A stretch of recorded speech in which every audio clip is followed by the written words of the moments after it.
So before starting the session, so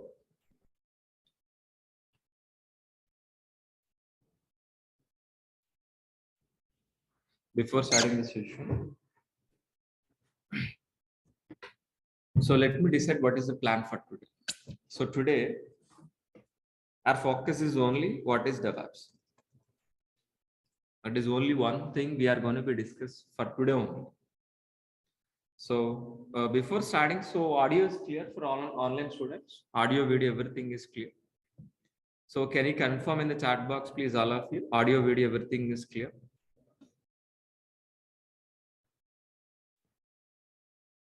So please, can anybody reply in the chat box? Just say hi, something. Thank you. Thanks for replying, all of you. Thanks for replying, all of you. Fine. So today our focus is only for what? DevOps. What is DevOps? We are going to be discussed for today.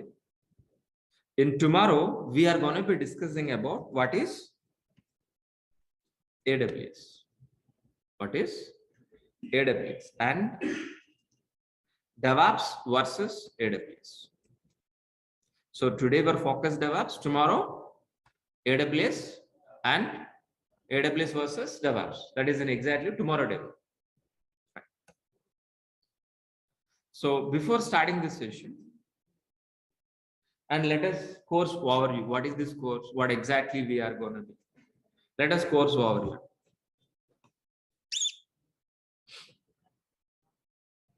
So this course is designed with complete DevOps, complete AWS, Linux basics, and shell script. So these four will be covered in this course. The total duration of this course is 4.5 months plus, not is minus, it is plus. 1 week or 2 weeks plus or minus.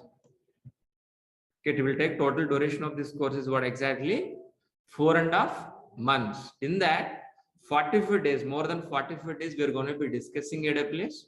More than 75 days, we're going to be discussing DevOps. It is a combo, we can't separate. So if you want to join in this course, which are all the prerequisites? So Linux basics is required.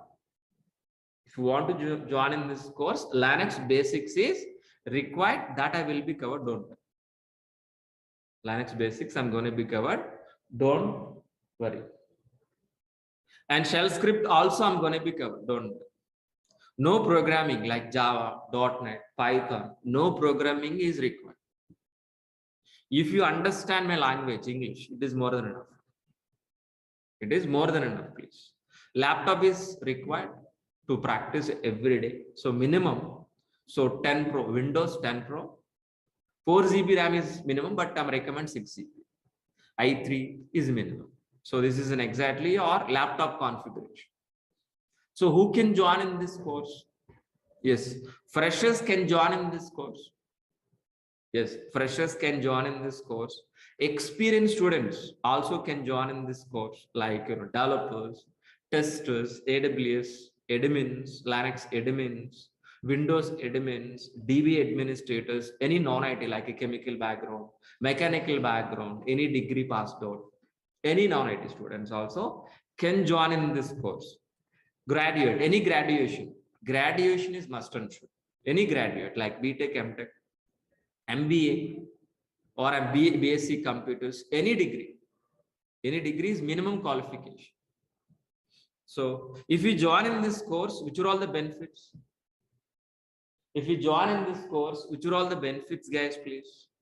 So daily recordings will be provided. Once if you payment done, you will daily recordings will be received. After this class, some students may remember, some students may not be remember. You got it very clearly. But after this class, by seeing this recording, you can able to practice. My intention is providing the recording for practice only, not for saving somewhere else, for not sharing. It is student helping only. Then after reading, after attending classes, after watching video, after completion of practice, still if you have any doubts and clarification, I can clarify in the next class. Our motto is not attending classes and practicing. Okay, that is very, very important point. Resume preparation after completion of this course. Resume preparation, I'm going to be helping you. Interview question and answers, I'm going to be providing. Okay, for live projects will be covered, including in this duration 4.5 months. It is not a separate. Don't expect any separate projects. Course itself inbuilt, I'm going to be covering 4 live projects. For example, Ansible model, any model. So we're going to be start with what exactly basics, understanding to advanced, then end of the model, we'll do one project. That is a model of our classes. Okay, fine. 80% of soft material I'll provide, not hard copy, soft copy. So our classes start from where exactly? Very basic level. Each and every student can able to understand very easily, even non-technical students also. And it's going to be finished with an advanced level. So each and every class gonna be explained theoretically, understand the concept. The same thing will be reflected in a practical on the same class itself every day. That you need to practice. You have to promise yourself practice 1 hour for a class, minimum 2 hours to practice. 3 hours per day you need to promise yourself before joining in this course. And after completion of this course, you will receive a course completed certificate for only freshers. Experience also get it, but don't mention anywhere. You know very well what is that. Got it very clearly. So after completion of this course, you will feel 1.5 years of experience and real experience. You can feel inside that you can manage in your resume, that you can manage after getting a job up to 3 years or 3.5 to 4 years also. Okay, fine. So daily you need to attend the 1 hour class. It's enough. Only 1 hour. After the class, I will clarify questions and doubts also. 1 hour is more than enough. 1 hour is equal to 5 hours per day. If it is increased 15 minutes, it's going to be increased 1 or 2 hours. Okay. So completion of classes doesn't matter. We can complete within 1 month also. But we need to practice. That is what 1 hour. It will take 4.5 months duration. So our classes are Monday to Saturday. Our classes Monday to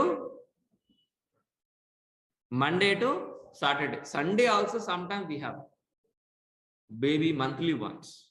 Sunday also we have a session monthly once. Prior to 1 day, I'll inform you.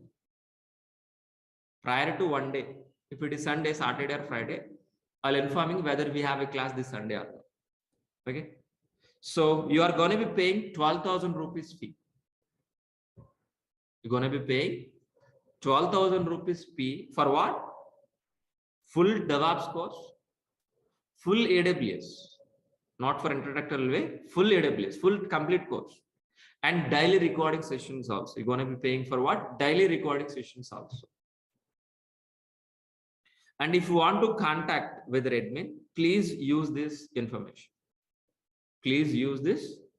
Contact our admin, contact information. I'm going to be sharing the chat box.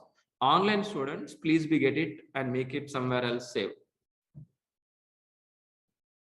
And what exactly we won't be discussing 4.5 months. What we are going? What exactly, guys? Please. Course content link we need to require or not. So I'm going to be share this link, course content link. In the chat box, please be used that. If you copy paste in any browser, that link, you can able to see the course content link. Okay. First one is what first document is exactly. What is a course overview? What exactly which you have discussed right now? Same thing only. But after the class, you can revise once again. Okay, fine. The next document is DEVOPS content. What exactly we are going to be discussing in DEVOPS, please look at once. It is totally around maybe 20 pages of DEVOPS content. Please. 20 pages of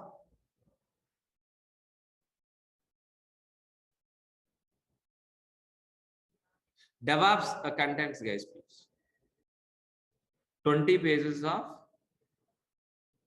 DevOps content. The same way, we have a AWS content also. We have a AWS content also. It is around maybe 9 pages or 10 pages of content. Please look at once. After the session, please revise once these two documents, what we are going to be discussing in the 4.5 months. So offline students, by end of the session, you can able to take it. And please ask me, I will share it. Okay. So this is an exactly course overview. Course overview. Shall we start a demonstration, please? Shall we start right now? Yeah. So first, let me introduce myself. My name is Maha. My name is Maha. I have totally 15 years of experience in it. My career starts as a Java developer. Then I turn as a DevOps engineer as well as with AWS and Azure also. From last 5 years onwards, I'm working as a DevOps engineer, senior DevOps engineer. That is in exactly my profile. Before starting this, so I have 3 questions I'm going to be asking. Please answer to me. What is an application? First question. The second question, what is a server? The third question is, what is SDLC? Please answer to me. What is the first question, please? Please read out. Please reply. What is the first question, please? Just type in as it is. What is the question, please? What is application? Just type it in the chat box, guys, please. All of you. What is an application, please? Application is nothing but a website. Application is nothing but a website, like a Flipkart website. Like a Flipkart, like a Book My Show, IRCTC. These are all we are calling as what? Application. So if you ask me definition point of view, if you ask me what is an application, if it is ask me definition, the working software which is written any programming like Java, .NET, Python, any programming we call as what? Application. So let me repeat one more time. What is an application, please? The working software which is written any programming language we call as what? Applications. Am I right or wrong? So after we have a developers or not, have you heard about Java developers, .NET developers or not? So after writing the lines of code which you are calling a software, the software we are going to be placed on server side. We are going to be placed on server side. Once if it is placed on server side, after writing software, the software is going to be placed on where? Server side. Then there itself we are going to be accessing what exactly? As a website. Got it very clearly. So what is an application? The working software which is written any programming language. That application we are going to be placed on where exactly? On hundreds of servers. Once if it is placed a Java application on server side, then there itself we are going to be accessing over internet as a website.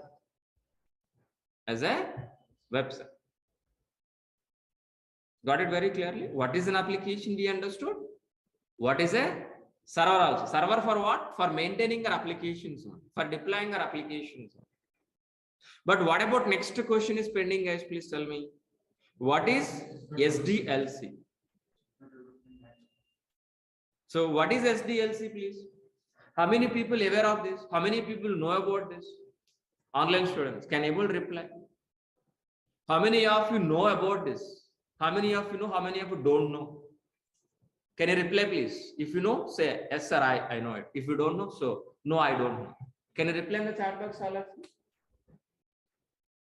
Can you reply, guys, please, all of you? What is SDLC? Who knows? Who don't know? Because if you replied, I can explain more about this. Everybody knows it. We can move forward. That is the reason. I think Somebody knows, somebody don't know. But let us discuss about this. What is SDLC, guys, please? SDLC in the sense of what? Software development lifecycle. SDLC is nothing but what? Software development lifecycle. By using SDLC, by following SDLC process, we are going to be produce a software. By end of this SDLC, we can able to produce a software. The software we are going to be placed on server side. Then we are going to be accessing as what? Application. Understood very clearly. In SDLC, we have a several stages and several phases. In SDLC, we have a analysis, design, implementation, testing, deploy, and maintenance. We have a several stages and several phases. So let us understand what is this role. Let us understand what is role, the phases and stages. For example, I want to build a flipchart kind of applications. I want to build a flipchart kind of applications. Can able to build this overnight? Within a day, overnight, can able to get this flipchart kind of applications? Please tell me. No, we can't be. So I'm going to be asking you one more question. Please answer to me. Can able to build an apartment overnight? Within a day, can able to build? No. The same way we can't able to build our websites also. If you want to construct the house, we need to follow so many stages, and it will take 6 months, sometime 1 year also. We need to follow so many stages, and then only we can able to complete what? Our apartment or home, whatever. The same way our website also. If you want to construct, if you want to build this flipchart kind of applications, we need to follow these all the stages. What are the first stage, guys, please? Analysis is nothing but what? Gathering information from the client. Who is the client here? Flipchart. What exactly this business? So whether it is required, how exactly login page, how exactly registration page, what is the payment gateway, what is the search page, how exactly tracking customer, each and every information will be gathered from the client. Based on gathering information,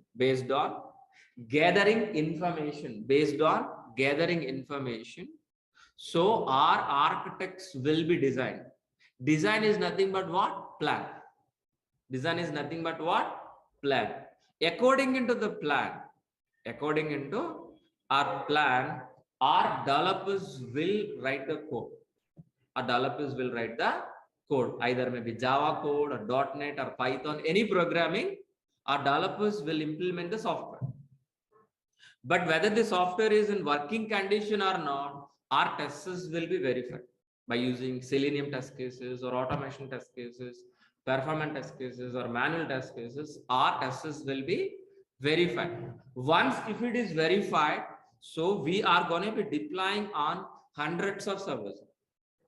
Once if it is deploy applications on hundreds of servers, we can able to access our internet as a website. Once if it is an access, that's it. No, whether this application is in working condition or not, we are going to be monitor and maintain. This entire process we are calling as what? SDLC.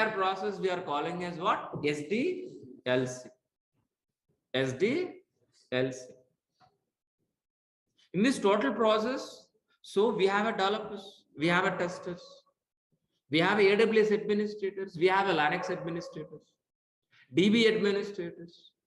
If you are IT profile, if you are doing an IT job or any profile, any platform, you are part of this SDLC, including DevOps engineer also.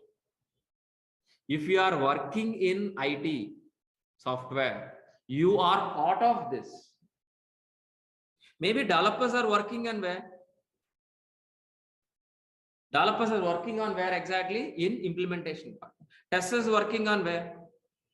Are DB administrators, DevOps engineers, AWS engineers, Linux administrators. All together, we are going to be working in SDLC. By end of the day, we are all not a DevOps engineer, we are all either developers, including AWS engineers, DevOps engineers, Java developers, .NET developers, or we are all together, we are going to be involved in SDLC. By end of the day, we are going to be produce a Flipkart kind of application.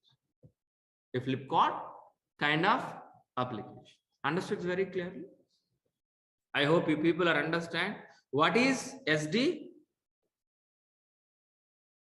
What is SDLC? I hope you people are understand very clearly. On top of SDLC, we are going to be implementing DevOps process. On top of SDLC, we are going to be implementing our DevOps process. What is DEV, guys, please? DEV is nothing but what? Development. DEV is nothing but what? Development. OPS is nothing but what? Operations. The combination of software development plus operation, we call as what? DevOps. We call as what? DevOps, guys, please. For example, let's say for example,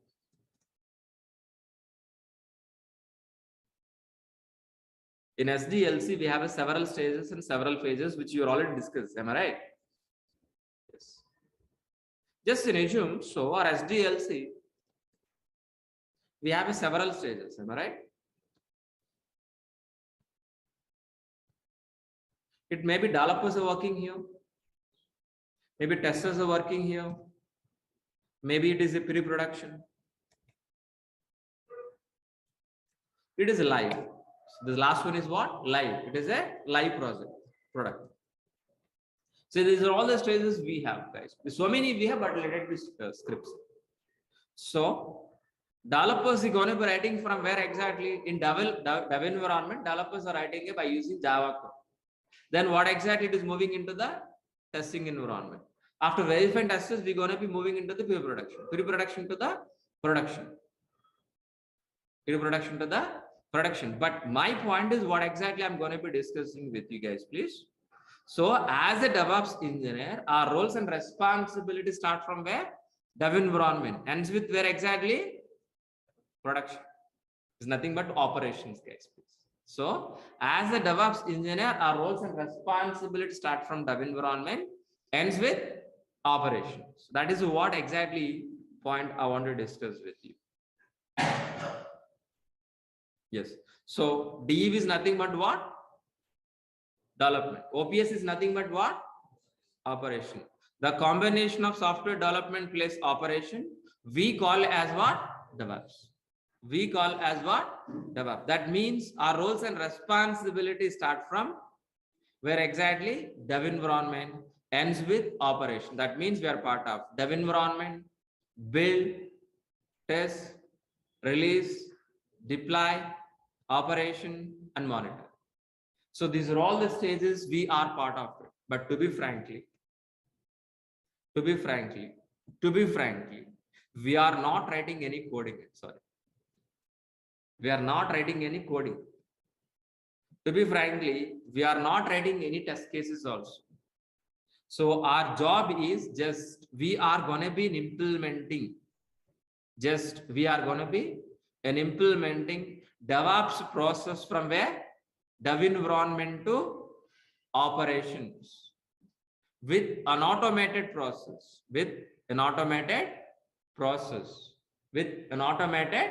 process is nothing but what? DevOps. Is nothing but what? DevOps. So, for example, developers are writing a code, the lines of code, the software. The software is going to be moving into where? production environment with an automated process. That automated process is going to be created by DevOps engineer. That is only role we are going to be playing in SDLC. There is developers writing a code, testers are writing test cases, DB administrator working in AWS administrator working on AWS. All the people of it together, we are going to be complete our SDLC process. In top of SDLC process, as a DevOps engineer, we are going to be implementing an automated process. So if you are implementing an automated process, what will happen? What is an exactly DevOps? Anybody help me? What is a DevOps? DevOps is a technology like Java.NET? No. Is DevOps is a technology like a Java.NET? It is not. DevOps is not a technology. DevOps is a process. DevOps is a process which we are going to be implementing from dev environment to operation with an automated process. If you are implementing an automated process, we can able to deliver the software within shortest time.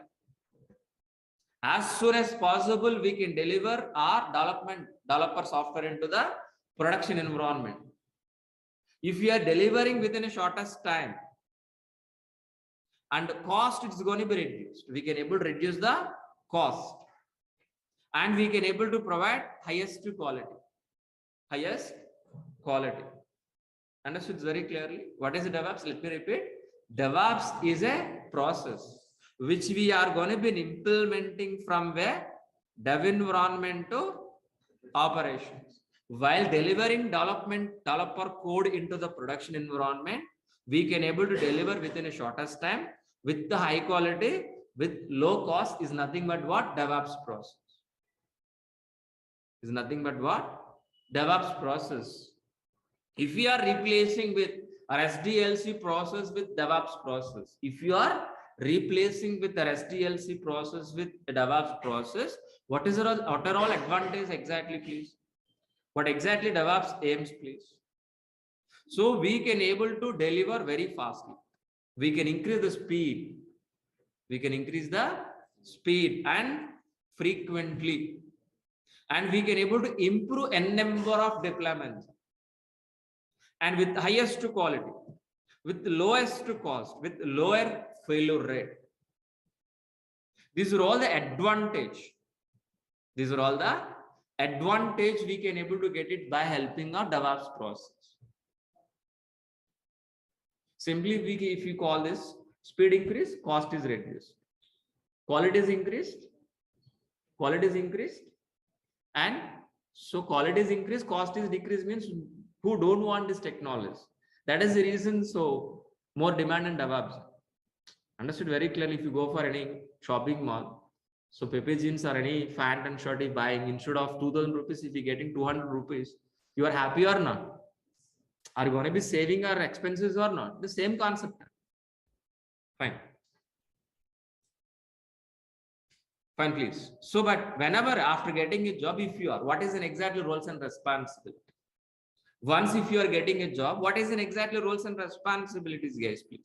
So as a DevOps engineer, we are going to be replaced with a complex pipeline with a transparent pipeline. Sir, what is a complex pipeline? What is an exactly transparent pipeline? We should understand or not? So first we should understand what is a complex pipeline. Then we're going to be understand what exactly transparent pipeline.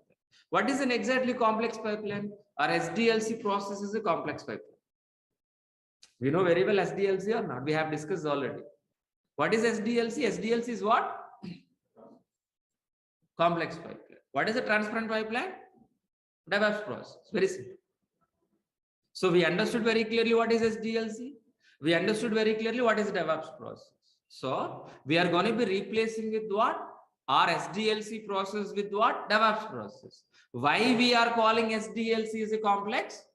Because if it is a manual process. It is not automated. SDLC is not a automated. It is a manual process. So from analysis to design to implementation, testing to deploy to maintenance, it is a manual process. If it is a manual process, if you got any issue, Any problem in the middle, any issue, any problem in the middle,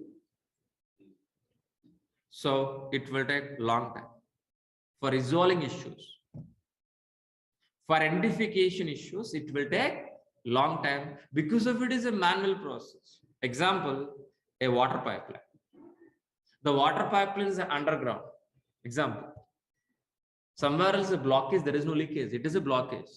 So can able to find immediately where is the blockage? Experts are required or no? We need to pay more salary, more amount or no? Even experts also can able to resolve within half an hour, within a 1 hour, within a day. No, it will take long time. The same process in SDLC process also. If you are following SDLC process, if you got any issue, any problem, for identification it will take long time. For resolving issue also it will take long time. That is the reason what we will do. We are going to be replacing with what? An automated transparent pipeline. An automated transparent pipeline. Automated transparent pipeline by using what? DEVOPS. Same water pipeline, it is a transparent pipeline. Look like this. Same pipeline, same usage, but it is a transparent, it is an automatic. Understood? Any issue in this middle, any problem in the middle occur, any issue, any blockage. So can able to see one look itself or in this transparent water pipeline. So can able to see one look itself where is an exactly problem and can able to resolve as soon as possible or not. The same way DEVOPS process also. Because if it is DEVOPS is an automated process.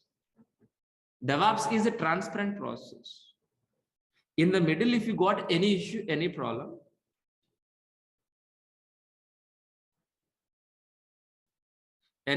please.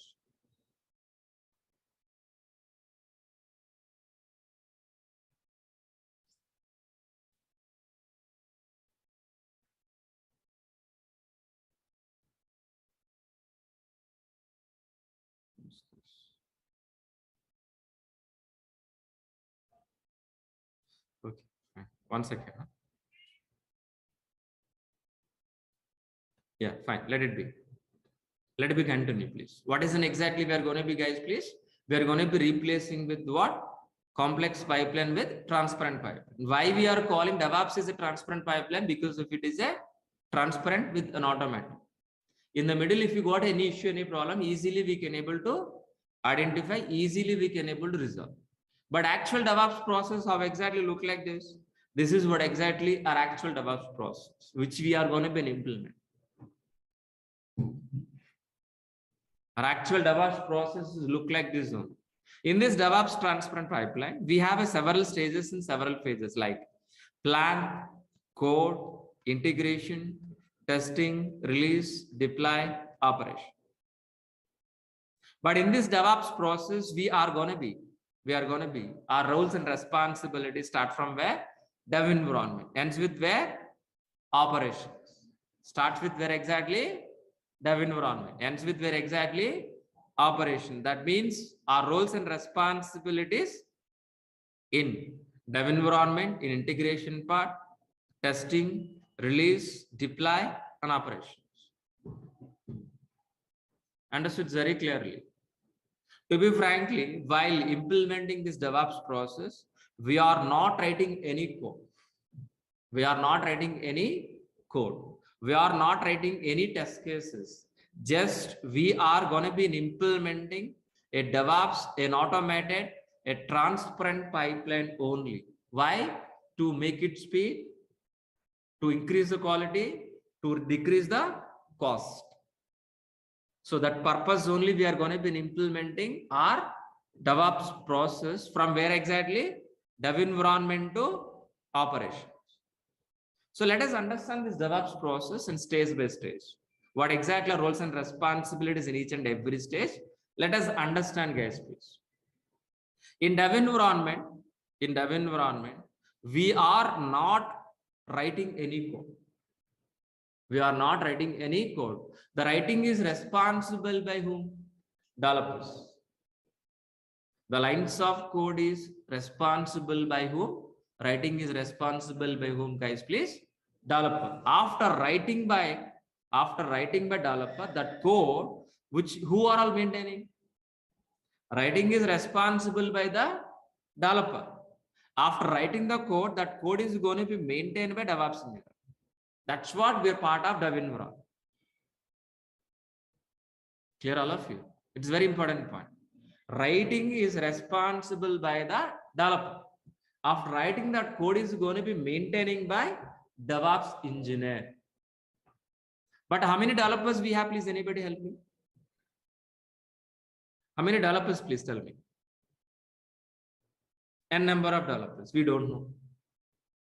So all developer source code. So every day, morning to evening, each and every developer writing N number of code. But all developer source code, we need to integrate or not? We need to integrate or not? Yes, we are going to be integrate. How? Continuous. We're going to be integrate. Once if it is integrate all developer source code, whether the software is working or not, we need to execute our test cases. These test cases, who is writing? DevOps engineer or testers? Testers will write, not by you and me. So we are going to be just integrate only test cases. Our job is only integrate, which is written by testers. Once if it is execute test cases, if there is no error, or else if you got an error, automatically it is redirecting back to the developer. Developer has to fix the issue again integration, again this error. Understood very clearly? So developer code going to be integrate, then it's going to be verified by the test cases. Once if you got an error, automatically it is going to be redirected back to the developer. This loop will be repeated until what? 0 errors, 0 bugs. Once if it is everything is fine, without any error, without any bug, we calling as what? The working software as a application. What is the first question which you asked, please? What is application? What is an application? The working software without any error. If it is working software is ready, what we will do? Directly we are going to be placing on server side? No. Directly we are going to be placing on server side? No one. We need to hold or halt in a particular period of time in a release. In a particular maintenance window, a particular scheduled date, we are going to be placed on hundreds of servers.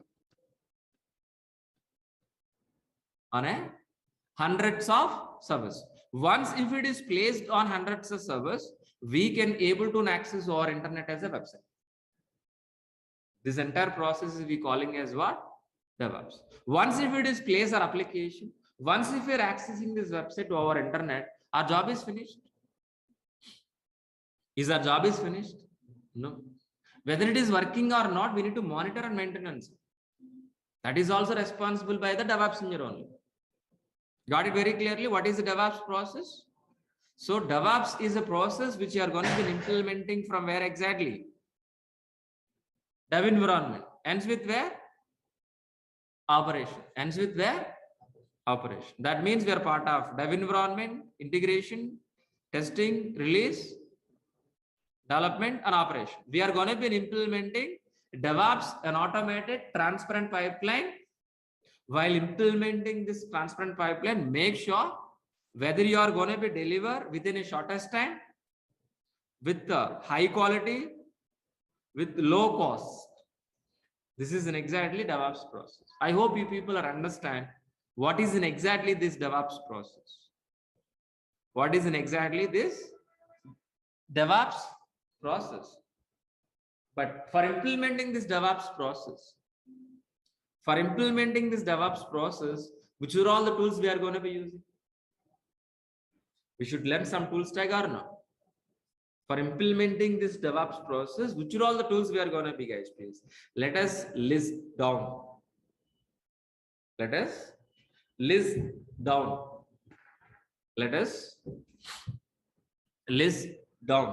Which are all tools, guys? Please, Git we are going to be learning. Maven we are going to be learning. Jenkins we are going to be learning. JFrog we are going to be learning. SonarQube we are going to be learning. Configuration management like Ansible, Chef, AWS, complete AWS. Docker we are going to be learning. Kubernetes we are going to be learning. Vagrant we are going to be learning. Negios we are going to be learning. Elk we are going to be learning. Terraform. So these are all the tools we are going to be learning. For learning these tools, it will take more time. So by using these are all the tools, we are going to be implementing this DevOps process. How exactly these tools are fitting into this diagram? Let us understand. So firstly, so n number of developers writing code or no? That code is going to be maintaining by whom? Maintaining by whom? DevOps engineer. But DevOps engineer is going to be maintaining it by using which tool? Which tool? By using Git. Git is a version control.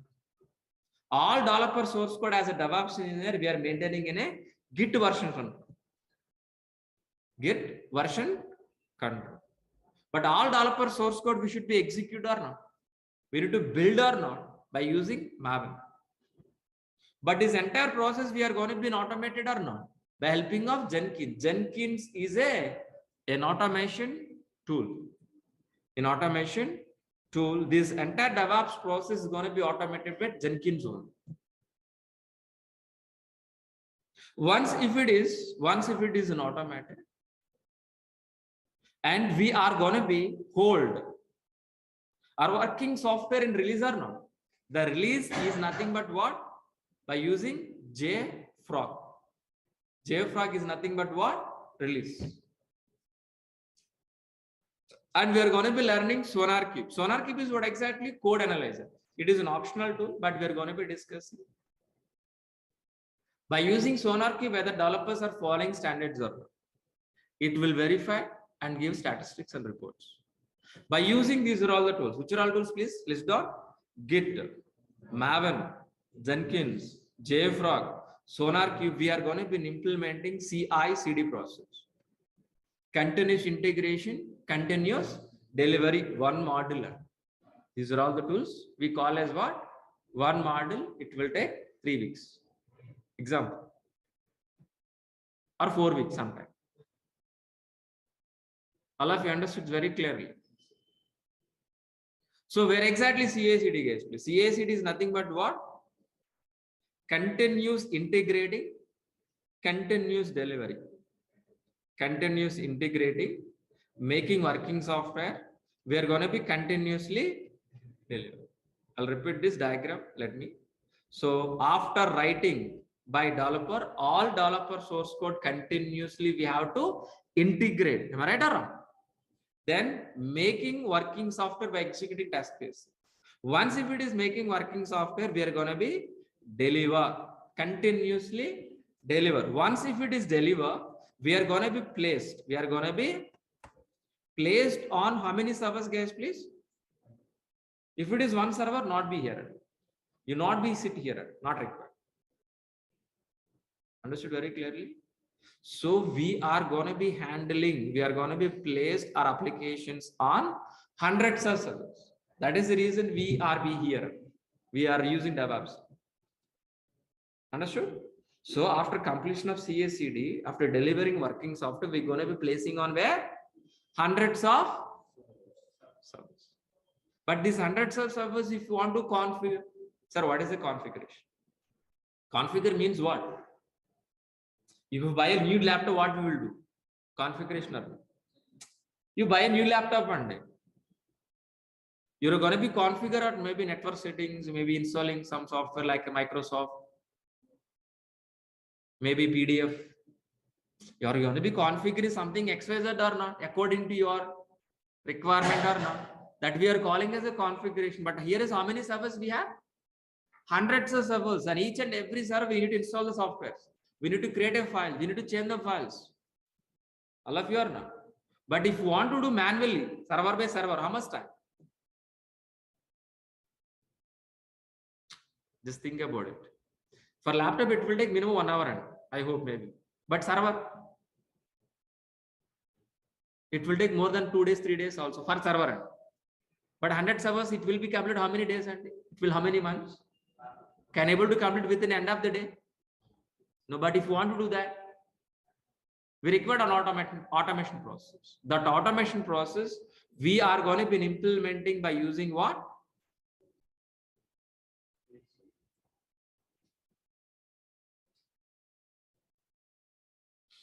Configuration management service. Configuration management. So what is an exactly configuration management? Please anybody help me? You know that answer. Manual process replaced with an automation process on a hundreds of servers. It is nothing but a configuration. So our job is what exactly? Creating files, installing softwares on hundreds of servers. How? With manual or without manual? Without automation. Manual or automated? Automated. For that we are using what? Configuration management. By using configuration management, hundreds of servers we can automate. We're going to be replaced with what? Manual process with what? Automation process. Automatically we can able to create a hundreds of servers. Automatically creating a files on hundreds of servers. Automatically installing softwares on hundreds of servers. Clear all of you? But for this, which are all the tools supporting guys, please? So it's going to be supporting Ansible and Chef. Ansible and Chef. By helping of configuration management, we can automate n number of dev environment, we can automate it, testing environment, we can automate it, production environment, we can automate. But we are going to be learning one push model. Ansible is a push model. Chef is a pull model. One push model we're going to be learning. One pull model we're going to be learning. Clear all of you? What is a pull? What is a push? Don't ask me. We'll discuss in the regular session. It will take 1 hour. For that statement, if you want to clarify, it will take 1 hour, not for today. Okay. I will discuss deep discussion, not for today. And then we are going to be, please, we're going to be discussing what exactly? AWS. AWS is a complete course. We are going to be discussing AWS as a complete course. But here is what we are going to be understand. So as we discussed, we are configuring how many servers on day? 100 servers. From where we are getting hundreds of servers?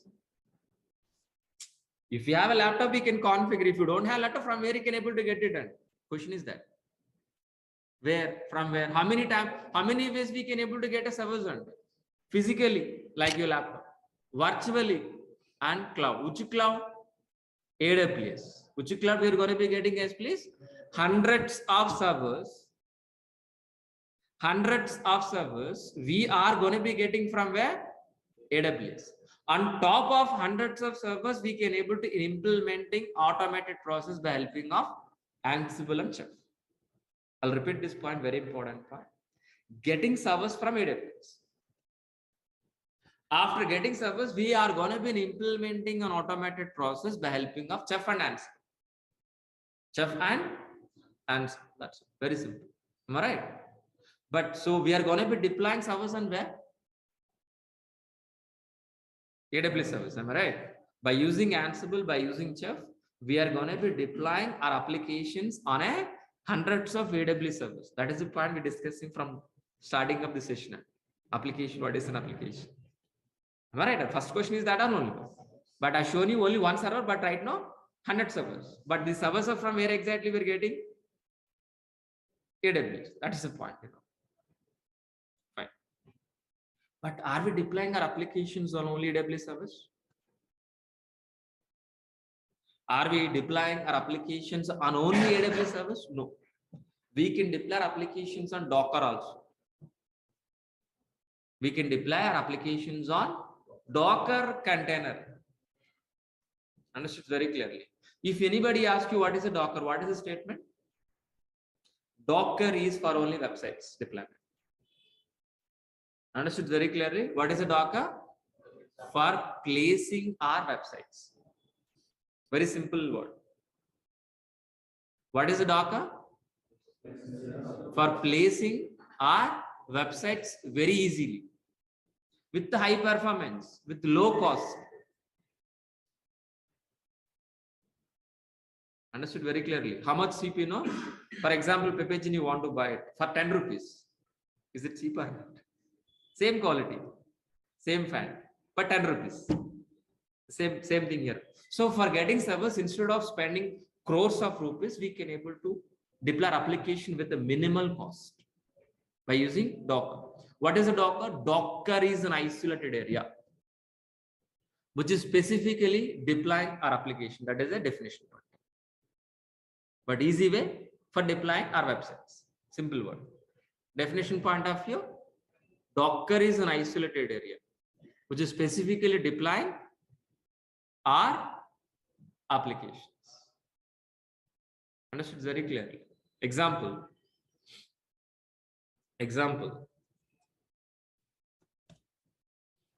So container. Have you seen this container in a lifetime? Have you seen this?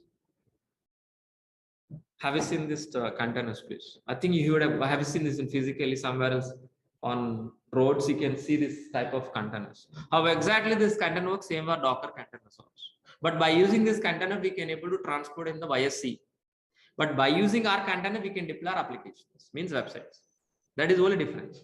The same as it is, no difference. Understood very clearly. But these containers can manage by who? These containers can manage by whom? Ship. But where is the ship here? Kubernetes. So Docker, by using Docker, we can able to deploy n number of applications on n number of containers. Those containers can managed by controlled by Kubernetes. Steering up the ship. Understood very clearly. So not only deploying our applications on Docker, not only deploying our applications on Kubernetes, we are going to be deploying our application by using Vagrant. Vagrant is a virtual provisioning tool. We can able to create a virtual machines in your laptop, but not a production environment. On top of, we can deploy applications also. Vagrant is a virtual provisioning tool for only laptops, not for production. But AWS is a production environment, Kubernetes is a production environment, Docker is a Kubernetes production, but Vagrant is only for dev environment. And we are going to be using Negios. Negios is a system monitoring, means RAM, what is the RAM size, CPU, we can able to monitor. We're going to be learning ELK. ELK is a Elastic Log Access Kibana. We're going to be monitor applications, how exactly this website is performing. And we are going to be learning Terraform. Terraform is a cross cloud platform. By using Terraform, we can able to create a service in cross cloud, means AWS, Azure, Google, any cloud. By using these are all the tools, we are going to be implementing our DEVOPS process. Clear all of you? So what is the DEVOPS we understood? Which are all the tools we are going to be understood? And which tool is where exactly we are understood very clearly? Clear or not? What is the DEVOPS? If anybody asks you what is the single line answer? DEVOPS is an automated process implementing from dev environment to operation to make it speed, means shortest time, increase the quality, decrease the cost. This is only one sentence. Please write down and we can leave. Only one sentence. I'll repeat. What is the DEVOPS? DEVOPS is a process. So for implementing an automated process from dev environment to production environment or operation. While implementing this process, our working software, which is written by developer, making very speedily within a shortest time, we can deploy on production server with high quality, with low cost. It is nothing but DEVOPS process. This is only one point we learn for today. This is only one line sentence we learn for today only, the whole story. Okay. Tomorrow we are going to be discussing about what is AWS and what is the difference between AWS and DEVOPS. That is a class for tomorrow. I hope you people are understand what is DEVOPS enough for today. I don't want to hit your brains more for today. Tomorrow we'll discuss about what is AWS. Then we can compare. Understood very clear. That is a class for today. Do you have any questions, please? First, let me take an online student's question, then I'll take an offline. Okay, first let me clarify online students. So before taking the questions, please let us revise. So this is, as we discussed, DevOps plus AWS Linux special by me, Maha. So total duration is 4.5 months. Daily 1 hour class, 8 a.m. to 9 a.m. 1 hour session only. Before 9 a.m. I'll close the session. Don't be exceeded because of you need to practice. Monday to Saturday. Sometimes Sundays also. You're going to be paying 12,000 rupees fee. For what? Full AWS, full DevOps, but daily recordings. Without recordings, we can't be practice. Sorry. It is inbuilt, no separate videos included, nothing. It is a combo package, single time fee. So Linux basics, shell script, I'm going to be covering. No programming is required. Freshers and experience can also join in this course. If you want to join in this course, minimum graduate is more than enough. Daily recordings will be received by after payment via Google Drive. The 11 months of access from date of registration, you're going to be access 11 months. Sir, only 11 months? No, on lifetime. Unofficially. Officially, 11 months. Unofficially, lifetime. But namesake, we need to give expiry date or not. That's what 11 months. And resume preparation, interview question and answers. Yeah. Four live projects. These 4 live projects inbuilt the course, not a separate. 80% of the soft material, our course starts with what exactly? Very basic level, finish with an advanced level. And each and every session is a practically oriented session. It is my admin information. It is my course content link. I'm going to be share one more time in the chat box. Please be get it, all of you.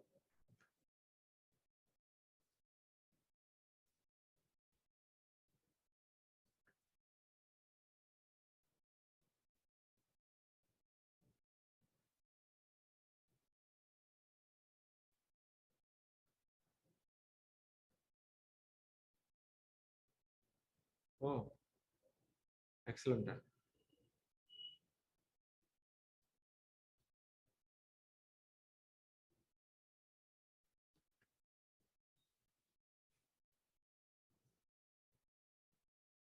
So please be get it. So before taking our questions, please. Before taking our questions, please. For offline students, please be make it note this. Take a photo or note it. Spelling is N is a capital letter. 1 second.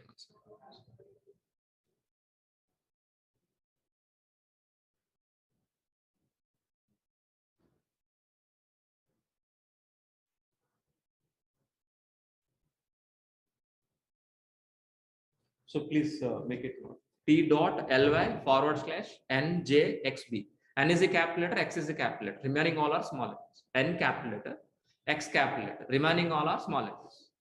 So try to view and we'll meet by tomorrow. So any questions, please, online students, please. Kumar asked this question. So yeah, you can. So even telecom background also you can able to shift to IT. Don't worry. So our class is very easy to understand, very slow. Everybody can understand, even non-technical students also easily can understand, please. Kumar, you can happily join. So Jay Kumar, please, I would like to have a call with you one-on-one regarding course. So what exactly the question, please ask me in the chat box, try to answer. Still, if you want to talk to me personally, call to our admin, they will arrange a conference, Jay. But after 10 or 11 o'clock, please call to our admin, they will arrange a conference call, you can talk to me personally. Okay, but not here, one-to-one. But if you want any question, if you want to talk to me any technical questions, so please wait. By end of the session, I can talk to you personally. If you want to talk to me, conference. But if you want to talk to me right now, please wait. End of the session, I can allow. But right now, no. Fine. Sir, any other questions, please, all of you? Online students, please.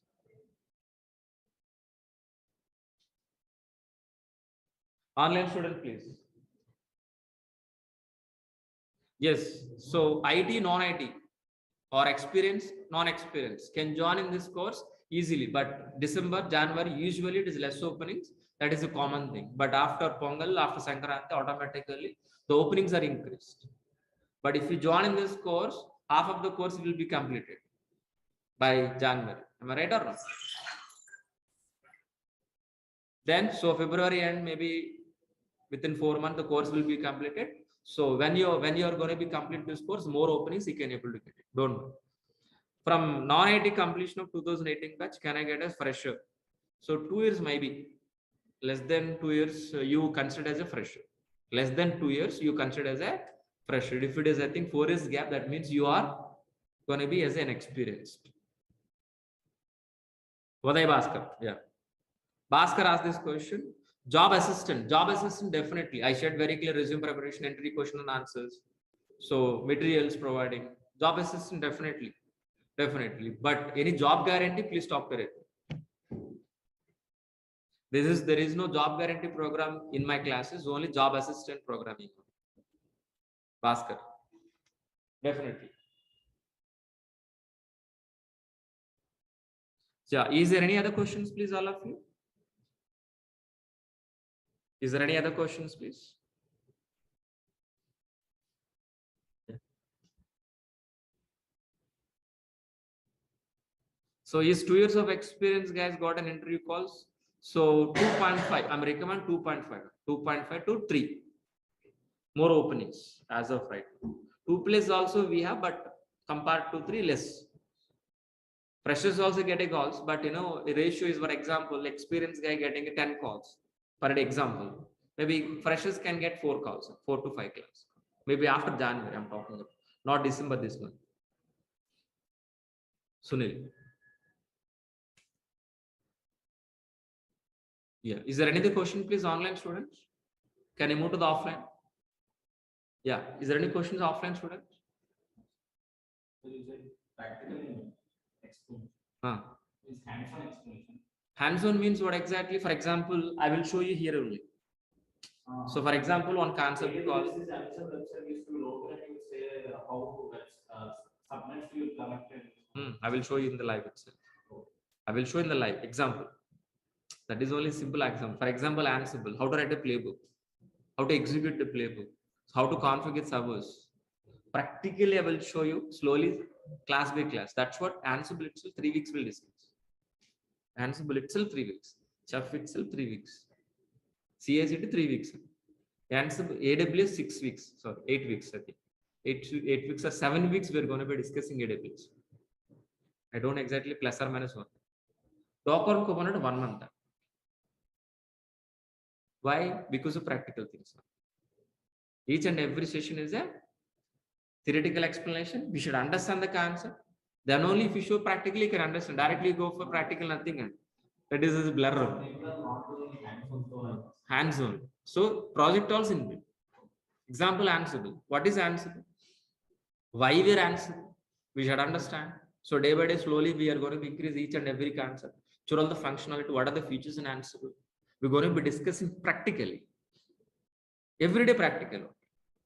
By end of the session, by end of the module, we'll do one real-time project on a module. In AWS, in DEVOPS, 4 modules here. That means 4 projects. Ansible 1 project, CICD 1 project, Docker and Kubernetes 1 project, Chef 1 project. So complete one CICD pipeline. This is a reason. That's what it will take time. So if you want to complete this course, 1 month is enough. Theoretical.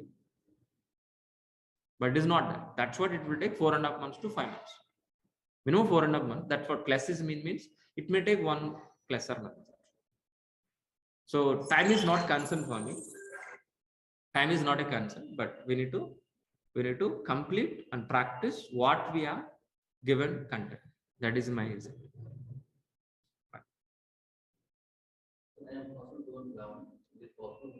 One second. How much experience can I after this course? You can show up to 4 years.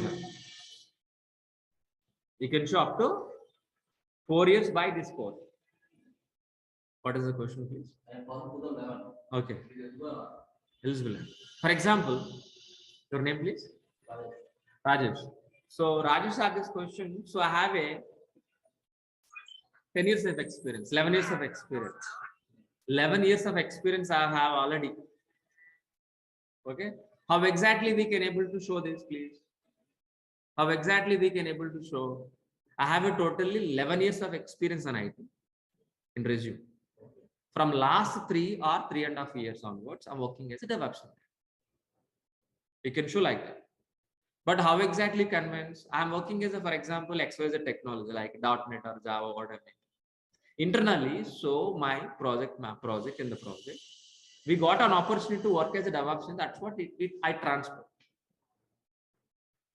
Depends. We can convince. It is possible. So this course is not only for freshers, not only for experts, both.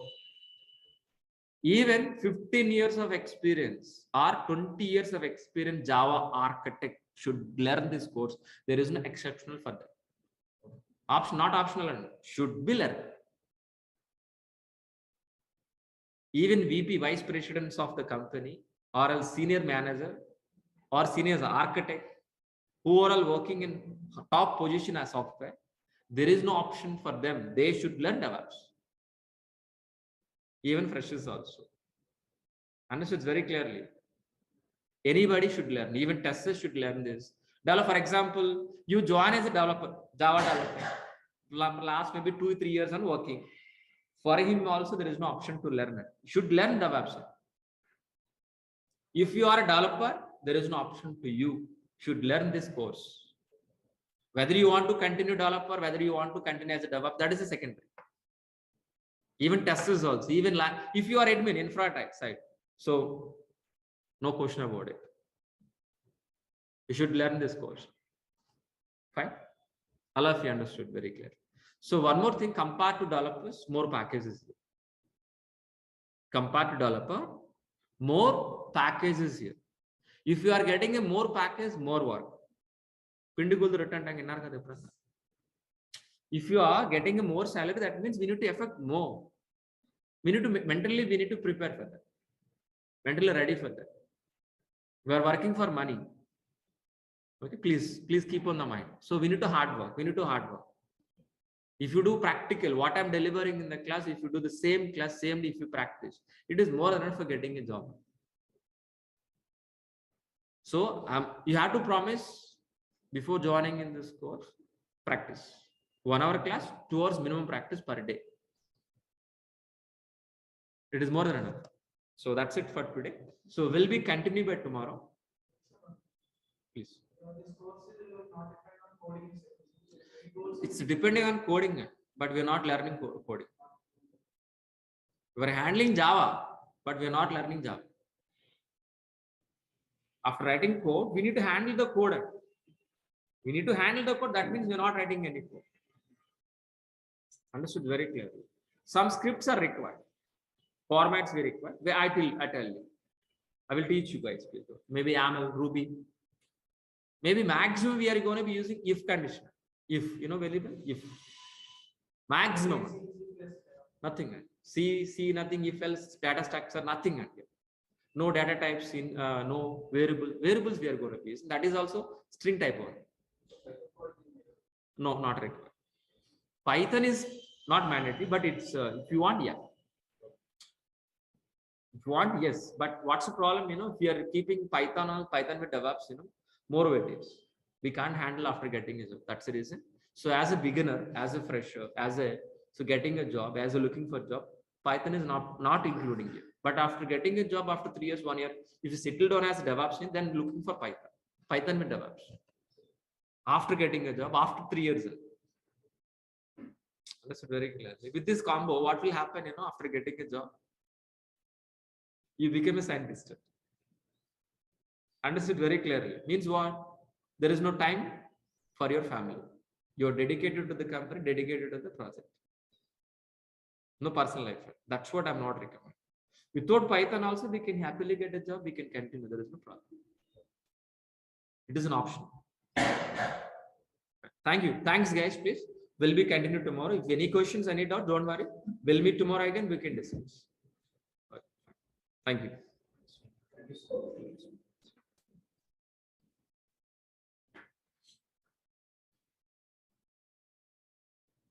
Thanks, guys. Please. We'll be continue by tomorrow.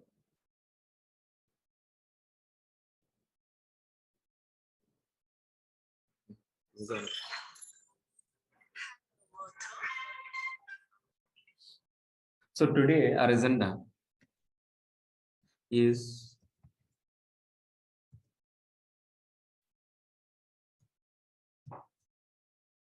what is AWS? What is AWS? That is in exactly our agenda. Okay, but in yesterday we have discussed what is DevOps. Okay, from new students we have, that is the reason. So what we are gonna be, guys, please first. So we are gonna be discussing about first. Just overview of what we have discussed in the last session. What is DevOps? Then we will discuss about what is AWS, and by end we can conclude, we can understand. So what is the difference between AWS versus DevOps? This is in exactly our agenda for today. Understood very clearly. Fine.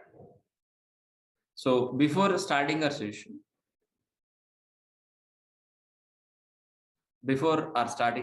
guys, please. Before starting our session, please.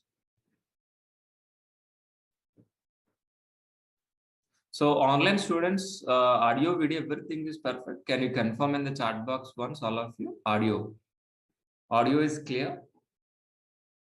Can you confirm in this chat box, please, all of you, please, once. Thank you. Yeah, if any problem, please let me know in the chat box. Okay, in the middle also. Fine. Fine. Thank you. Thanks for replying, all of you. Let it be continued. Okay. So first,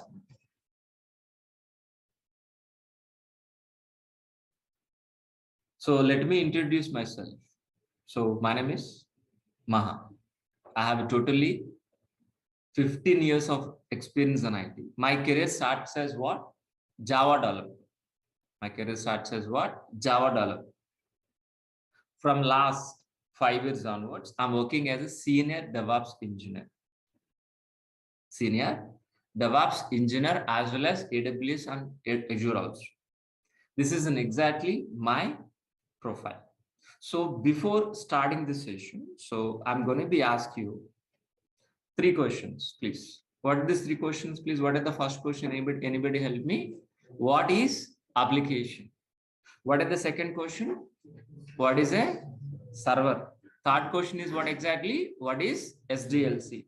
Is anybody help me? What is an application, please? What is an application, please? Anybody help me, please? The working software which is written any programming language like Java, .NET, Python, we call as what? Application. That application we are going to be placed on server side. Once if it is placed on server side, server side, you are going to be accessing as a website like a Redbus, Book My Show, IRCTC, Flipkart, any website. What is an application? Anybody help me? What is an application? Anybody help me? Application is nothing but a website. Simple answer. Application is nothing but a website. That is simple answer. You always remember, when I call application, please remember, is a website.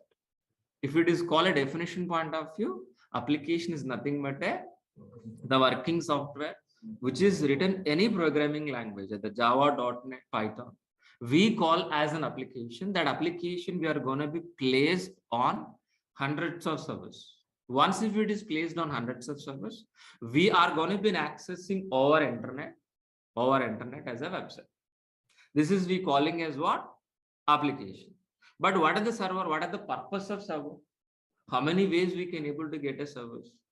So we can able to get a service either physical environment or a virtual environment or a cloud environment. But so any server for deploying our applications, to maintain our applications 24 hours for a long time without any shutdown. So this kind of service we're going to be handling. And what is an SDLC? Anybody help me? What is an SDLC? What is an SDLC? Software Development Lifecycle. By using SDLC, what we can able to do it? Anybody help me? We can produce websites. By end of this SDLC, we are going to be produce what? Applications. That application we are going to be placed on server side and we can able to access. But in SDLC, we have a several stages and several phases. Several stages and several phases. Which are all the stages, guys? Please, analysis, design, implementation, testing, deploy, and maintenance. So these are all the stages. By following these are all the stages, we can able to produce a website, means application. How exactly, guys, please? How exactly we are going to be? Analysis is nothing but what? Gathering information from the client. For example, if you want to construct the house, we need to gather the information or not: iron cost, cement cost, land cost, how much required, what is everything. We need to gather information or not. The same way. So how exactly this business? It is a travel business. How exactly this business? What kind of business? What exactly client, the business owner is expecting? So as a BA, business analyst, we are going to be gathering information from the business owner, is nothing but a client. How exactly it's going to be login page, how exactly it is registration page, how exactly it is dashboard, which technology, each and every information will be gathered. After successfully gathering information, our architects will be designed. Our architects will be designed. Architect is going to be planning. Design is nothing but what? Plan. So to construct the house, we require a planner. Double bedroom, triple bedroom, apartment. Without plan, we can't be construct the house. Same way, according into the plan, our developers will implement. Our developers will be implement software by using Java or .NET or Python, whatever. After successfully implementing software, whether the software is going to be working, whether the software is going to be working or not, our testers will be verified by using an automation test cases, manual test cases, or performance test cases, what I mean. Once if it is verified, we are going to be deploying on hundreds of production servers. Once if it is placed on hundreds of production servers, we can able to, once if it is placed on access over internet and website. That's it. No. So whether it is working or not, we are going to be monitor and maintenance. This entire process we calling as what? SDLC. SDLC. In SDLC, each and every IT employee is involved. Not only DevOps engineer. It is AWS admin, Linux administrator, developers, testers. We're all together as a team. We're all together. As a team, we are producing a website. Like our cricket team, like a movie makers, all together. All together. If you want to make a movie, so actors required, heroes, actors, editors, understood very clearly. And so many 24 crafts we have. Am I right? But here is actors are what? Developers. But director is DevOps engineer here. Understood? Very simple way understood here. But by end of the day, any IT employee, the developer or a tester or a DevOps engineer, we have to produce an application to do business in online. By end of the day, any IT employee, his goal is for what? Produce a working software as an application. So to doing a business in internet. That is what exactly SDLC. In SDLC, we are going to be implementing our DevOps process. On SDLC, we are going to be implementing our DevOps process. What is it? DEV is nothing but what? Development. OPS is nothing but what? Operation. The combination of development, plus operation we call as what? DevOps. That means what exactly? What we have understand? That means what we understand, guys, please. Our roles and responsibilities start from where? Dev environment. Ends with where? Operations. That means we are part of coding, build, test, release, deploy, operation. So our roles and responsibilities from coding to production environment. That means, are we going to be writing any coding? That means, are we writing any test cases? No, we are not writing any coding. We are not writing any test cases. Just we are going to be implementing an automated DevOps process from dev environment to production environment. That is in exactly our roles and responsibilities. What I said?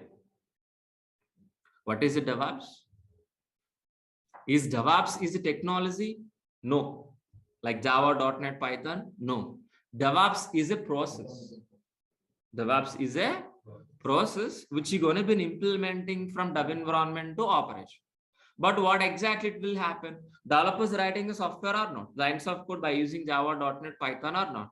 That code we're gonna be placing in from dev environment to production environment.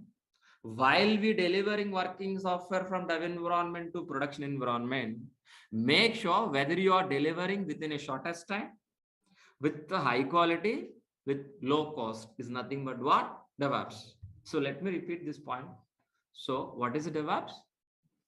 DevOps is a process, that to automated process to make it shorten the software delivery into the production environment, and we need to provide with high quality, with low cost. We are going to be placing our applications on hundreds of servers with an automated way, with a transparent way. It is nothing but what?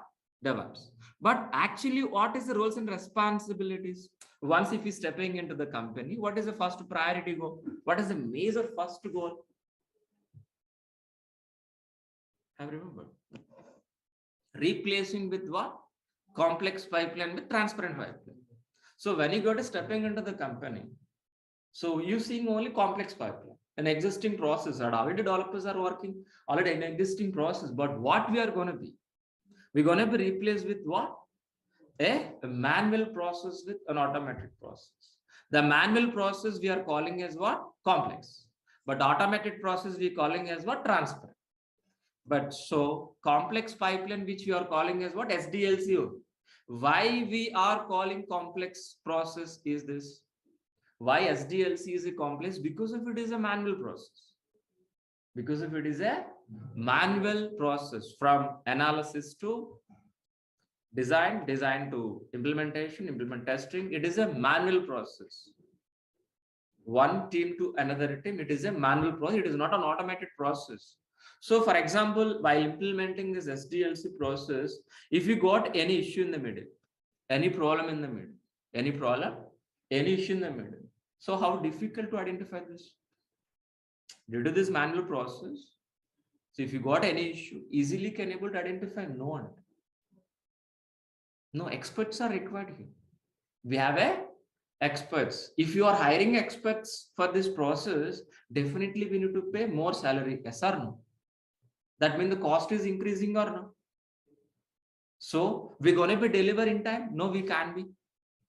That means the quality is decreased. So what is the point I want to tell you guys, please? Due to the manual process, if you got any issue occur, for identification, it will take long time. For resolving issue also long time. An example which I given was water pipeline. The water pipeline is underground. Somewhere else a blockage. Can able to identify that problem within immediately? No, it is not a leakage, it is a blockage. After identification, can able to fix this within an hour. It will take weeks. Water pipeline.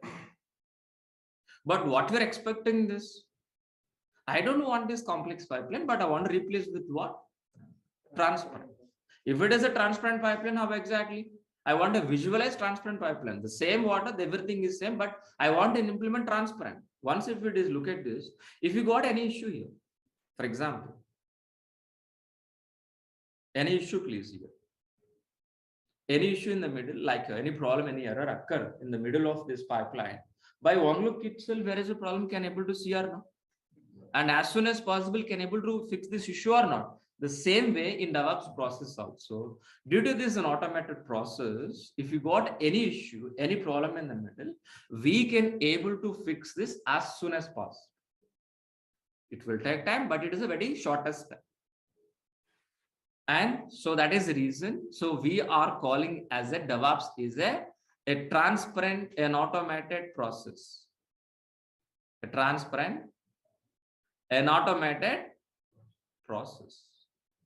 But actual DevOps transparent pipeline is look like this one.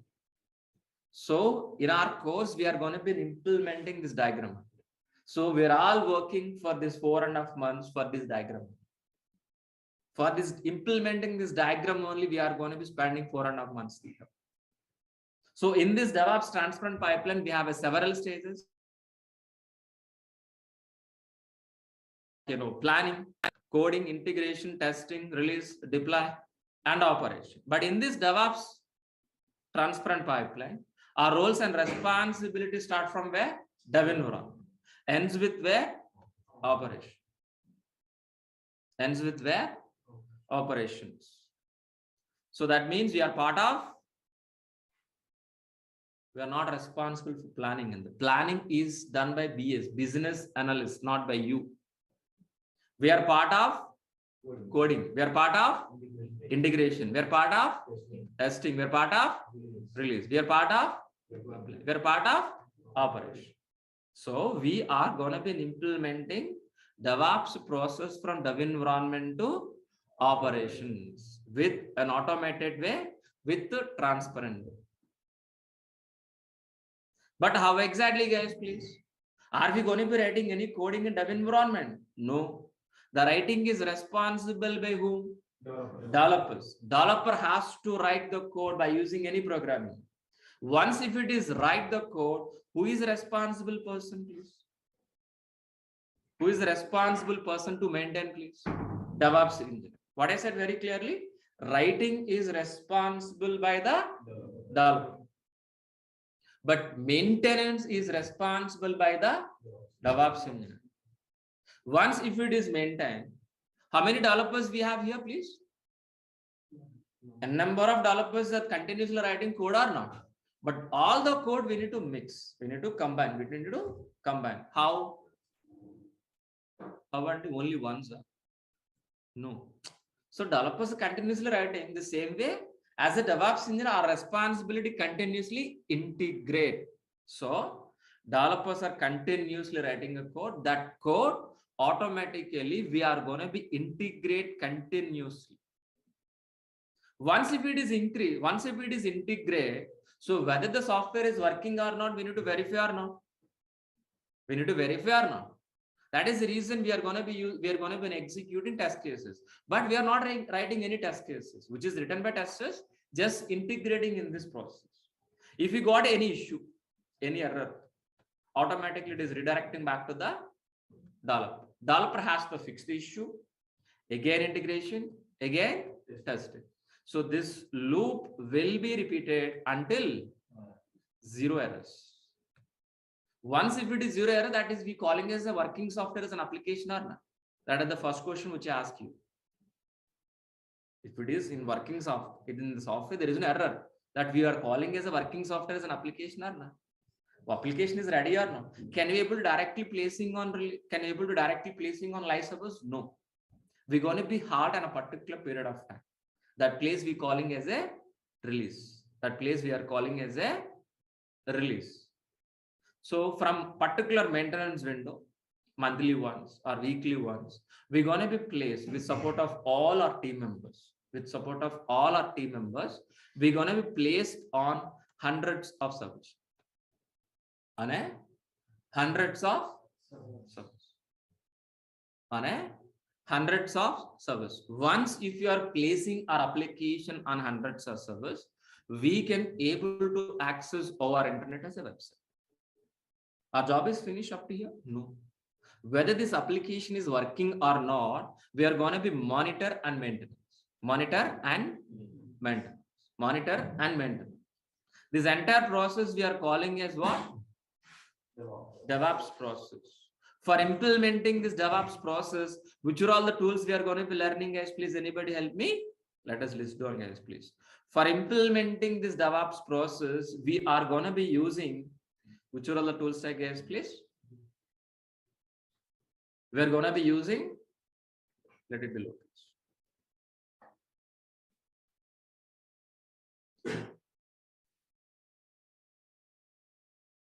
Git we are going to be using. Maven we are going to be using. Jenkins we are going to be using. JFrog we are going to be using.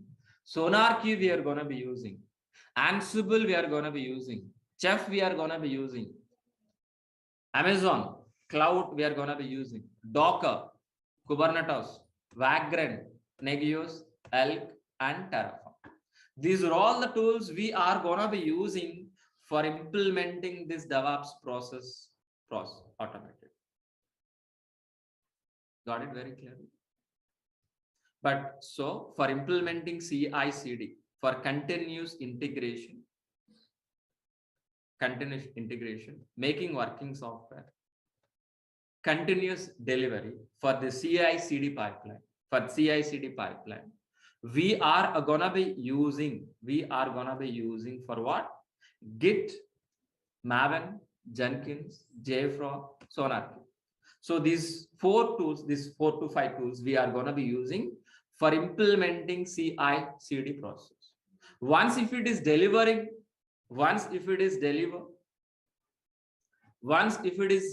our application into release.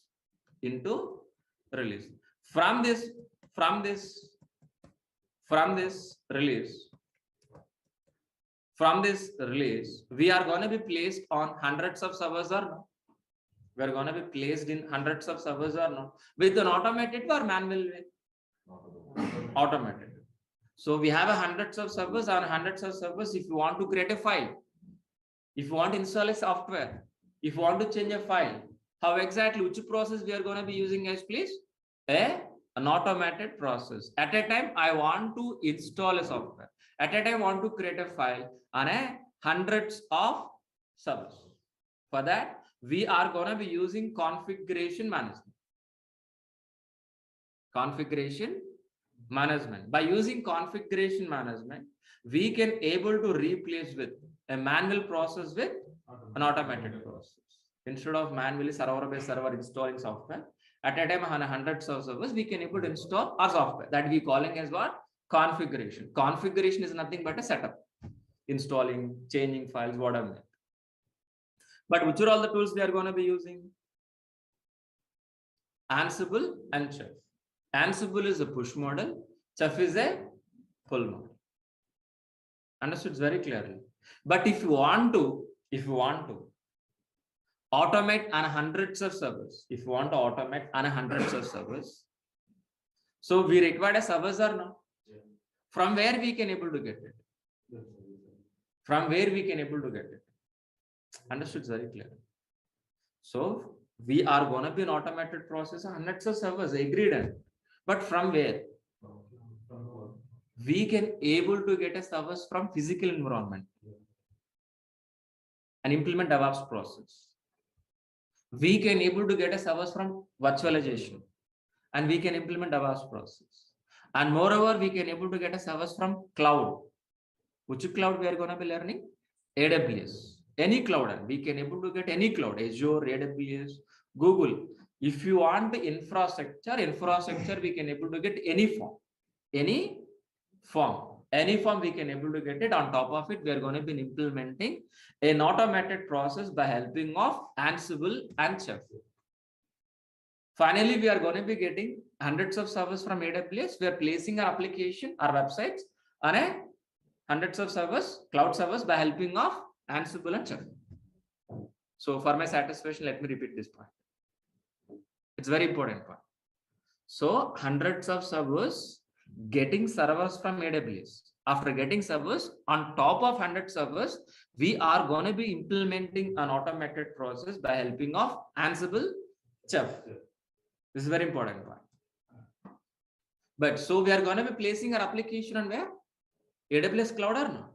Not only placing, not only deploying hundreds of servers, not only placing our website, not only deploying our application AWS, we can able to place our application Docker container also. Docker container. What is a Docker container? It is also something like storage. What is a Docker container? Very simple form. Container which contains software. Easily deploying a website. If anybody asks you what is a Docker container, what is our answer? We can easily place our websites. That's it. That is the answer for you. But if you ask me definition, Docker container is a isolated area. It is specifically deploying our website or applications. Sir, what is an isolated area?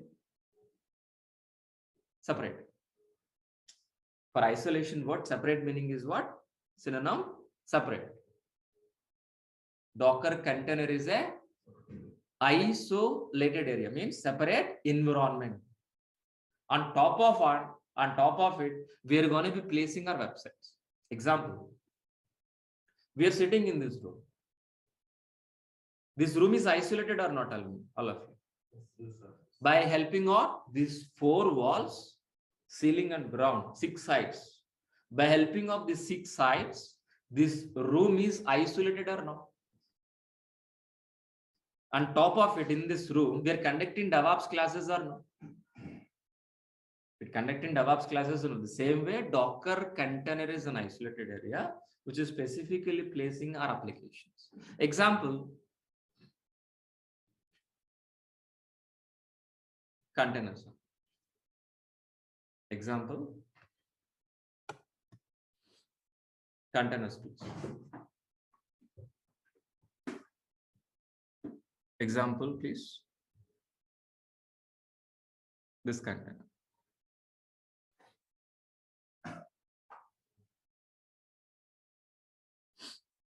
How exactly these containers work? The same are Docker containers, but this container using for transporting in the sea. But our containers for what? Deploying our applications, placing our websites. But these containers are going to be controlled by whom?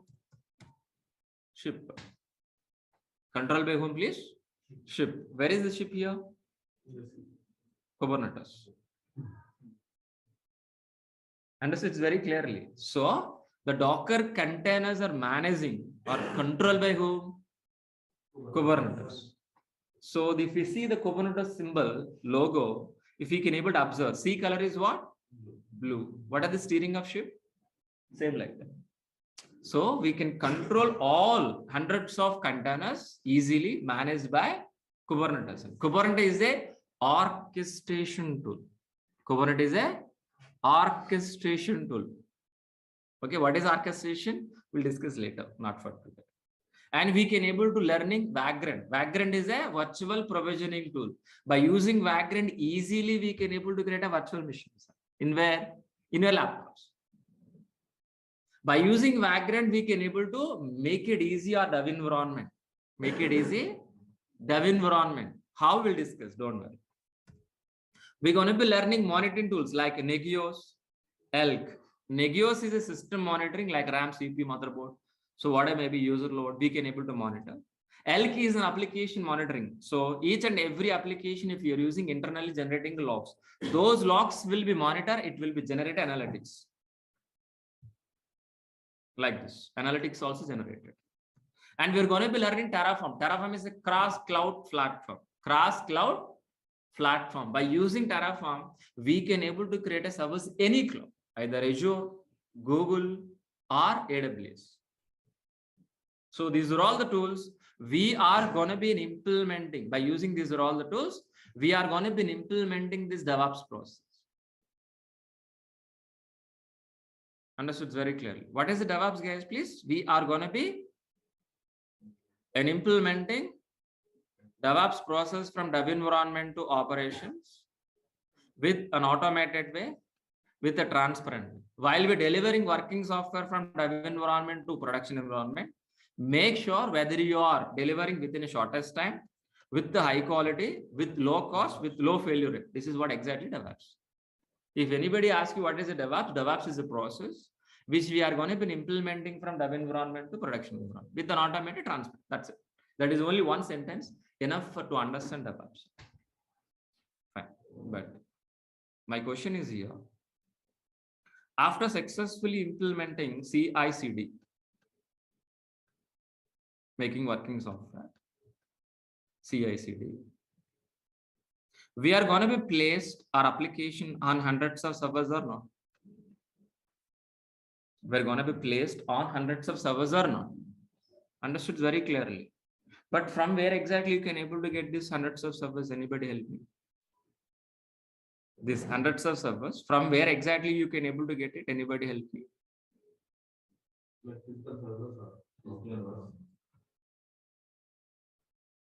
After getting the servers, we are going to be placed our application or not? Yes or no? This is what exactly we understood or no? So this I'm asking one more time, please answer to me. So what is an application? Please tell me. What is an application? Anybody? Please. What is an application? Website. Simple word. If you ask me definition point of view, the working software which is written any programming language like Java, .NET, Python, we calling as a application. So for maintaining this applications, for maintaining our application, for deploying our applications, we require a infrastructure. Infrastructure. What is infrastructure? If you ask anybody definition in a dictionary meaning, what is an answer for this? If you open a dictionary, what is the meaning?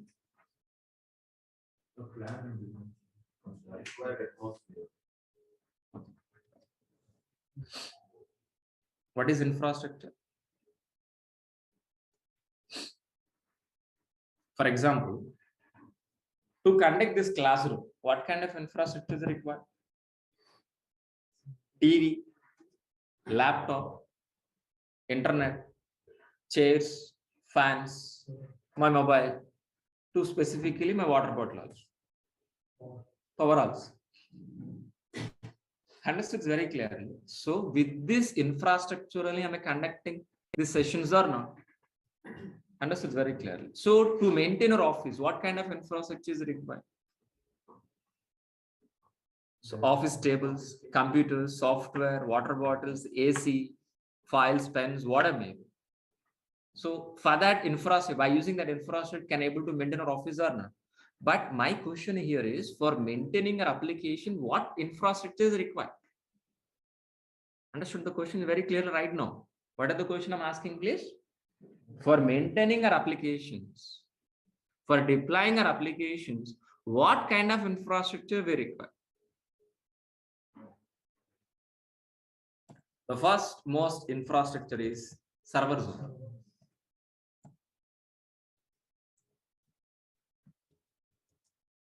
Servers only. The next most infrastructure is what? Networks. Then third one is database. The fourth one is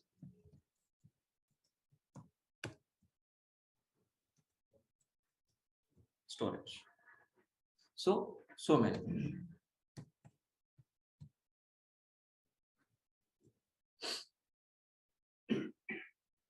So many. But these four are major infrastructure. These are all four major infrastructure. I'll repeat this. Application is nothing but what? Website. For maintaining this website, we require an infrastructure. What kind of infrastructure we require? Servers, network, storage, database. My question is to specifically after this, how many ways we can able to get this infrastructure? You know the answer, please answer to me. How many ways to get infrastructure,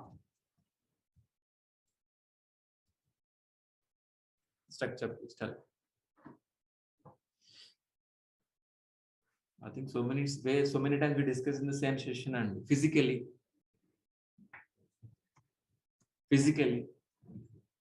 Virtualization, environment, talking about environment, physical environment, virtual environment, and cloud environment. But the question is here is what is the cloud? So specifically, what is a cloud computing? What is a cloud computing, guys, please? That is a question. So I'm going to be asking. So listen very carefully. Listen very carefully. Listen very carefully. What is a cloud computing? If you can able to access remote placed resources over internet from a laptop is nothing but a cloud. Understood? Nothing. Am I right? Yeah. Let us discuss about what is a cloud. What is a cloud? Listen very carefully.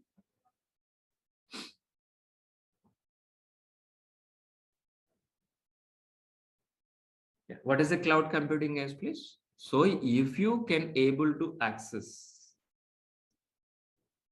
the remote placed resources over internet from a laptop is nothing but a cloud. So what is a data center first? Please tell me. What is a data center, please? Huge computing power. Huge computing power. Huge computing power keeping in a rack wise in a big room we calling as what? Data center or no? Huge computing power keeping in rack wise in a big room we calling as a data center. This data center is located in globally. In Mumbai, in Hyderabad, recently they're going to be launching into the Vizag also. In US, in Singapore, UK, in London, Sydney, globally, AWS people are expanded their infrastructure globally. So these data centers are existing physically. We can able to see like our building. How exactly we can see this building physically with your eyes, these tangible things. The same way the data centers are available. In Hyderabad also we have this data center, Amazon data centers. In US also we have. In Singapore also we have. Understood?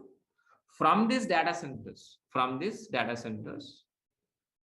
if you can able to access a server, a network, a storage, over internet from a laptop is nothing but a cloud computing. That is a statement I given. What are the statement, guys, please? So the remote placed resources, any infrastructure, either servers, network, storage, databases, if you can able to access over internet from a laptop is nothing but a cloud computing. So nothing but what? Cloud computing. Any cloud, either Azure, Google, or any cloud is a rental based resources only.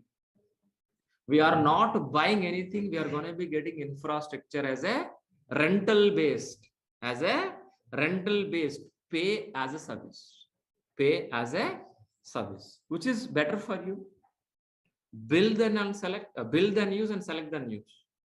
Which is your favorite thing is out of these two? Construct then use, or else ready-made thing and use it. Right. Example, you want to go for railway station from your home. You want to go to railway station by car. The condition is what? By car. My question is, how many ways we can able to get a car? Only car. Only car. Our own car and renting. Two ways. One is buying car, rental car. Buying car or rental car. I want to go by car only. But how many ways we can able to get a car? Two ways. One is buying car, rental car. If you want to buy a car for just for reaching a railway station, really are you going to be buying a car? Just for reaching a railway station, really you're going to be buying a car. If you want to buy, how much amount you need to spend? Minimum 10 lakhs. Huh? You require driving license, you require pollution check, RC copy. Finally, you don't have a driving, you need to hire one driver, monthly maintenance. After reaching a railway station, where you park the car, a lot of issues. Instead of that, if you book a Wala cab, within 10 minutes, the car is available at your doorstep. without worrying about all these things. Just getting into the reach railway station, what is the tariff you can pay? Maybe 300 to 500 rupees. So instead of spending 10 lakhs, are you going to be spending 500, which is easy for you? So our purpose is what? Just for reaching railway station. Our purpose is fulfilled or not? The same concept here also. Just for deploying our application, are we going to be buying a server? We're going to be go for what? Rental servers. From where? Cloud. Understood very clearly? Cloud is a rental-based infrastructure for deploying our applications. What kind of infrastructure we require, we can able to get it easily. Based on usage, we are going to be paying rent for every month. This is nothing but a cloud. This is nothing but a cloud. But which are all the clouds available in the market leading? Azure is, AWS, Google. But which cloud we're going to be learning? AWS. AWS is a first cloud service provider. AWS is a first cloud provider. In AWS, we're going to be learning these many models: VPC model, EC2 model, RDS model, S3 model, VPC model, EC2 model, RDS model, and S3 modules. Each module will take minimum 2 weeks. Understood very clearly. Totally 7 weeks it will be complete this diagram. It is a high-end diagram, which we have experienced DEVOPS in DEVOPS Transparent one diagram, high-level diagram. The same in AWS, it is a top and highest diagram. In this, we are going to be learning 4 modules. What is the first module, guys, please? VPC. VPC is nothing but what? Network. EC2 is nothing but what? Computing power. Servers. RDS is nothing but what? Databases like Oracle, MySQL. S3 is nothing but a storage. It is online storage. What I said very clearly, let me repeat, please. EC2 is nothing but what? Servers. VPC is nothing but what? Network. RDS is nothing but what? Database. S3 is nothing but what? Storage. But what is a VPC? What is a VPC? Virtual Private Cloud. Virtual Private Cloud. Virtual Private Cloud. If you are visiting any office, we have a network or not, a physical network or not, connecting with this kind of internet cables. Connecting computers with a internet cable, that is we calling as a physical network. The same kind of network we are going to be getting from cloud. From cloud. Cloud in a virtual form is nothing but what? VPC. I'll repeat this. So we are going to be getting a isolated, a office kind of private network. We are going to be getting from where? Internet. Cloud is nothing but a internet or internet. So in a virtual form, if we can able to access from your laptop is nothing but a VPC. Like for example, so AWS can able to anybody access, you or me, anybody can getting into the AWS, but we can able to have a private network, private sections. So your VPC, my VPC, your friend's VPC. Example. So can able to getting into any TCS company, can able to access your TCS or HCL company laptops or servers from outside world, can able to? Is it secure or no? The same way, we can able to get that kind of network in cloud also. For example, this network for what? TCS. This network for what? HCL. These are all the companies are using AWS cloud only, but AWS providing a secure network. So this network only dedicated for what? TCS. This network is dedicated for HCL. Understood very clearly. How exactly your office kind of network, but we can able to get to our internet in a virtual form instead of physically. I hope you people understand. Without network, we can't keep it any mission. Even my laptop also, without network, can able to keep in this laptop. Can able to conduct this an online session without network? No. The same way, servers also. Without network, we can't be exist any server. First, we need to establish network. On top of it, we are going to be keeping our servers. If you want to servers, from where exactly we can able to get it? EC2. EC2. Cloud means what? Internet. Computing power is nothing but what? RAM, CPU, motherboard. These are all we calling as a computing power. That's what we calling as a computer. In elastic form, what is elastic means? Flexible, expandable, increasing, decreasing kind of thing, and flexible things. So we are going to be getting a service from cloud in a flexible kind of thing. This we calling as what? EC2. Based on customer load, we can able to increase the servers, decrease the servers automatically. That we are calling as elastic. So 1E, 2C. That's what? EC2. By helping of EC2, we can able to get a servers or not. So which are all the components available in a laptop? The same components available in server also. RAM, CPU, motherboard, RAM. These are all the resources having in a laptop also or not. But same kind of resources in server also. But laptop is only for home purpose. Server is for deploying our applications. For example, I want to deploy Maha Sir application. I want to deploy Maha Sir application. And how exactly, please? First, you need to establish network. We need to create one virtual network in the cloud. Once if it is create a network, on top of it, we are going to be creating a servers. On top of the server, we're going to be placed on our Maha Sir applications. Maha Sir application. Once if it is placed Maha Sir application, we can able to access our internet as it is like this. Same way. Our job is finished or not? Network we created, on top of servers we created, on top of we place our websites. Done or not? But my question is, where exactly we can able to maintain our customer information, mobile, email address, subscription information, where we can able to maintain? Please, anybody help me. In database. In database. The database we can able to get which service? RDS. I like Oracle kind of database. MySQL kind of database we can able to get it from where exactly? RDS.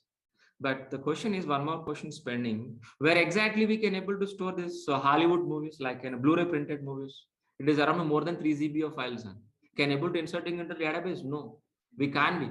That is the reason we are going to be using separate storage. Separate storage. That is nothing but S3. S3 is a online storage. Best example for this, Google Drive. How exactly you're uploading PDF document, video files, audio files in Google Drive or not? Same way we can able to use S3 bucket. In entire world, the first cloud service provider is S3 bucket only.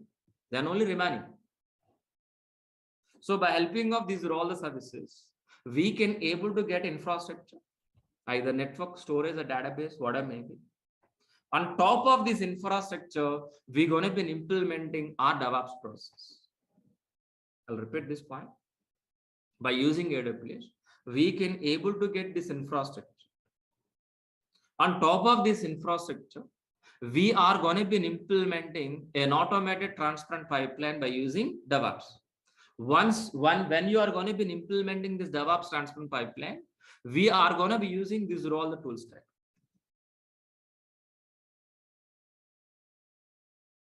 Got it very clearly? By using AWS, we can able to get only infrastructure.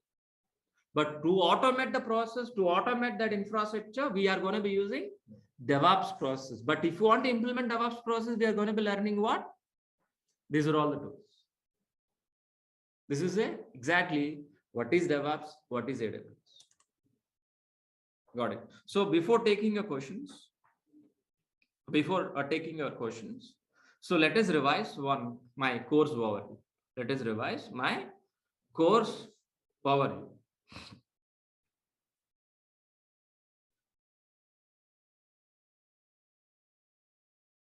This course is designed with what? Complete DevOps, complete AWS, complete DevOps, complete AWS, Linux basics only, and shell scripts also covered. The total duration of this course is what? 4.5 months. Please. Linux basics I will be covered. Shell script I'm going to be covered. No programming like Java, .NET, Python not required to learn to join this course. You require a laptop to practice daily. Freshers can join in this course. Experience also can join in this course. Any graduate, BSc Computers, BTech, MTech, MBA, any graduate can join in this course. So if you join in this course, which are all the benefits, guys, please? Daily class recordings will be received via Google Drive after payment. After payment. So up to from date of registration, 11 months access, it is officially, unofficially lifetime. If you ask your admin, they say only 11 months, but I never ever delayed any video, you can access. Resume preparation, yes. Interview question and answers. 4 live projects will be covered, including this course duration, not separate time. 80% of soft materials, yes. Our course starts with very basic level and finish with an advanced. Each and every session is a practical. Don't expect like a PPT presentation like this. We're going to be do practical things. What I'm going to be deliver in the session, you need to practice on a same day. On a same day. On a same day. Daily, 1 hour we're going to be spending. And 2 hours per practice. Totally 3 hours you need to spend for a day. What I'm delivering in the class, you need to practice by. I'm going to be share recording session. You need to practice. If any doubt, you can able to class with me. Still, if you can't talk to me, or else share your screen. I can able to resolve your queries also. So class timing is 8 to 9 a.m. 8 to 9 a.m. daily, Monday to Saturday. Sometimes we have a classes on Sundays also, but prior to one day, I'll inform you in the class itself. So going to be paying 12,000 rupees for full DevOps, for full AWS, please make it note this, for daily recording sessions, daily, only daily.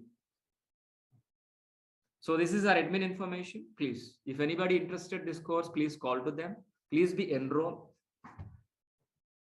So this is our admin information. I'm going to be share in the chat box.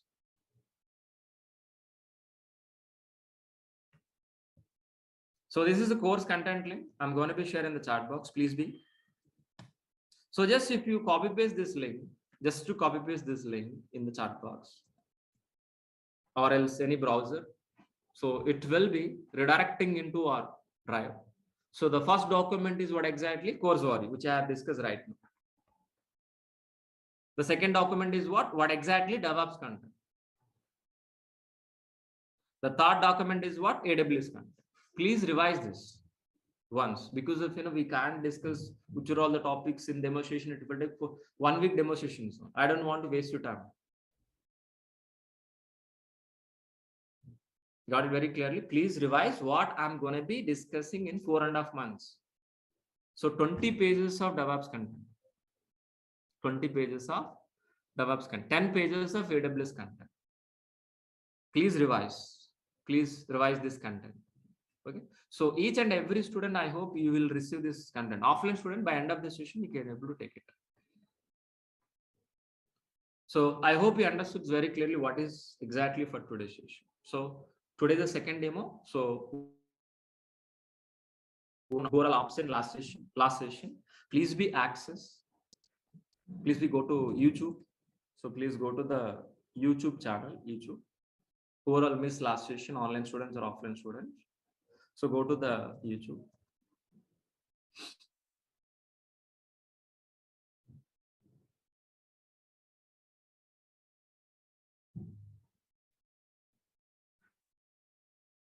Please type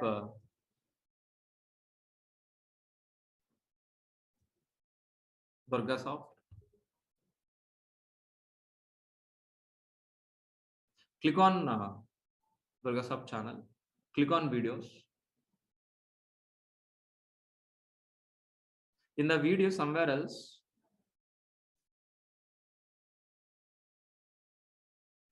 DevOps with AWS. Demo number 1. This is yesterday's session by Mr. Maha. Please verify with whether it is by Mr. Maha or not. So DevOps AWS demo 1, by Mr. Maha. The same way. So today's session also uploaded. After this session, if you want to revise, please go through this once and please be joined by tomorrow. So we're going to be start a regular session by day after tomorrow. Tomorrow is the last day. Only 3 demos only. There is no 1 week demos. I don't want to waste your time. And day after tomorrow onwards, our regular session will be started. Who are interested, please be enrolled today or tomorrow. So choice according to your your budget, whatever may be adjustment. Please talk to admin. They will help you do that. How to pay, how to payment. Please do that. So please approach your admin. So please be enrolled. After enrolling only, you're going to be receiving daily recording sessions. Okay, fine. So that is exactly for today's session. So tomorrow we're going to be discussing of types of servers. So we have pending physical servers, virtual servers, cloud servers. What is the different those things? How exactly? So we're going to be discussing for tomorrow. So that is exactly for tomorrow's session. Yes, please. So do you have any questions, please? Thanks, Sai, please. Thank you. Thanks for reply. Any questions, please? Online students. First, let me clarify online student, then go for offline. Okay. Please ask, please, any question online students, please. Do you have any questions, please? Online students. So Mauni, thanks. Thank you. Thank you, Mauni. Thanks for replying. So Kumar asked this question. After completion of this course, how much experience can I show for a job? For this, if you complete this course, my course, you can feel inside 1.5. Really, you can feel 1.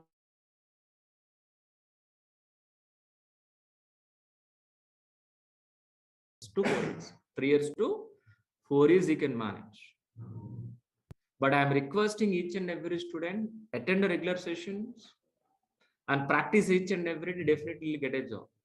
Irregularity, we can't help you. Without practice, simply sitting in the classes, you can't be get it. Please, regular sessions attend and regularly practice. Easily can go through that. So Anil, so please talk to admin. That is admin question. Please talk to admin once. Definitely, I said very clear. Resume preparation. I'm going to be helping you. How to pay the fee? Please, I shared all your admin. Say, I'll display on the screen. Please be get it out. Please.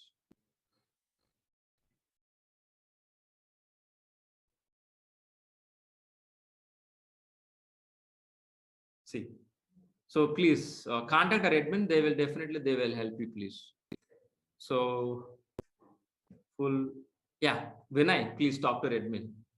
Any technical question, please ask me. How to pay, how much, installment, please approach to admin. They will help you. Okay.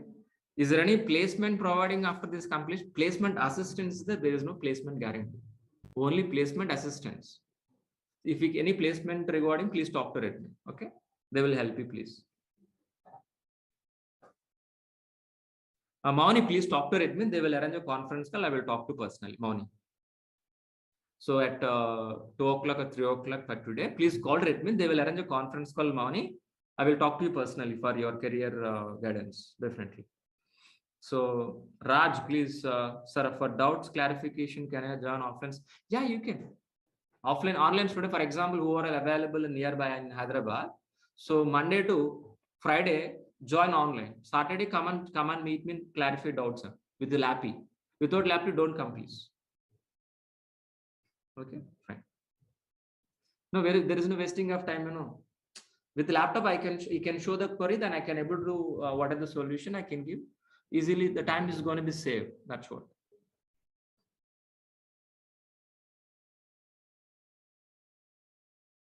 Please. Rahul, I already shared, please. 1 second. This is course content link, please. I shared one more time, please be.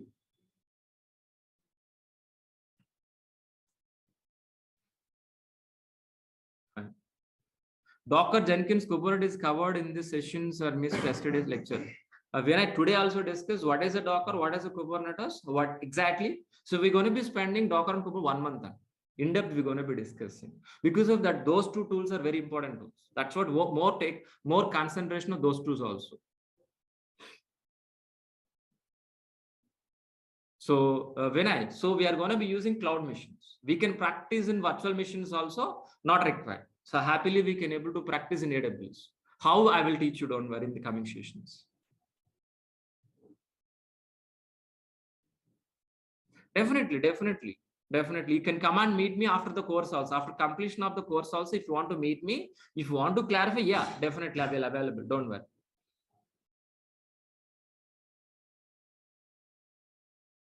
Yeah, please. I shared one more time course content link. Please look at once. AWS, complete AWS, and not adding on. Complete AWS, Linux basics. Complete DevOps, complete AWS, Linux basics. Shell script also. Yeah. Is there any other questions, please, online students? Can I move to the offline? Yeah. Parallelly, no. It is a sequence. One after another only. If you're teaching parallel, what will happen? It can't be practiced. That is the reason. Sequence, one after another. Only daily one class only. You're going to be attending my sessions only one class, not two sessions. What are the questions when I ask this question? What is an exactly profile? So after completion of this course, you can able to become a DevOps engineer or else AWS admin. These two profiles you can able to upload both. AWS admin in resume you can able to keep, as a AWS admin or else DevOps engineer. Fine. So if you don't want to continue as a DevOps engineer, if you want to go for only AWS admin, yeah, I can go ahead. That much of syllabus it covered. But if you want to keep a DevOps, you definitely should learn the AWS. For example, A, B, C.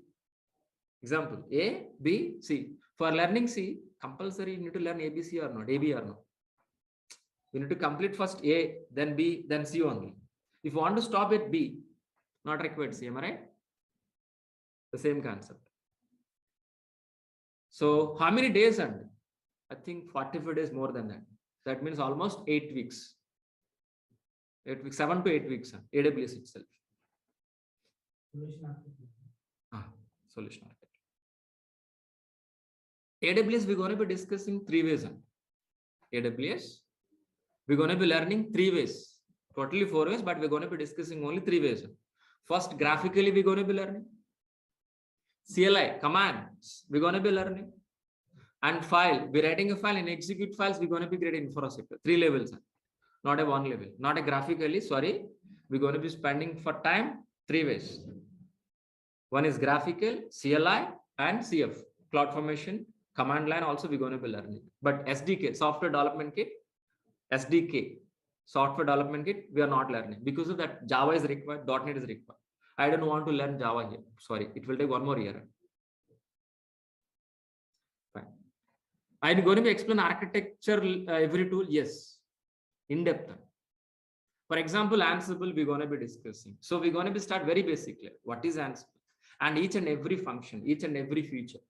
And practically also, not a theoretical explanation, practical explanation. By end of the tool, end of the model, we'll do one real-time project. For this, it will take 3 weeks for tool. Ansible itself 3 weeks. Chef itself 3 weeks. CAC itself 3 weeks. Docker Kubernetes 4 weeks. Means 1 month. AWS 7 to 8 weeks. Please calculate accordingly. Okay. So we can't skip, we can't be trimmed. Sorry. There is no fast traction. So 1 month, 45 days, no, not possible. For example, if you want to gym, if you want to go for a 6-pack, so 1 month it is possible really. If you can make it, definitely I can make it is 1 month. Understood very clearly. It is not possible or not. The same concept here also. Fine, thank you. Thanks a lot. Thanks for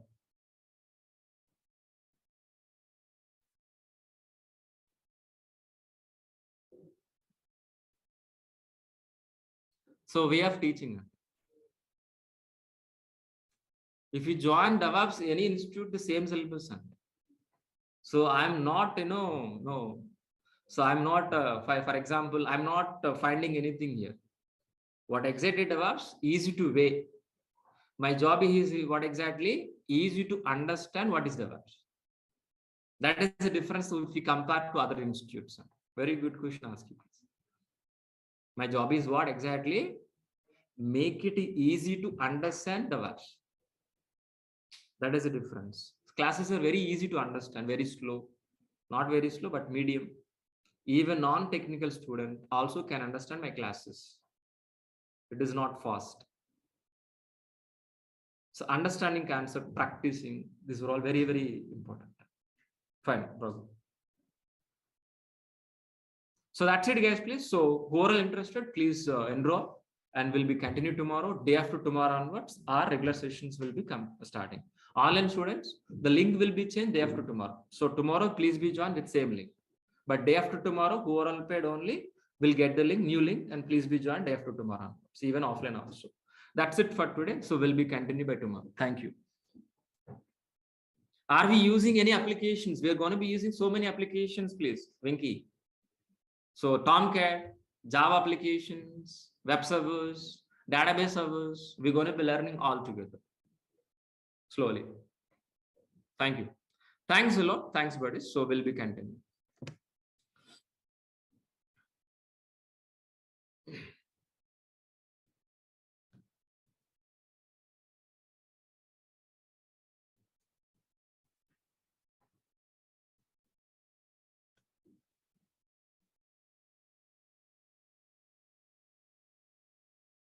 Take a photo.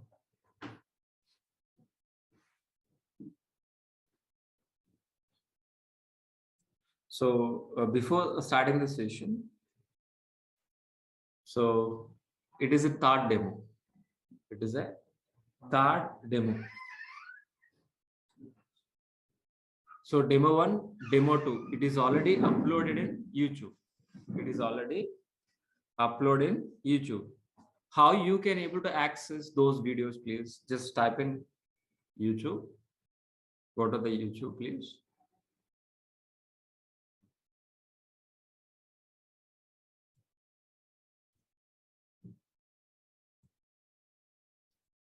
Durga Soft. Go to the channel. Playlist. Go to the playlist.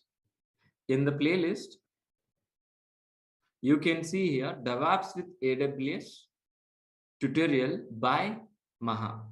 Please open this. Here is, we have two videos here. Demo 1, demo 2. Today video also will be uploaded by afternoon. Okay, please revise this. So who are all new students? Please visit these two demos. At least last demo. At least please visit last demo. Second demo is enough. Okay. So before starting the session, what is our agenda? So what's we going to be discuss about today? Let us fix our agenda first.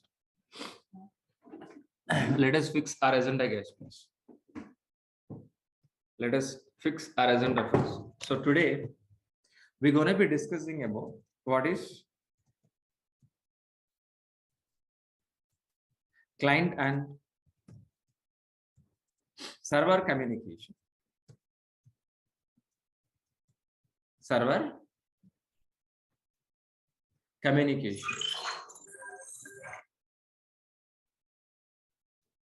And types of servers.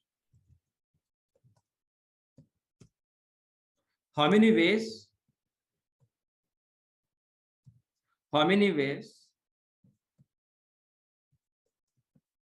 get servers?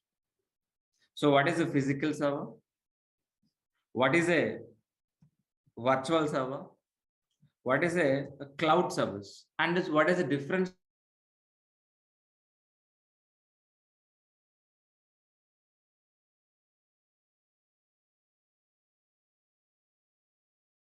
Why cloud?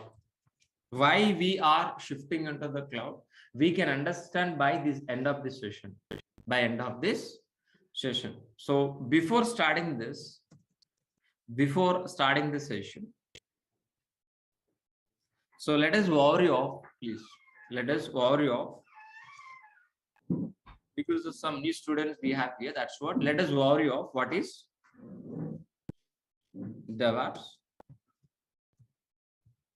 What is AWS? First, let us worry. Within 10 to 15 minutes, we'll complete this. Then we are going to be start this. So this is exactly our agenda for today. So first, let it be start. So tell me, what is the DevOps? Please, anybody help me? Yeah. You know very well. What is an application? Please, anybody help me, please? An existing student. Yeah. Application is nothing but a website. The working software, which is written any programming language, we call as what? Application. That application we are going to be placing on where? Server side. Excellent. Thank you.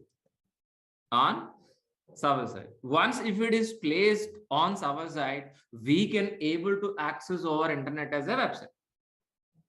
But if you want to produce a Flipkart or a Redbus kind of applications, we are going to be using SDLC.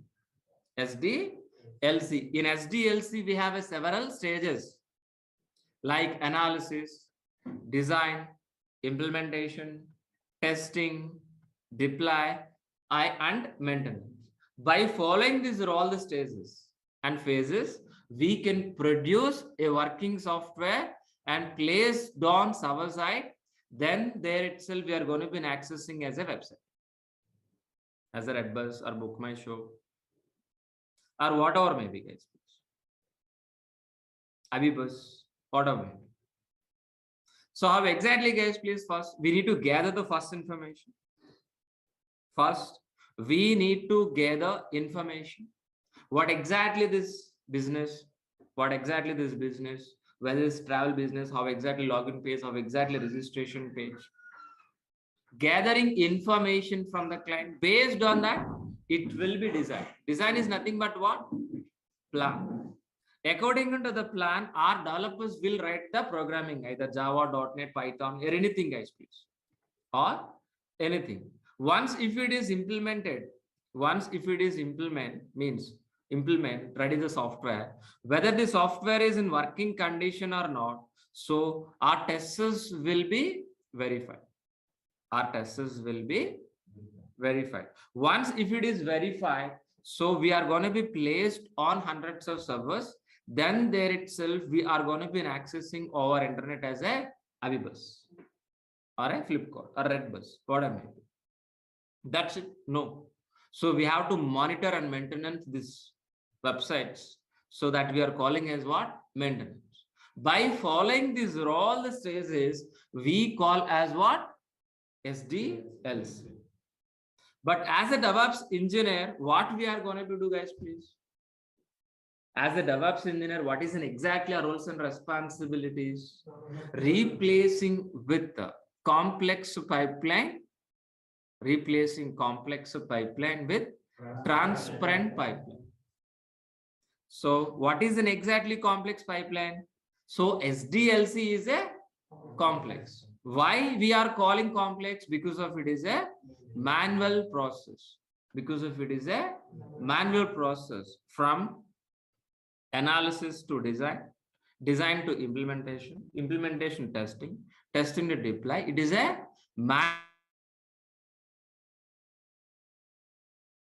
So if you got any issue, if you are facing any issue, any problem, to identification, it will take long time. For resolving issue also, it will take long time. That means the cost is going to be increased or not. It will take more time or not. Definitely. So the quality is decreased or not. That is the reason we are calling as what? Complex pipeline. Example, this is water pipeline. This water pipeline is underground. Somewhere else a blockage. Can able to find immediately? We can't be find immediately. Am I right or not? And after finding also, it will take a couple of weeks to rectify this problem. The same way our SDLC also. But what we are expecting is, please, transparent pipeline. So just we are replacing complex pipeline with what? Transparent pipeline. Everything will be visualized. Everything will be visualized. If you got any problem, any issue, we can able to see it's one look itself or not. Yes, obvious. What one look itself we can able to see, we can able to rectify as soon as possible. The same way, DevOps also. DevOps is what exactly? DevOps is an automated transparent pipeline. DevOps is an automated transparent pipeline. Due to this automation, due to this transparent, so if you got any issue in the middle, easily we can able to identify, easily we can able to rectify our problems as soon as possible. As soon as possible. But actually, our DevOps process is look like this only. This is an actual DevOps process. This is an actually DevOps process. In this DevOps process, we have several stages like, plan, code, integration, testing, release, develop, and operation. But in this DevOps process, our roles and responsibilities start from dev environment, ends with what? Operation. That means what? We are part of coding, integration, testing, release, deploy, operation. That means, are we going to be writing any coding? No, we are not writing any coding. Are we going to be writing any test cases? No. But as a DevOps engineer, what we are going to be doing, guys, please? Just we are going to be implementing an automated, a transparent pipeline. While implementing this automated transparent pipeline, make sure whether you are going to be deliver the working software which is written by developer into the production environment within a shortest time. Within a shortest time, with a high quality, with a low cost, with a low failure rate. It is an exactly DevOps process which we have understand very clearly last 2 demo sessions. So who are all not attend last demo sessions, please revise once. So we have discussed in very depth. Okay, so for implementing this DevOps transparent pipeline, so which are all tools we are going to be using, guys, please? Which are all tools we are going to be using? We're going to be using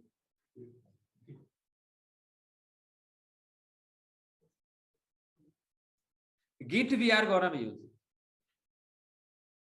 We're going to be learning Git administration. Git itself 1 week we're going to be learning it. Maven, Jenkins, JFrog, SonarQube. So which are all the tools, guys, please? Git, Maven, JFrog, Jenkins, SonarQube. By helping of these are all the tools, we are going to be implementing CI/CD process.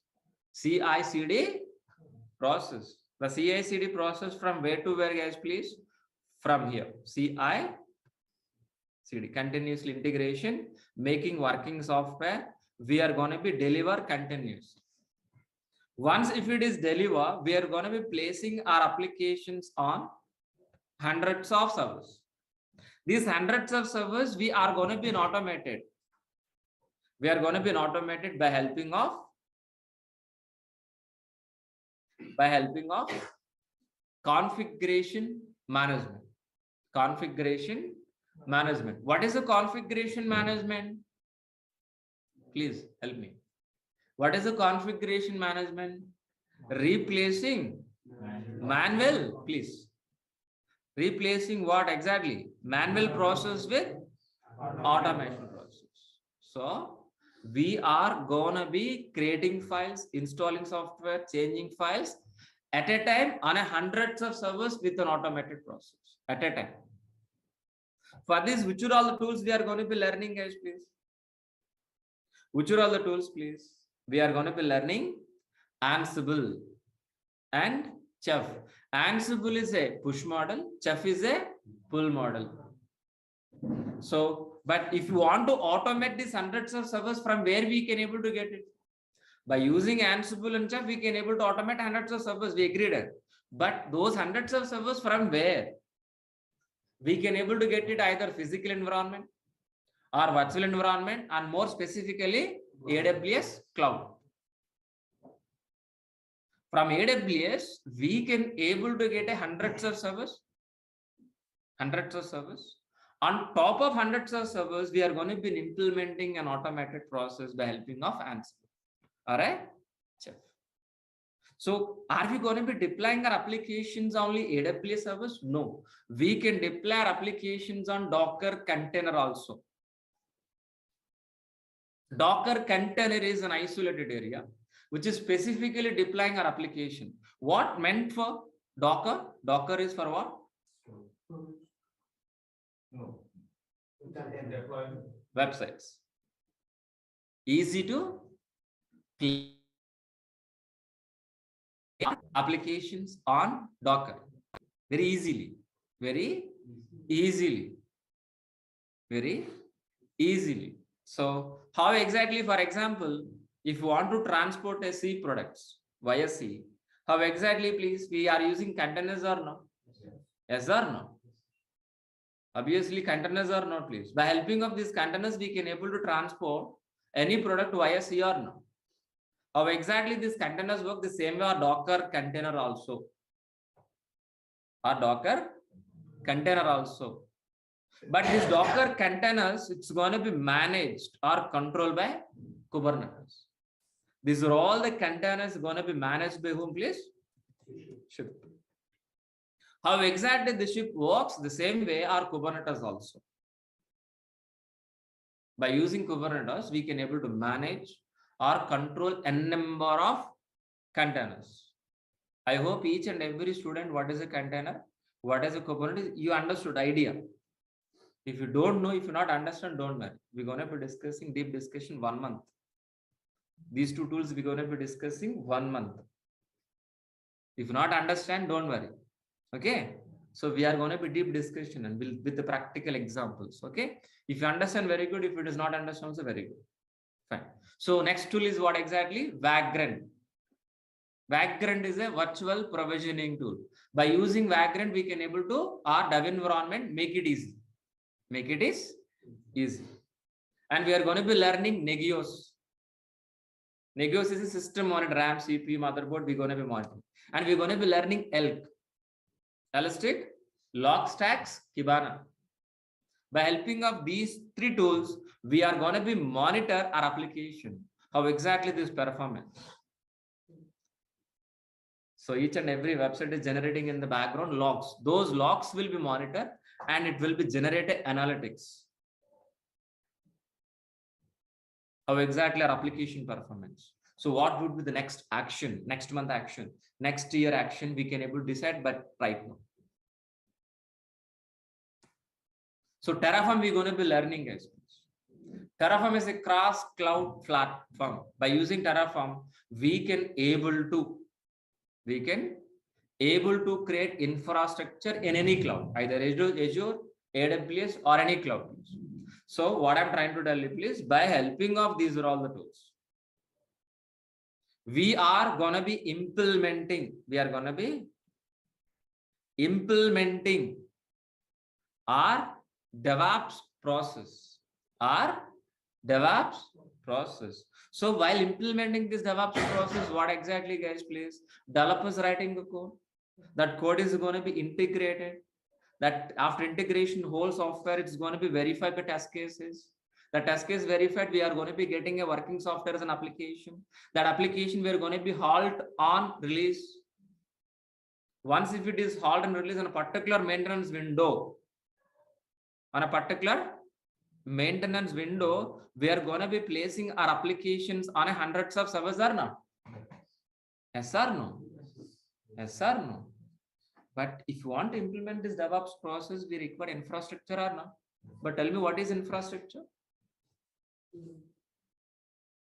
Please. What is infrastructure? Anybody help me?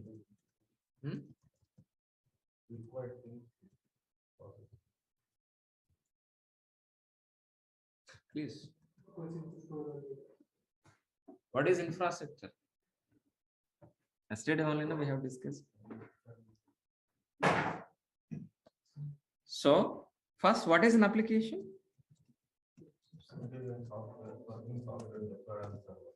Simply a website. What is an application?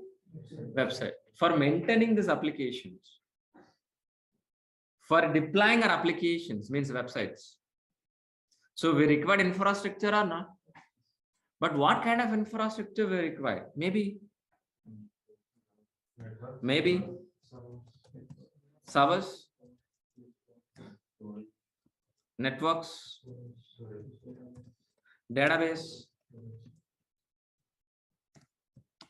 and storage, and so on.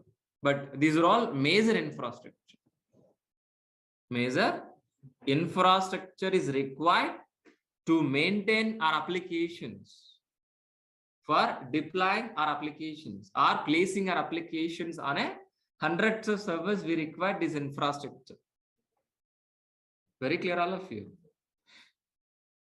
But how many ways we can able to get it, please? How many ways we can able to get this infrastructure? How many ways? How many ways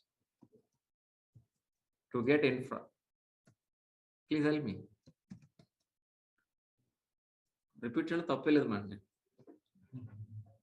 Please tell me.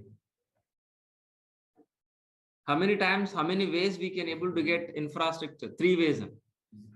Physically, virtually, cloud. So in physical environment, we can able to get it. From virtual environment, we can able to get it. From cloud also, we are going to be getting. Cloud also, we can able to get it. But my question is, what is a cloud? What is a cloud? What is a cloud computing? That is the question. Anybody help me? The software which is deployed on some other location. What is a cloud?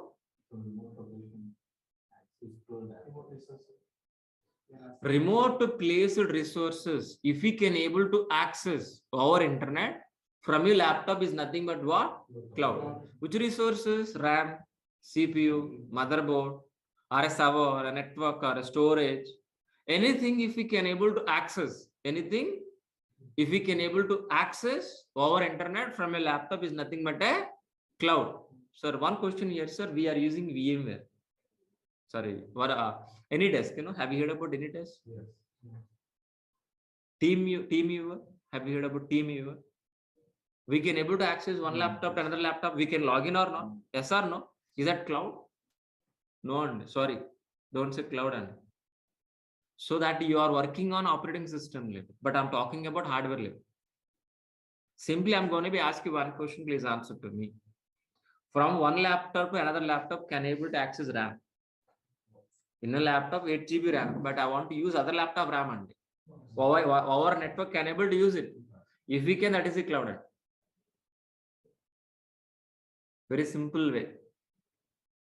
The RAM servers are located in remote place, somewhere else. Our network, if we can be able to control or access from a laptop, is nothing but a cloud. Very simple way.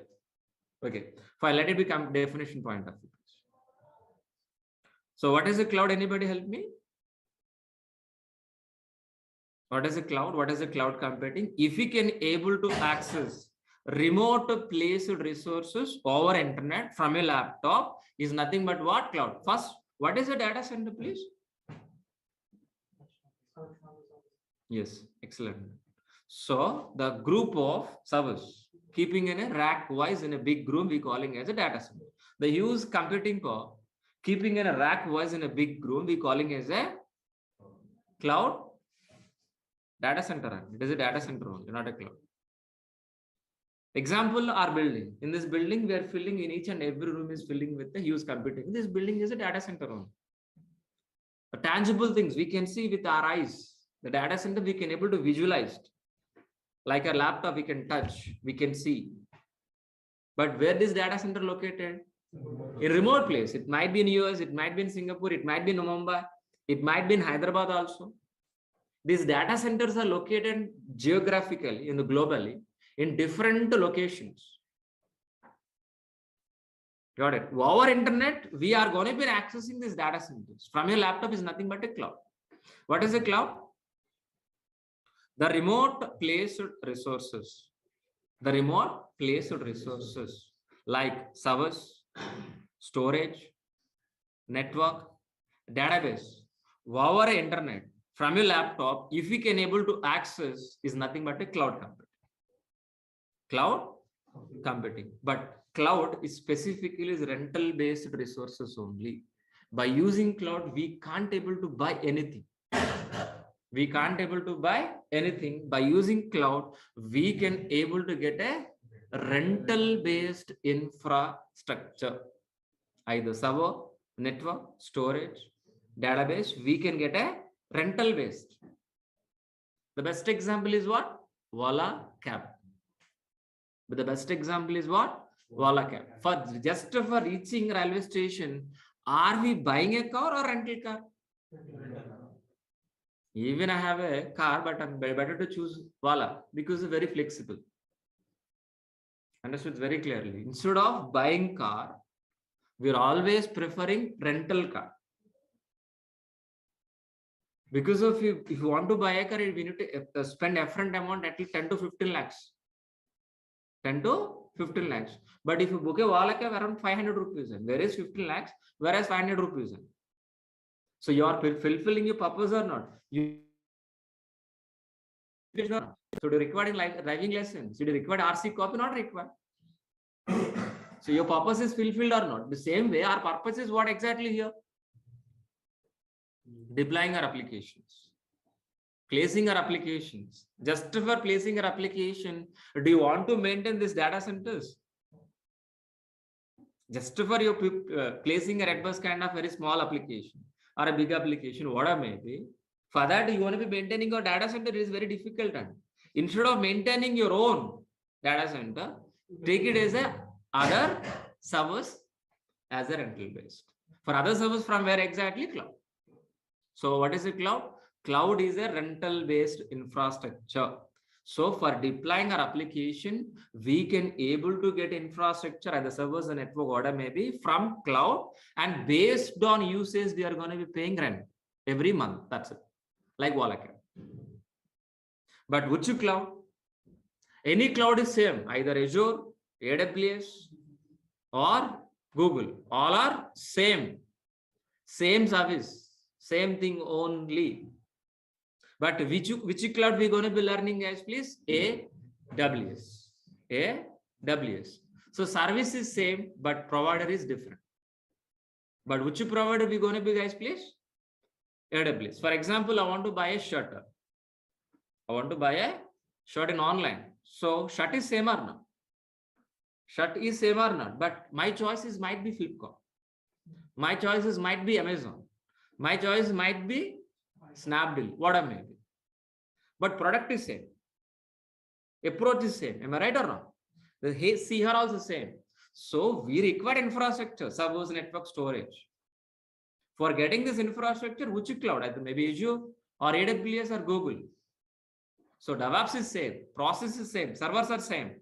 But from where you getting is different. But which cloud we are going to be learning is, please, here? AWS, Amazon Web Services, we are going to be learning. In Amazon Web Services, so which are all the services we are going to be learning, guys, please? VPC, EC2, RDS, and VPC. So VPC is nothing but what? Anybody? VPC is nothing but what? In simple form, network. So EC2 is nothing but what?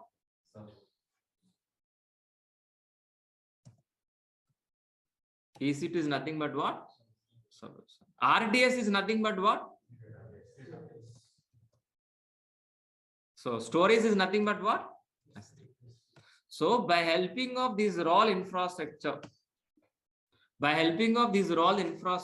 easily we can able to deploy our applications by using this DevOps process. This is what exactly we have discussed in the last session. Got it very clearly. So what we understand, guys, please, first, what exactly, please look at the screen. First, we need to establish what? Network. Then on top of it, servers. We are placing our applications here, either maybe Amazon, Flipkart, Redbus, Hotstar, whatever may be. Then our customer information is going to be maintaining on where exactly? Databases, MySQL, Oracle kind of database from RDS. For example, video files, maybe in video files, image files, or PDF, or a doc files, where you are going to be maintaining? On S3. On S3. So by helping of these are all the resources, these are all the models. So can we able to deploy our application very easily or no? Shall I repeat this diagram one more time for our understanding? Shall I repeat this? Yeah. So let me draw this one more time for our understanding.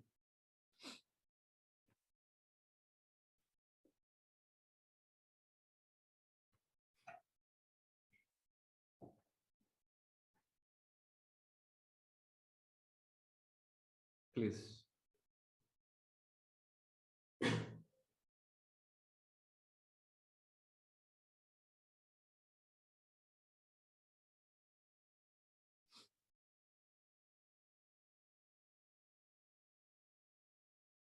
So first we need to establish what?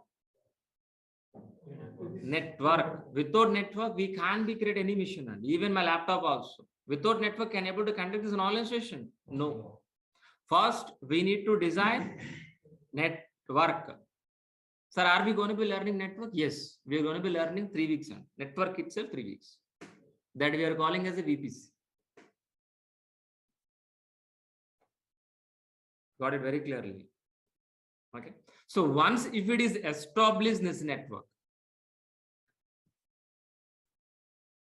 once if it is established, on top of this network, we're going to be creating a server. Server is nothing but what? EC2. We're going to be creating. So how many servers? N number of servers. It might be application servers.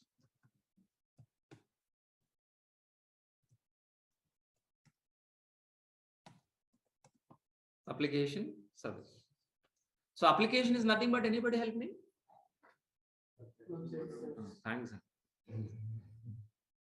So we are going to be creating a application servers. On top of it, we are going to be placing Redbus kind of applications, Abibus kind of application, Flipkart kind of application. How many servers we are going to be deploying? And n number of servers. So once if it is placed, where exactly you can able to maintain our customer information? In database. In database. That means we need to create a database or not? So the service name calling here what? RDS. But it might be MySQL database, Oracle database, whatever. So application is maintaining on application server, our customer information maintaining on database. So network keys we have designed, application server we have kept, and database also we have kept. But if you want to access, if you want to log in into any application, from where exactly you can? Anybody? From where exactly you can able to access your applications and from where you are accessing websites? From browser. Not the laptop only, by using browser, laptop. In the browser, we are going to be using Chrome browser. Am I right? Chrome browser. The Chrome browser we calling as a client. Your laptop is not a client. Sorry. Chrome browser is a client. So Chrome, Firefox, IE. How many clients in your laptop? 3. So from these clients, so we are going to be request. What kind of request, guys? Please tell me. The request might be login page. The request might be registration page. The request might be search page. The request might be payment gateway. The request might be cancellation booking. What I mean. anything, any request, anything, any action, it's going to be request only. Example, login page. So based on our client request, our application server will be processed. While application is processing your request, you provided a username password or not? Whether this username password is right or wrong, our application server will be validate with the database. Validate with what? Database. Once if it is validate, our application server will be prepare the response sent back to our client. This entire internet, the entire our technology, either Java, DEVOPS, whatever may be, based on this diagram. Only two actions in. Only entire internet, only two actions. Request, response. Request, response. Very simple way. What you are requesting, based on request, our application server prepare the response and send it back to your client. Send it back to your client. This we are calling as what? Client server communication. What we call? So that is the first point we want to understand for today's session. This is what exactly client server communication. So if you want to establish this diagram or whatever may be, we require a service or not? What is the server first? What is an exactly server, please? Server contains what? Server contains what exactly? How exactly? Which are all the components available in your laptop? Same components available in your server also. What I mean. But how many layers we have in server, please? How many layers, guys, please? Totally 3 layers. If you go for any server, if you go for any server, 3 layers. The first layer is hardware layer. The first layer is what? Hardware layer. Second layer is what? The first layer is what? Hardware layer, like maybe hard disk, CPU, RAM, and so on. It is a common for every server, even your laptop also same. On top of this, we are going to be creating our operating system layer. Our operating system layer, OS. It might be Windows environment or Linux environment. Anything, please. Once you decided operating system, on top of it, you can decide which application, which software we're going to be. It might be application, it might be database. It might be application or a web server or application server or a database server. That's it. But either application or a database server is same one. You are going to be taking a Linux server. On top of it, we are going to be deploying our application, then we're calling as an application server. We're going to be taking a Linux machine. We're going to be keeping a database, then we're calling as a database server. But the base operating system is same and hardware is same for all the servers.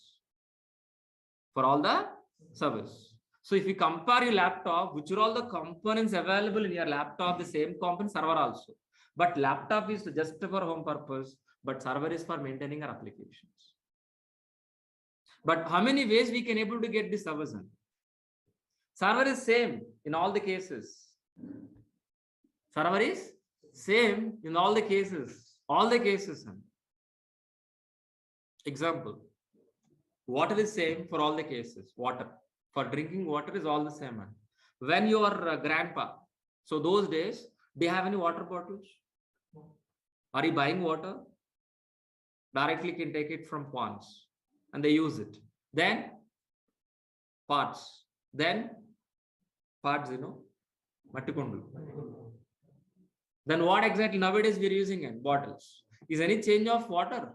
No. But the form of water changed. Way of use is changed. But water is same for all the days. The same way server is same. Either you are getting by virtual machines, either you're getting by physically or cloud. Server is no difference. And sorry. Don't assume like a server, cloud server different, virtual server different, physical servers are different. So server is same, but way of getting is different. Olden days, we need to buy a car, but right now we are booking a Ola cab. But car is same or not, all the cases. The same way, so server is same, but way of getting server is different. But how many ways? Please tell me quickly. Physically, virtually,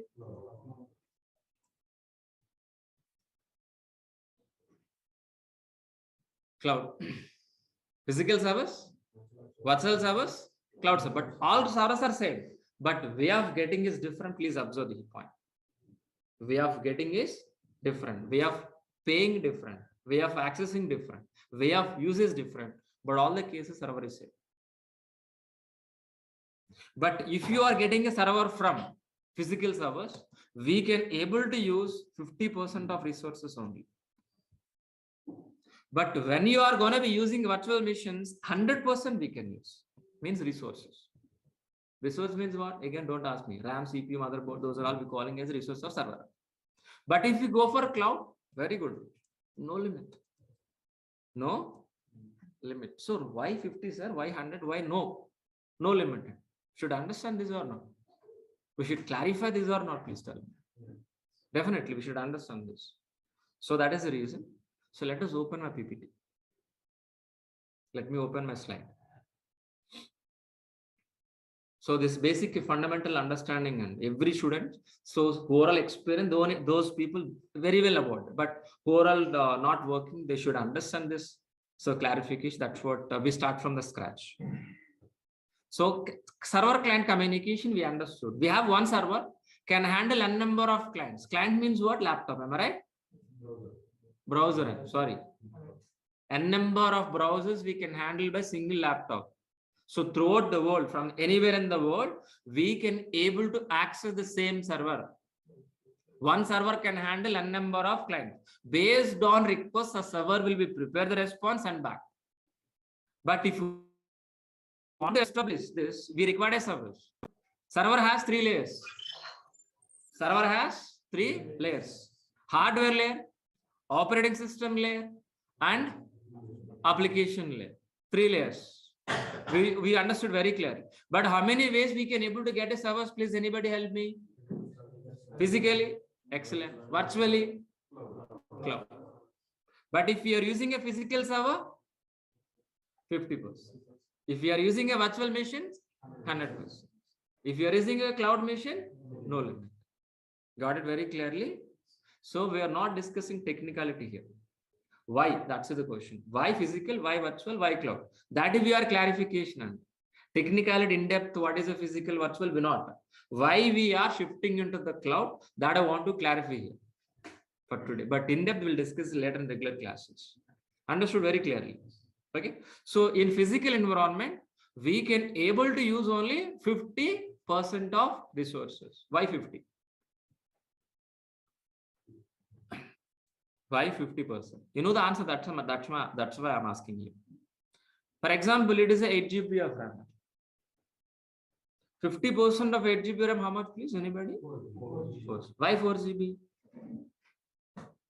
Example, to understand very clearly, listen very carefully. So for practicing DEVOPS, 4 GB RAM is going to be consumed. 4 GB RAM, it's going to be consumed. Okay, consume. Listen very carefully. Consume. You don't have laptop right now. You're going to be buying a laptop. While buying a laptop, only 4 GB laptop you're going to be buying or 8 GB? 8 GB. Why? Maybe tomorrow you're going to be practice another software. Maybe you are watching movie, browsing, a lot of activity you want to do. That time you can't be do that. Am I right? Yes. So question is another question, please answer to me. On top of it, very, very thin layer question, please answer to me. So you're going to be buying only 4 GB. Assume that.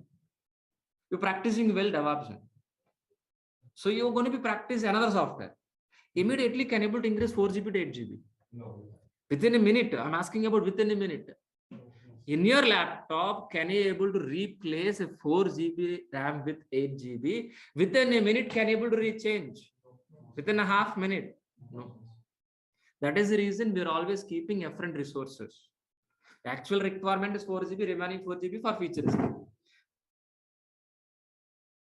So same concept. Out of 8 GB, we can able to use for today 4 GB. Maybe tomorrow in future we're going to be using another 4 GB. Understood? But if you are moving into the virtualization, so I'm requesting each and every student, your focus is very important. This slide. Okay. So 100% of resources. Here also we have 8 GB only. Listen, please. Here also 8 GB, but we are going to be using 100%. Why? Because virtualization. Why? Because virtualization. It is a physical layer.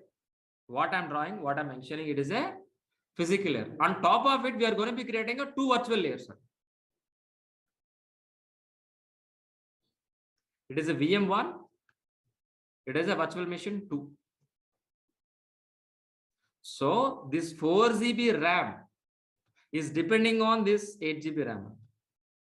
This 4 GB RAM depending on this physical RAM. So 4 plus 4 how much, guys? Please tell me. 4 plus 4 how much? Excellent. 4 plus 4, 8 GB. So are we using 100% or no? So out of 8 GB, can I able to use 100% of resource or not? Yes or no? Yes or no? Please tell me. Yes or no? On top of first virtual machine application number 1 and second virtual machine number 2. Clear or not? But my worry here is I want to deploy third application also. Where? In the same. Already 100% used. Where we can deploy? Option is no. Sorry. Understood very clearly? If you want to deploy third application, we require immediately one more 4 GB. 4 plus 4 plus 4. That means totally how much, guys, please? 12 GB. My question is here. So can I able to replace 8 GB of RAM with 12 GB within a half minute in this physical server, in this physical layer? Yes or no? No, here also problem. But I'll repeat this point. Listen very carefully. In virtual environment, we can able to use 100% of resources. But if you want to use more than that, we can't be get immediately. That's what it is. Limited. That's what we're calling as what? Limited only. Which are all the resources we can use 100%. Beyond that, we can't be get it immediately. Beyond that, we can't be get it immediately. But if you want that, definitely we should go for cloud. In the cloud, no limit. We are not worrying about RAM. We are not worrying about infrastructure. How many servers you want? Tell me. 2, 200, 2000. We can get it. We're not worried. There is no limit. There is no constraint to get infrastructure from the cloud. That is the reason we are moving into the cloud. Why we are moving into the cloud? We are not worried about RAM. We are not worried about infrastructure. That is the reason we are moving into the cloud. Let us give one real-time scenario. You can understand very clearly. For example, limit on.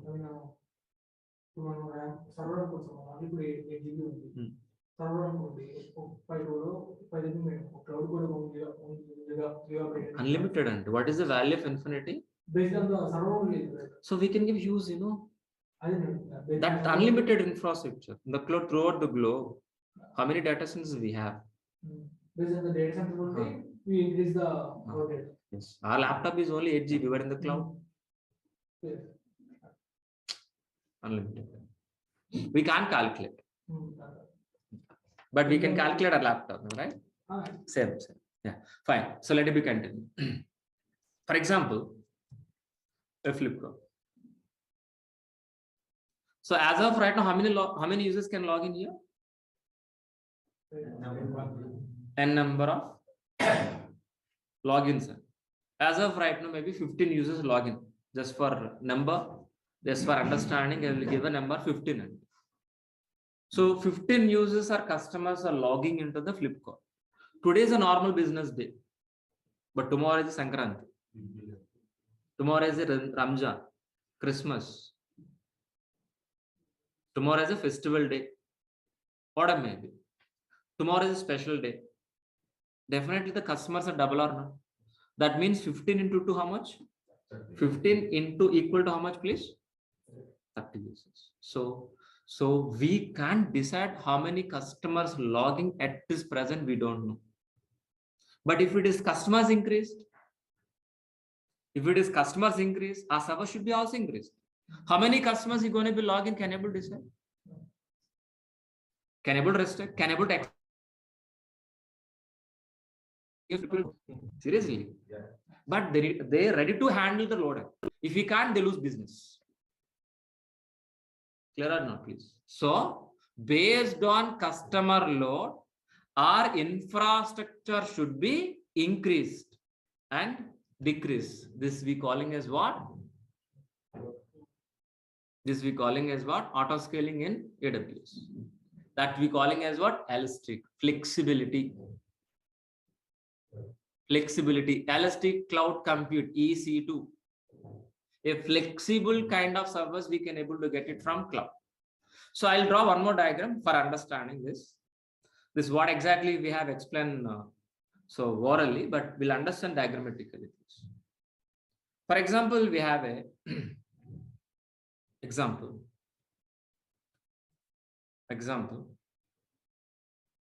So 3 Flipkart servers, example. 3 Flipkart servers. Each and every Flipkart server can handle only 5 users for our understanding, but really it might be more than 5, more than lakhs. So let us assume, 2 minutes.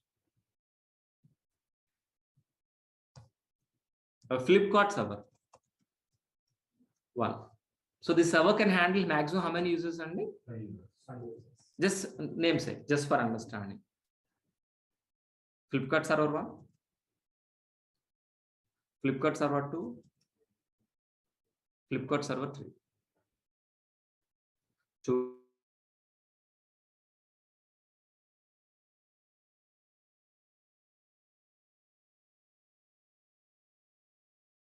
We're going to be handling load balance. So by helping of these 3 servers, how many customers we can able to handle, guys, please? 15. For handling this 15 users, so how many servers we are going to be using? 3 servers. This 15 users load is going to be hitting into this load balance. This 15 users load is going to be hitting into this load balance. What exactly this load balance does? Distributing this 15 users load equally on top of the server. First request goes to first server. Second request goes to second server. Third request goes to third server. Again, the 4th request comes again first server. 5th, 6th, and 7 again. 8, 9, 10, 11, 12, 13, 14, 15. So what is the load balancer? Equally, the entire customer load distributing across all the servers, either 3 or 30, whatever. That is job done by the load balance. But this is what exactly the situation right now, today, at this point. Tomorrow morning at 11. So big billion day, big sale day. So we have how much time, guys, please? Around maybe 24 hours. Within 24 hours, can you able to buy servers? Even you can't buy a laptop also, single laptop.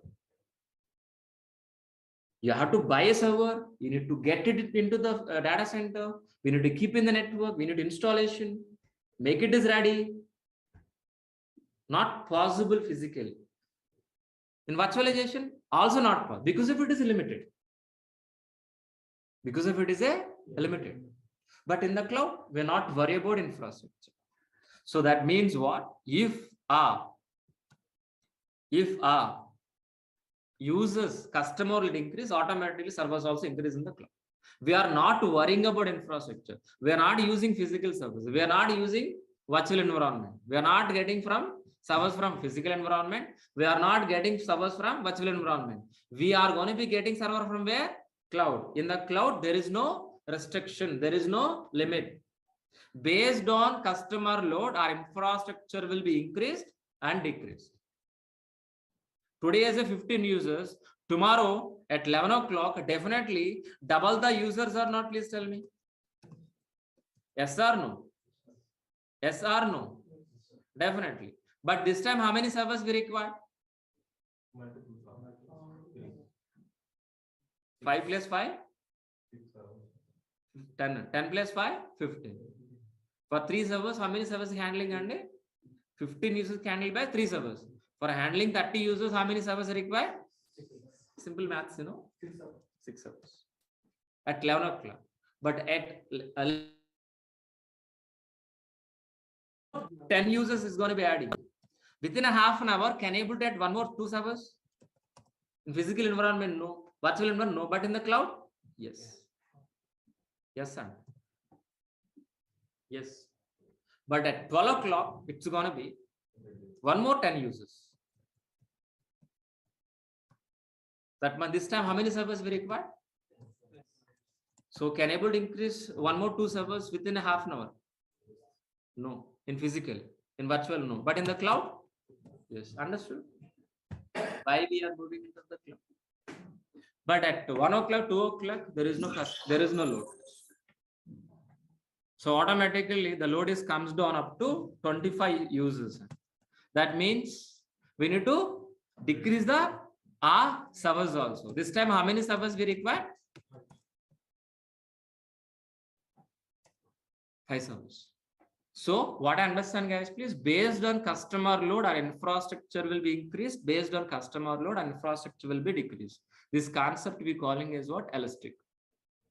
Those two specifically in AWS, autoscaling.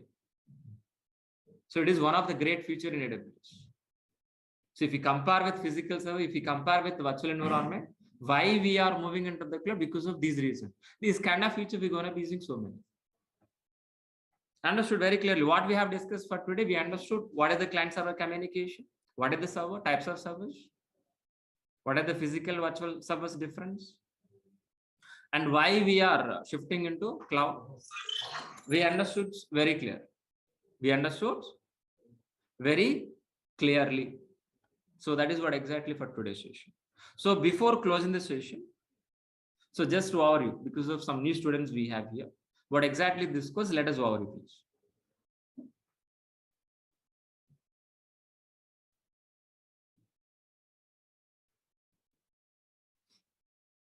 So this course is complete DevOps, complete AWS,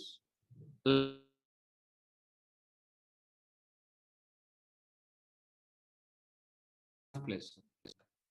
Linux basics I'm going to be covering. Shell script I'm going to be covering. No programming, Java, .NET not required. You have to, for practicing, you require a laptop with this configuration. So freshers can join in this course. Experience can join in this course. Any graduate can join in this course.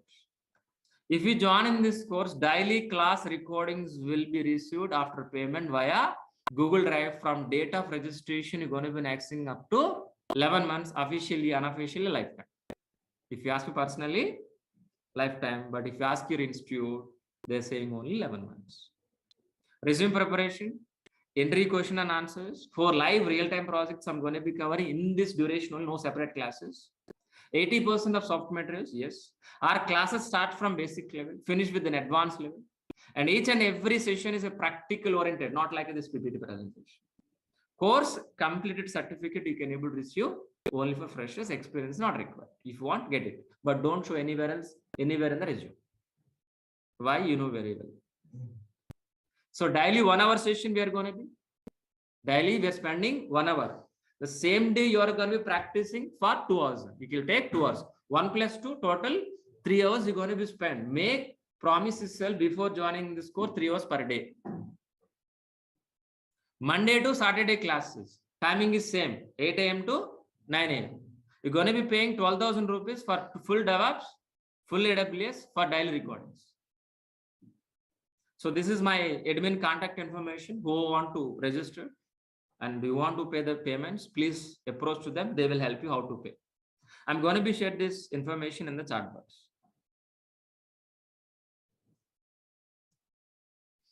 And one more thing, it is my course content link. So what exactly we are going to be covering in this 4.5 months duration. If you open this link, you can understand. You can see here, course overview, yes.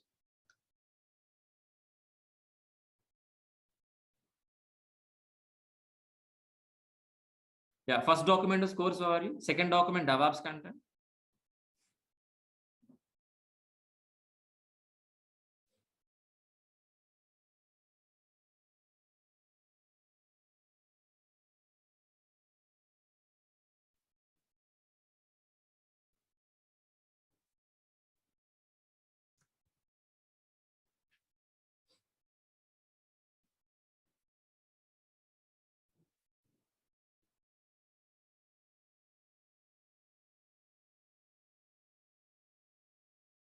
Guys, please wait, it is loading. So totally 20 pages of DevOps content. 20 pages of DevOps content. 10 pages of AWS content. Please revise these ones. So I think each and every student are receiving this link. Offline students, you can able to take it after by end of the session. Don't worry, you can take a peek.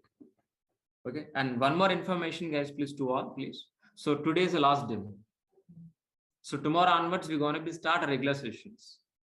So who missed last 2 demos, please watch from YouTube. Go for Durga channel. There itself, we can find my videos with Maha. Where exactly Maha, you can watch. So tomorrow onwards, we're going to be start our regular sessions. So we will meet all of you. We will meet with a new meeting link from tomorrow. We will meet with the new meeting link from tomorrow. So meeting link, who are all paid student, meeting link, get it from it. So tomorrow onwards, I'm going to be start sharing recordings via Google. How to access, how exactly, where exactly you can able to get. I will guide you tomorrow. Tomorrow I will show you. Okay. So this is what I said. So any questions, please, all of you? So do you have any questions? Linux basics, I'm going to be covering. Git not basics and Git administration, it will take 1 week. It is not a basics and advanced level. We're going to be discussing in-depth Git. Linux only basics, but Git is our tool, DevOps tool. We can't discuss as a basics and we should discuss in depth. Practically, we're going to be. It will take minimum 1 week to 10 days. Git itself. Deep discussion, deep diving into the Git. Okay. Sai. So any other question for online students? Then I'll go for offline. Are you covering microservices architecture IP get? Not required, I think, maybe. So we are going to be using Java application. So for explaining, for understanding a DevOps process, we take an example of Java projects.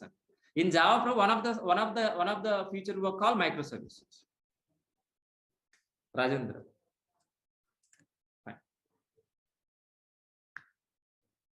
So Java, we have a Spring, Struts, Hibernate, MySQL, like microservices also. But we take any Java application, not only Spring, not only micro, any application. Any questions, please, all of you?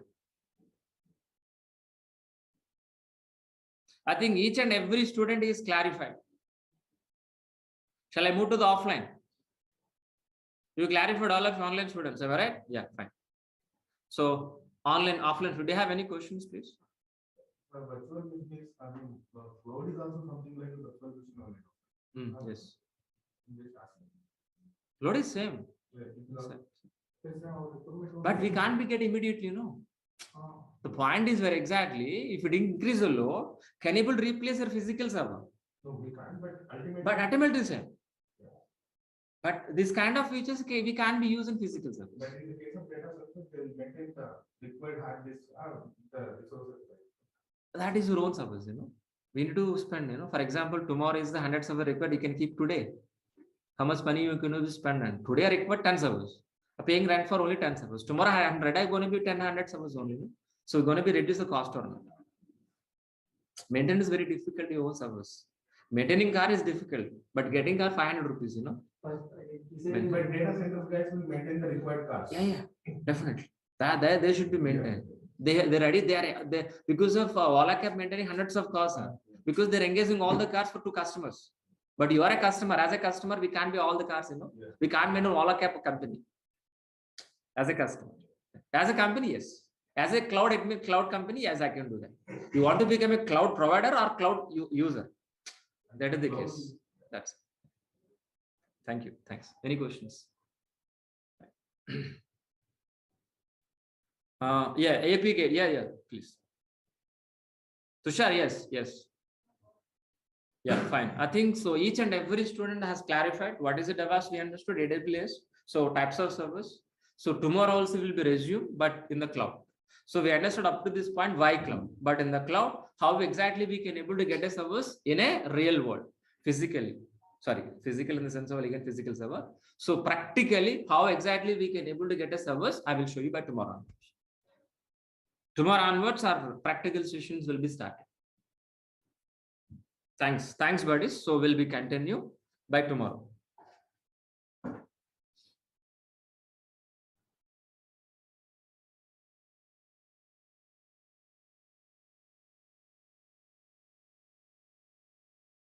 Okay. Hello, guys. Can you hear me now? Biswajit Singh, Rakesh, Ravikiran, Maman, Shiva, Sujata. I hope I'm audible now, guys. Yeah, Biswajit. Can you hear me now? Yes, we can. Right, perfect. So let's just wait for 2 more minutes, guys, for the other people to join as well. And then we'll be starting the session. Until then, if you have any queries or if you have any questions before we start the session, you could please let me know.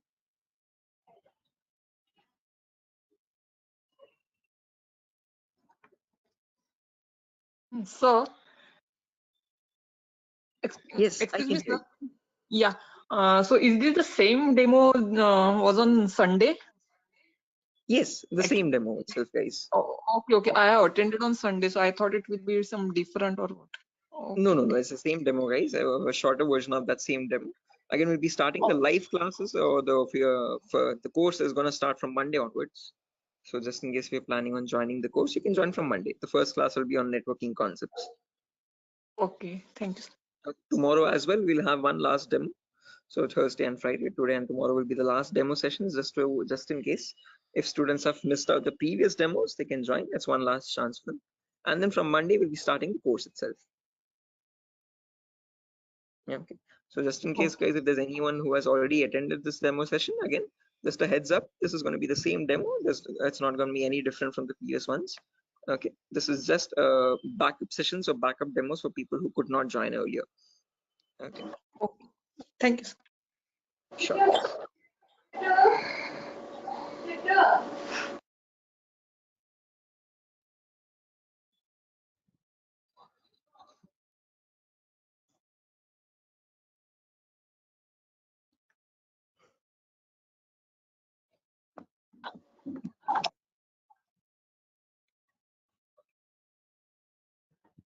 Sir, it means I can directly join on Monday because yesterday I was also present.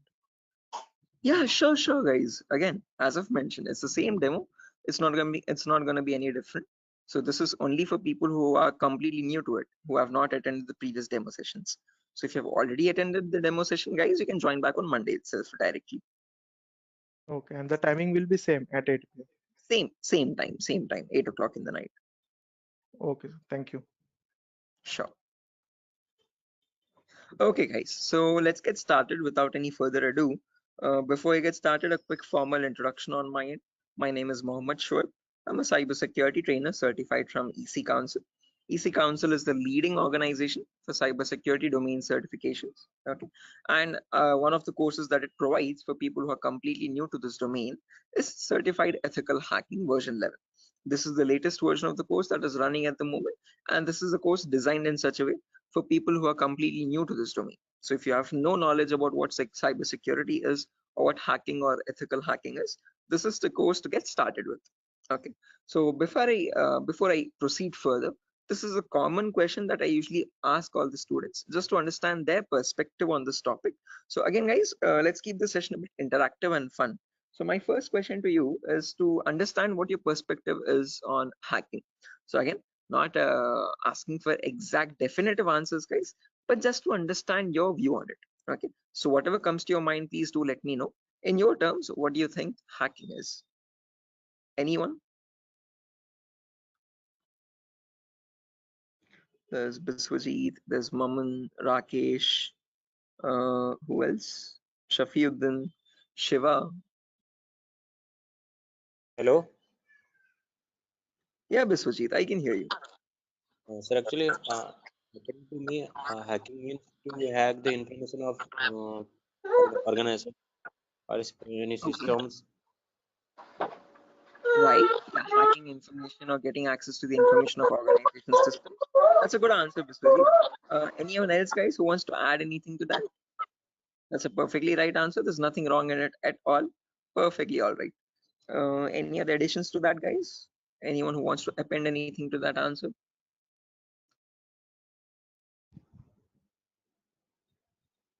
Okay, no worries. Shiva, you were about to say something? Your mic was unmuted for a while. Did you have an answer?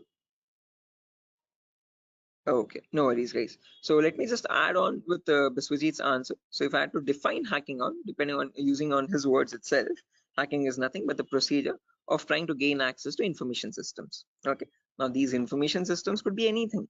They could be as small as a mobile phone to as big as a database or a web application server or cloud organization itself.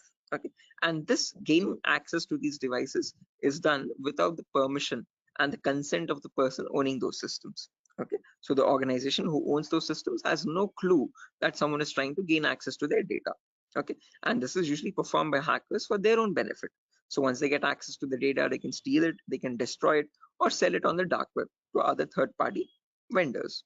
Now, if hacking seems such a malicious job, why do we have a course called ethical hacking? Is the second question. Because ethical is something which is completely legal. And how could hacking become legal now? That's the main question. So when we talk about ethical hacking, on the other hand, guys, this is the procedure of trying to find vulnerabilities. Okay. A vulnerability, in simple terms, can also be called as a weakness or a loophole in the information system. And using these weaknesses only, hackers try to get access to the target information systems data. Okay. So your job as an ethical hacker would be to find these vulnerabilities before a hacker does, and this is done with the consent and permission of the organization. So once you find these vulnerabilities, you have to report it back to the organization so that they can apply the patch for it. And once a patch is applied, you're thereby increasing the security of infrastructure and preventing hackers from causing any further harm. So with ethical hacking, you're trying to increase the security and make the infrastructure much more secure and stronger compared to what hacking is. Okay, where you're trying to exploit vulnerabilities. Okay, so are these two definitions clear, guys? Like what is hacking and what is ethical hacking, and how are they different from one another? Because most of the students have a misconception that both these terms are one and the same. No, guys, we're not going to be performing hacking. We'll be learning ethical hacking in the course. Okay, we won't be exploiting the vulnerabilities, but we'll see how to search for them, how to find them in an organization's systems, and how to report them back to the organization. Okay, so that we can prevent hacking from happening. Now, depending on these two terms, guys, we can categorize the different types of hackers as well. So we have someone known as a black hat hacker, then we have someone known as a white hat hacker, and in between there's someone known as a gray hat hacker. Okay, so firstly, the first category is black hat hackers. These people are also commonly referred to as cyber criminals. Okay, these are people who perform hacking for their own benefit, and they do this by asking no consent at all. On the other end of the spectrum, we have the white hat hackers, who are also termed as ethical hackers or penetration testers. Now, these people perform ethical hacking, or in simple terms, penetration testing, to find all the vulnerabilities in the organization. and they do this by asking for consent and by following all the laws and policies set by the organization. So they do not cross any line, they do not perform exploitation of any vulnerabilities, they only work to increase the security of the organization. Now, in between white hat hackers and black hat hackers, there's someone else known as a gray hat hacker. Now, as the name itself suggests, these people have both the qualities of black hat as well as a white hat hacker. Like a black hat hacker, they don't ask for permission before finding the vulnerabilities. But once they do, once they find the vulnerability, like a white hat hacker, they report it back to the organization. Okay, they don't take advantage of it, they don't exploit it and try to attack the system, but they report it back so that they can help the organization. But it's a give and take relationship, so it's a there's kind of a bargain over here. Okay, the catch is that these gray hat hackers ask for a bounty in return. Okay, a bounty is anything which benefits them, so they could ask for some prize reward, or they could ask for some reputational reward, anything which benefits their career and profile. Okay, and that is why in simple terms they are also known as bug bounty hunters. They find bugs in return for a bounty. Okay, so they are hunting for bugs. Okay, now all these three types of hackers, whether we take black hat hackers, gray hat hackers, or white hat hackers, they perform hacking or ethical hacking in a certain number of steps. Okay, and they follow a procedure, a systematic procedure. That systematic procedure is known in simple terms as hacking cycle or cyber kill chain. Okay, various organizations categorize these steps into various numbers, but if I had to summarize it up, there are 5 important steps in hacking cycle or cyber kill chain. Whether you take a black hat hacker or a white hat hacker or any kind of a hacker, he needs to follow the same procedures as well. Okay. Now let me list them out first, and then we'll discuss in detail about each of them, so you have a clear picture of what the whole course is about. Okay, so the first step is known as information gathering. It can sometimes also be referred to as reconnaissance or footprinting. So they are one and the same term, guys. Don't get confused. Various organizations use various terminologies, but whether you hear information gathering or reconnaissance or footprinting, all the 3 terms are one and the same. After that, you have scanning, which can also be referred to as enumeration. Then you have gaining access, then you have maintaining access, and then finally there's a reporting or clearing traces. Now, the reason why I've mentioned or over here in the last step in capitals is because to make it a note to understand that this is the only step where you have a difference between black hat hackers and white hat hackers. Now, whether you're any kind of a hacker, whether it be black, white, or gray, the first 4 procedures are to be followed mandatorily. So you have to follow those first 4 procedures in the same order. After that, in the end, what changes is the last thing that you do. Okay, if you're a white hat hacker, you would definitely report all the vulnerabilities that you have found with the remediations, with the solutions to remove those vulnerabilities. If you're a black hat hacker, definitely you're not going to be giving any solutions, and obviously you won't be reporting it, but you will try to remove all the evidences. So whatever harm you have caused, whatever data you have stolen, you might leave some footprints here and there. Okay, so that is why it's very necessary that you remove or clear those footprints so that you cannot be traced out and you stay anonymous. So that is known as clearing traces in simple terms. And in our course, we'll be learning both the perspectives, how we can generate a report and submit to the organization, or how hackers clear the traces and remove all the evidences. Okay, now let's briefly discuss about each of these one by one, guys, so you have a better idea on the whole course. But before that, any questions, guys, for anyone? Again, please feel free to interrupt me at any certain point. Do not hesitate to ask a question. Please let me know. Yeah, Biswajit, I can hear you. Sir, is this class is getting recorded? Yeah, this will be recorded, definitely. Every single class that we take will be recorded and it will be uploaded to the Google Drive. So even once we start our course as well, the whole duration of the course, every single day we'll take a 1-hour class, and each class will be recorded and uploaded to the Google Drive. So that just in case if you're missing out, if you're absent for a session, you can access the recordings whenever you want to. Okay. Okay, sir. Actually, from the starting, you told about hacking and ethical hacking.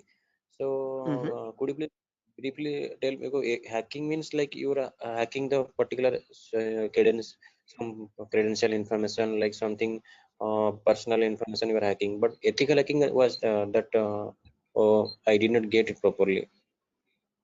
Good question. Again, Biswajit, when we talk about hacking, this is something that cyber criminals perform. Okay, hacking is where you're trying to get access to information devices. Okay, and using those information, what you do with that information defines what kind of hacking you do. Okay, so in ethical hacking, we are trying to understand how hackers are hacking that information. So what are the procedures are they following, and how are they actually finding that vulnerability, and how are they checking for those vulnerabilities onto systems? Okay, so we as ethical hackers try to find those same vulnerabilities that hackers use, and we try to rectify those vulnerabilities. We try to apply the patches for them. Okay, so just like how hackers do it, we are going to do it that in an means ethical manner. Yeah. okay. That means, sir, if a hacker is trying to hack the in some particular information, and the ethical hackers are there to prevent that through their coding or whatever the algorithms. I think. Exactly. Again, in simpler terms, it's not about algorithms and stuff, but it's about the source code actually. Okay, so whatever it is known as a vulnerability. A vulnerability is a weakness or a misconfiguration of the system. So ethical hackers do the job of finding those vulnerabilities before a hacker can cause any harm.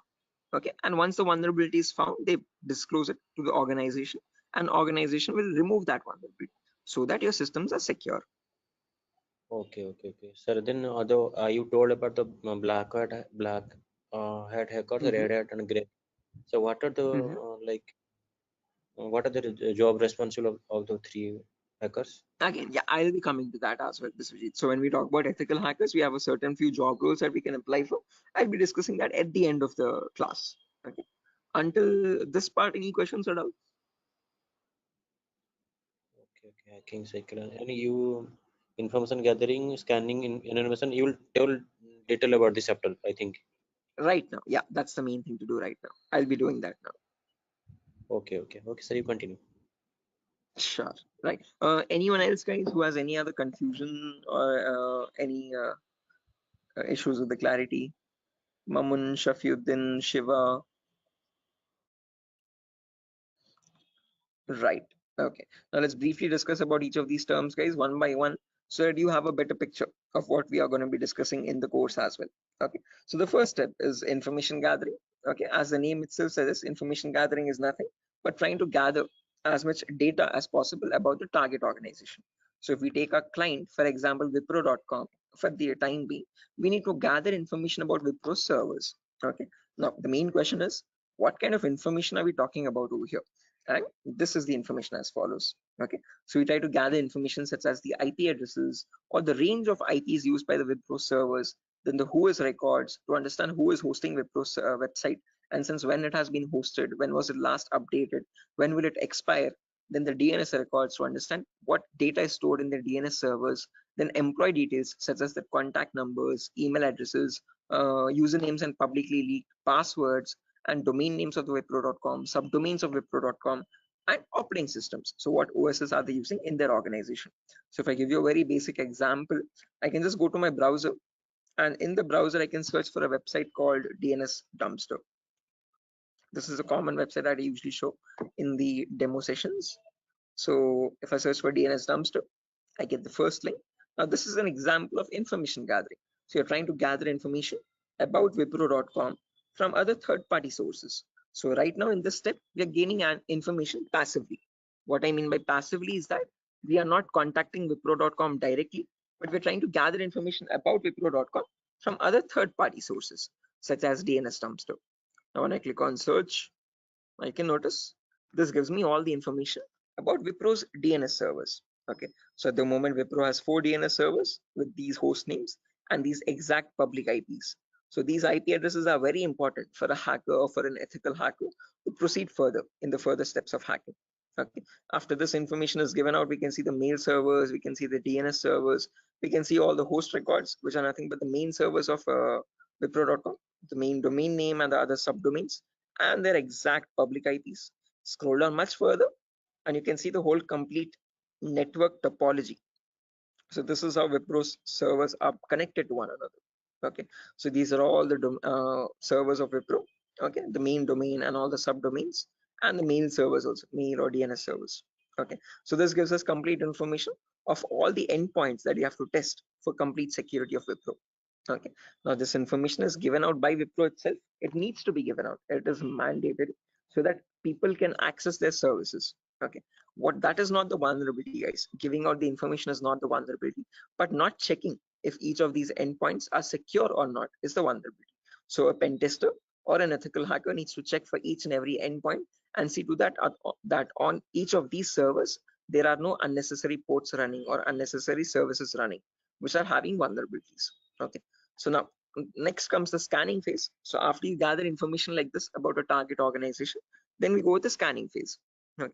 Scanning is where we get some extra information by directly contacting the servers. Okay. So to gather more information by making active connections with the direct target. So in this phase, we'll be using 3 types of scanning. There's network scanning, port scanning, and vulnerability scanning. In network scanning, we try to figure out on the target network, on the target organization, what all devices are being used. So if we take Wipro, for example, in Wipro's company or in Wipro's office, what all devices are being used? What servers are they using? What firewalls are they using? What IDS, intrusion detection systems or intrusion prevention systems are they using? And what all services are they using? DNS, DHCP, and so on and so. Okay. Once we know that, then we perform port scanning to figure out all the services as well and their version details. So if they're using DNS service, what version of DNS are they using? If they're using mail services, what mail services are they using and what versions are they? Okay. Finally, perform vulnerability scanning to find the weaknesses on those servers.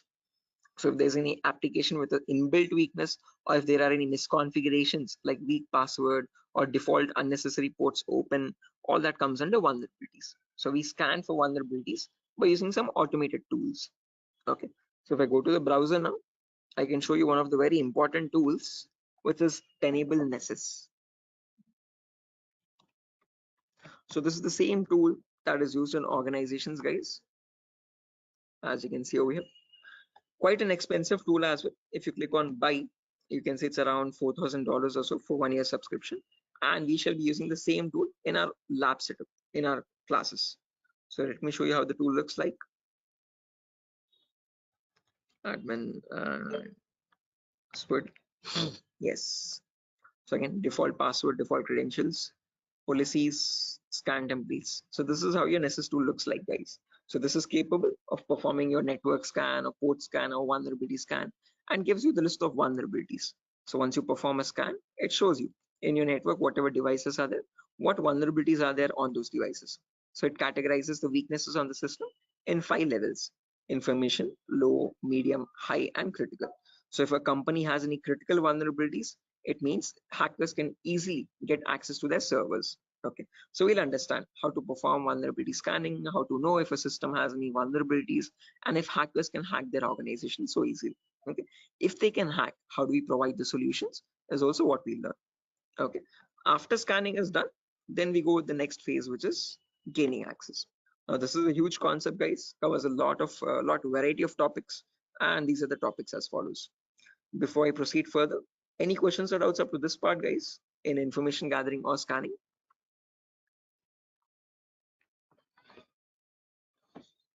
Biswajit, Mamun, Shafiuddin, Shiva. Please do not hesitate, guys. If you want me to repeat something, I will definitely do. Sir, Yeah. Sir, please repeat that first part. Which one? Like before gaining access, you told about some gathering information. Like I understood that what if their system in vulnerability in the system, so hackers are easily hack that system. So I understood somehow. Oh yeah, in information gathering, again, Biswajit, as I've mentioned, we try to gather information from other third-party websites. So there's websites like DNS Dumpster, Hunter.io. So from other third-party sites, we gather information about the target. After that, then we perform scanning. So we directly get access to target servers or whatever target it is, whether it is Wipro.com or so and so. Okay. And in their target organization, we perform the scanning to figure out in their network what devices have what vulnerabilities. So in my local network, I have scanned for 3 devices, and in each of these devices, I can see the weaknesses on each system. Okay. Tells you what the weakness is. Okay. If there's an unsupported OS, what is the solution to remove that vulnerability, and what can be performed with that vulnerability. So this scanning tool gives you that up-to-date information. Okay, so this is all this all comes under automated vulnerability scanning. Okay, so this is something that you always perform in an organization to test for vulnerabilities on different systems. Okay, it is software. Yeah, it is a software. This is the Nessus tool. The Nessus tool is nothing but a software that we have. Okay, sir. Okay. Right. So this is the same tool that is used, the same software that is used in organizations as well. Okay, and we'll be running in real-time scenario. Whatever tools that are being used, we work on them in real time. Okay. Okay. So yeah, now proceeding further, after all this is done, then we go with the gaining access phase. This is where we try to perform various kinds of attacks to get access to the systems.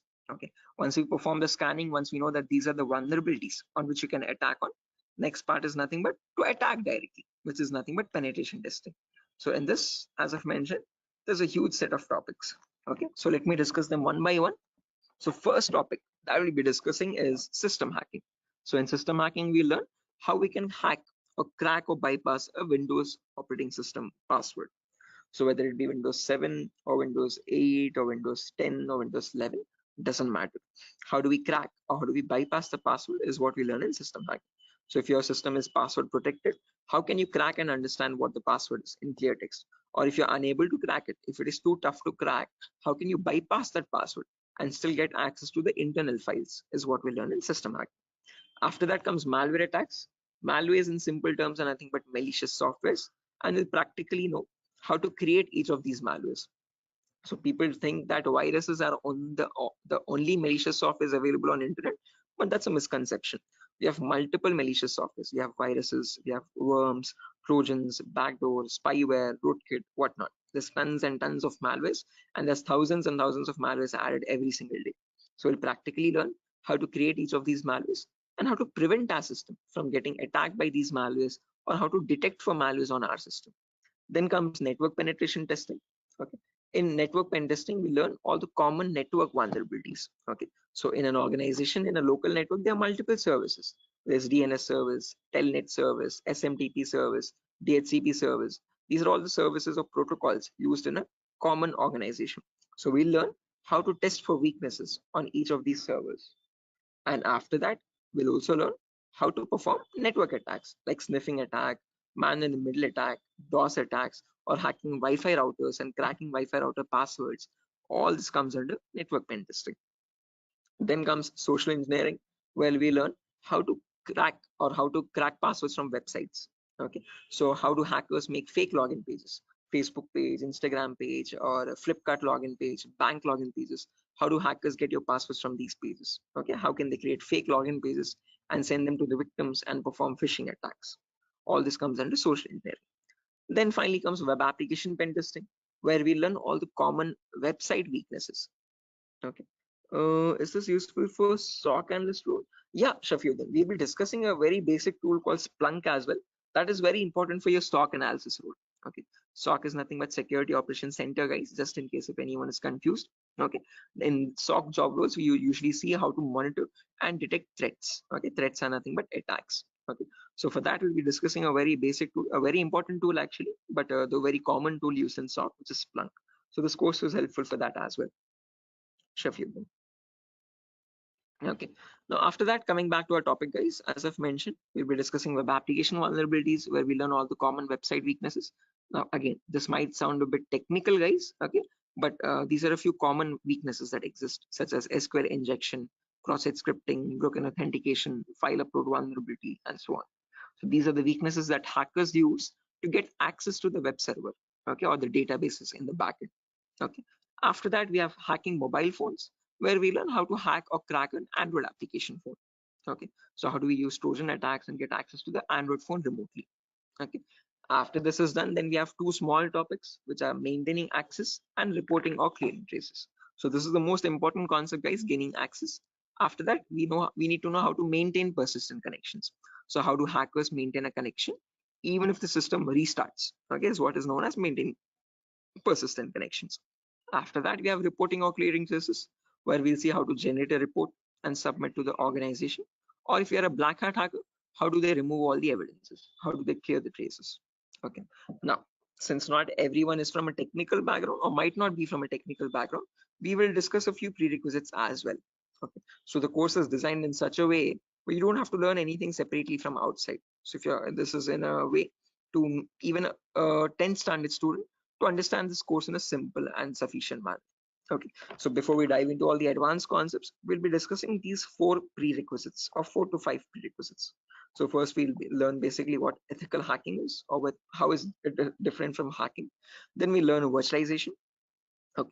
The reason why we need to learn about virtualization is because we'll be using a tool called VMware. So as you can see on my desktop, this is my Windows 11 operating system, and on this I have my VMware application. Okay, this VMware allows me to run multiple operating systems on one single machine. Okay, so as you can see, I can run my Kali OS, I can run my Windows 7 OS, Ubuntu OS, and so on. So, okay, the reason why we need virtualization is because we need to run something known as Kali Linux. This is a Linux operating system, guys. Okay, and this is very important for us because this comes pre-installed with all the penetration testing tools. Okay, for hacking tools or ethical hacking tools. As you can see over here, there's information gathering tools, there's web application testing tools, there's password attacking tools, Wi-Fi attacking tools, and so on. So these are the tools that specifically come only with Linux OS. Okay, they're not available in your Windows operating system. So that is why we need to know how to install this operating system and how to use this out. Okay, again, one good thing is this is completely free and open source. Anyone can download this operating system from the official website kali.org. Kali.org. Okay, so how to download this and how to install this is what we learn in the virtualization class. After that is done, then we will go with basic Linux and Windows commands. So as I've mentioned, Kali is a Linux OS. So we need to understand how to use a Linux operating system. What are the basic commands in Linux and how is it different from Windows operating system? After that, we learn basic Windows server configuration, how to configure a DNS server, how to configure a web server in Linux, in Windows OS. Okay, and after all that is done, then we go with the important concepts. Okay, information gathering, scanning, enumeration, then gaining access, maintaining access, all that comes after that. Okay, so until these concepts are done, then you'll be ready for all the advanced concepts. So this is designed in such a way where you don't have to learn anything separately from anywhere else. Okay, so after that, again, there's a few bonus concepts as well, guys, such as cryptography, reverse engineering, IoT, cloud security, Splunk. So these are not included in other institutes. Okay, these are a few concepts that we have specifically designed in such a way so that you can proceed further and learn advanced courses as well if you're interested. Okay, so yeah, that's that, guys. Again, one last thing, the whole course is for a duration of 1 month, where you'll have classes from Monday to Friday every day for 1 hour. Okay, and every class will be recorded and it will be uploaded to Google Drive. So just in case if you're missing out any classes, you can access the recordings as well. Okay, so yeah, that's that, guys. Any questions on your end? Yeah, Biswajit, you were asking me one question, asking about the job roles, I guess. So once you're done with the course, you can start applying for job roles like SOC analyst, vulnerability assessment tester, or penetration tester, or again, security engineer, and so on. So, okay. So these are the job roles you can apply for once you're done with the course. Actually, I have taken this course and I was just learning this course just to get a job in that ethical hacking, like information security and in any IT company. So actually, sir, as I came to know that, sir, is there any like coding algorithm required to just like to do such kind of activity in Good ethical question. hacking? Great question. This is a very common question that is frequently asked by students, that do we need any coding knowledge required for this course? Definitely not. So, sir, in CEH we will be discussing again. We will be primarily focusing on Linux operating systems.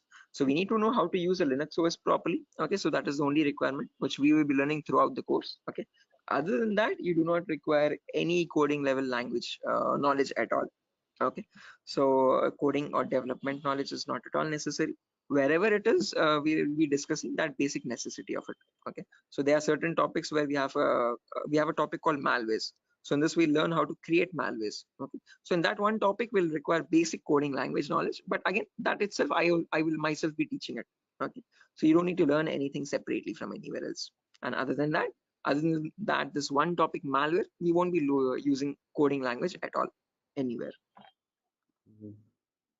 So, Ajay, so actually, I am doing job in Linux support, like technical support. That's great. This is going to be a lot easier for you then. Mm. So actually, that's why I want to change my career, change my like next job into information security on the doing ethical hacking courses. Yes, I one more thing that, sir, is it necessary to get the certification on ethical hacking, like you have done something? Right. Again, it gives an edge, Biswajit. It's better to have a certification. If you're not going with certification, I would recommend you learn a few extra courses as well. Okay, after certified ethical hacking is done, then go with one advanced course, one specialization course like network security or web application security or so and so. So that will add you some much more value to your certification. Okay, so into your resume actually. Okay, so it's better to have certification, but if you're not having certification, just to increase or broaden your skill set, learn an extra course after CH in cybersecurity itself. Okay, there's many streams. Okay, we provide web application security as well, testing. So you can join this course as well, just in case if you're not doing a certification. Okay. Okay. So after that, web application security is another course. Yes. Okay. Okay, sir. In this syllabus, sir, what we will learn totally, overally, what we learn, how much we can work in a company. Again, as I've mentioned, CH is the foundational course, so you'll be learning about all the endpoints. So you won't be focusing on one of them, but all the comprehensively all endpoints. So we'll learn network security also, we'll learn wireless security also, we'll learn Windows and Linux hacking also, we'll learn Android security also, and we'll learn web application security also. But in CH, one thing is you are going to be like a master of, jack of all trades, master of none. So you're not going in deep, you're not specializing in any one of the fields, you're learning about all the fields. After that, you can choose one specialization and you can focus on that. You can either go towards web security or cloud security or network security. Depends on your interest. Okay. Understood, sir. Then Right. that will the final and long-term career. Long term, yes. Okay. To get started first, usually in cybersecurity, you usually get monitoring job roles for a few months. Okay. After that, Okay. then you can go into deeper course. Mamun, are you going to teach all security courses? Yeah, I'm the same tutor, Mamun. So after CEs is done, if you're planning on going with cloud security or web application security, we provide those as well. At the moment, mobile and network is not included, but just in case, since there's a huge boom, there's a huge requirement for web application. So that also I provide. Okay, sir. You can go with 1 year experience, Shafiq, not more than that with CEH. But if you like add a few more courses after that, like after CH, if you do web application and also, you can add a couple years experience, like 2 or 3 years of experience as well. Okay, because you need to know more tools with such years, which that huge years of experience. They will ask you what tools you have worked on. Okay, so it's better you have a few knowledge on those tools. So with more the courses, you get more experience with different tools. Okay, sir. So will you please help with practically all the things? Again, the whole course. Oh, is it back-to-back training?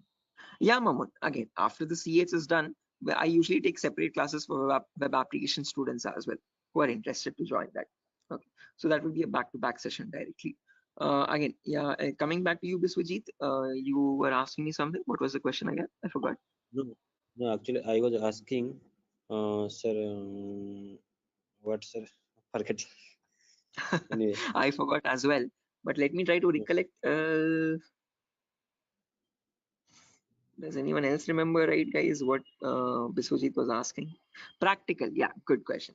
So again, the whole course is designed in such a way where it is 20-40 ratio, guys. So out of all the 60 minutes that we have every single day, the first 15 to 20 minutes will discuss the theoretical part.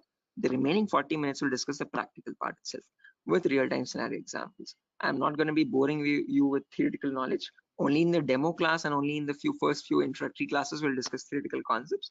Once we start from the information gathering, everything is going to be completely practical based. Okay, with tools sir, that are used in real-time scenario. are you teaching cloud security? Yes, I teach cloud security as well, Biswajit. Okay, but again, as I've mentioned, that is usually taken up after CH is done.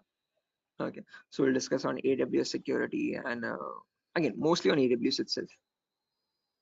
Actually, I wanna make my career into that like cloud security part. That's why I was thinking how much practical you will teach here and how much we can be skilled enough in this course so that we can be confident enough while attending the interview. So, will you please discuss on about the some like mock interview questions and resume building? Definitely, I will help you. I will send you sample resumes as well to understand how to create a resume for a cyber security profile. Okay, and along with that, I'll also share the commonly asked in interview questions. So I have a PDF document prepared for that specifically, which I share with all the students after the course is done for all the cyber security related interview questions. Okay, so I'll be So sharing all that as well. Okay, sir. No, because I have planned after completion of this course, I have planned to move on cloud security by practicing those questions and all the practical things. Definitely. Again, if necessary, I'll be sharing the resources as well, Biswajit, separately for you regarding your Okay. cloud security content. Okay. So Okay. if you're planning on Okay. doing a course after CS is done, then you can contact me for that. We can do that course separately. Okay, sir. Okay, Thank it's you. not included with Durga Soft at the moment, but again, yeah, Okay, sir. sure. Any other questions, guys, at the moment?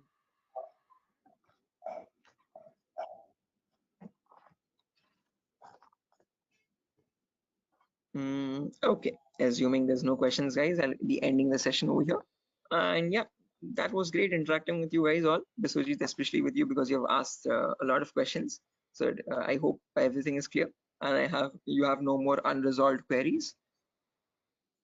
Okay, And now yeah, I understood. I will follow that like recording also. If I got any doubts and demo sessions, I will ask you in the next class. definitely, sure, definitely. Again, guys, if necessary, here's my contact number as well, 76800697768. If you have any technical queries, you can contact me over here. If you have any queries, what other technology we should know? Again, Maman, as I've mentioned, it's better to have Linux knowledge, Linux commands knowledge, and how to use a Linux operating system, and basic networking knowledge. What are IP addresses, what are IPv4, what are IPv6 addresses. If you do not know these also, as I've mentioned, all these are included in the course itself. So these are the prerequisites which are required. But again, I have included them in the course just in case if you're not familiar with them. Okay. So there's no prerequisite for joining the course. All you need is a good laptop to run the practicals. Okay. Minimum requirement would be at least an i3 processor, oldest to oldest i3 processor, and minimum to minimum 6 GB or 4 GB RAM. If you have 8 GB, that is recommendable. Okay. Recommended. But if you have minimum 4, it might hang a bit, but it will work. Okay.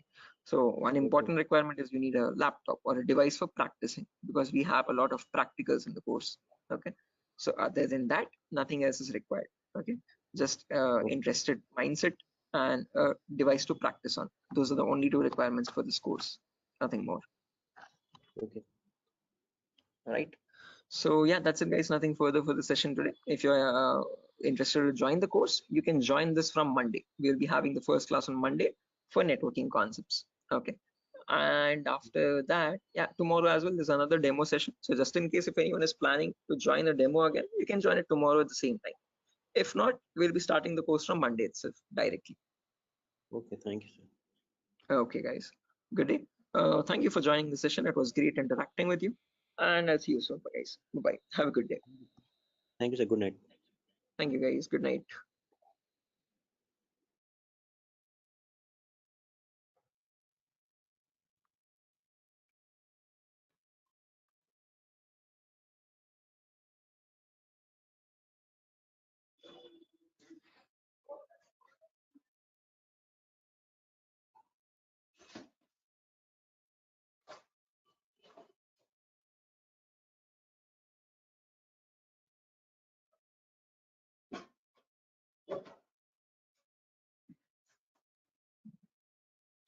Okay, guys, can you see my screen? Is it visible? Yes, sir. It is visible. Yes, sir. Right, perfect. Let's do one thing. Let's just wait for 2 more minutes for the other people to join as well, and then we'll start Okay, the sir. session.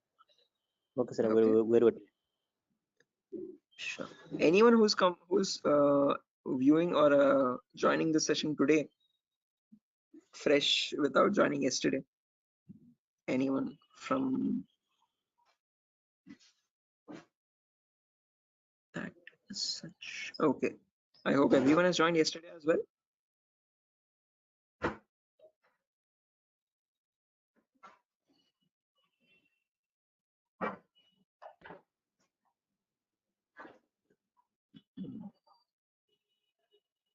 Oh, Anand, this is your first class. Achha.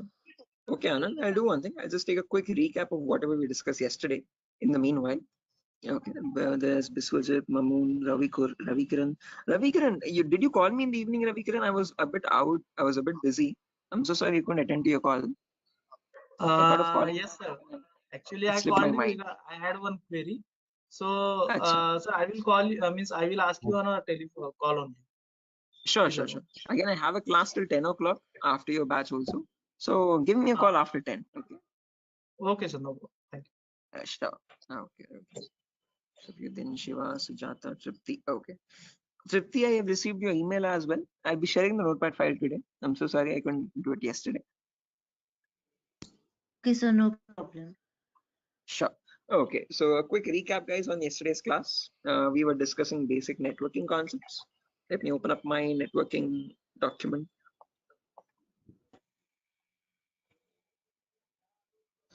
Yes.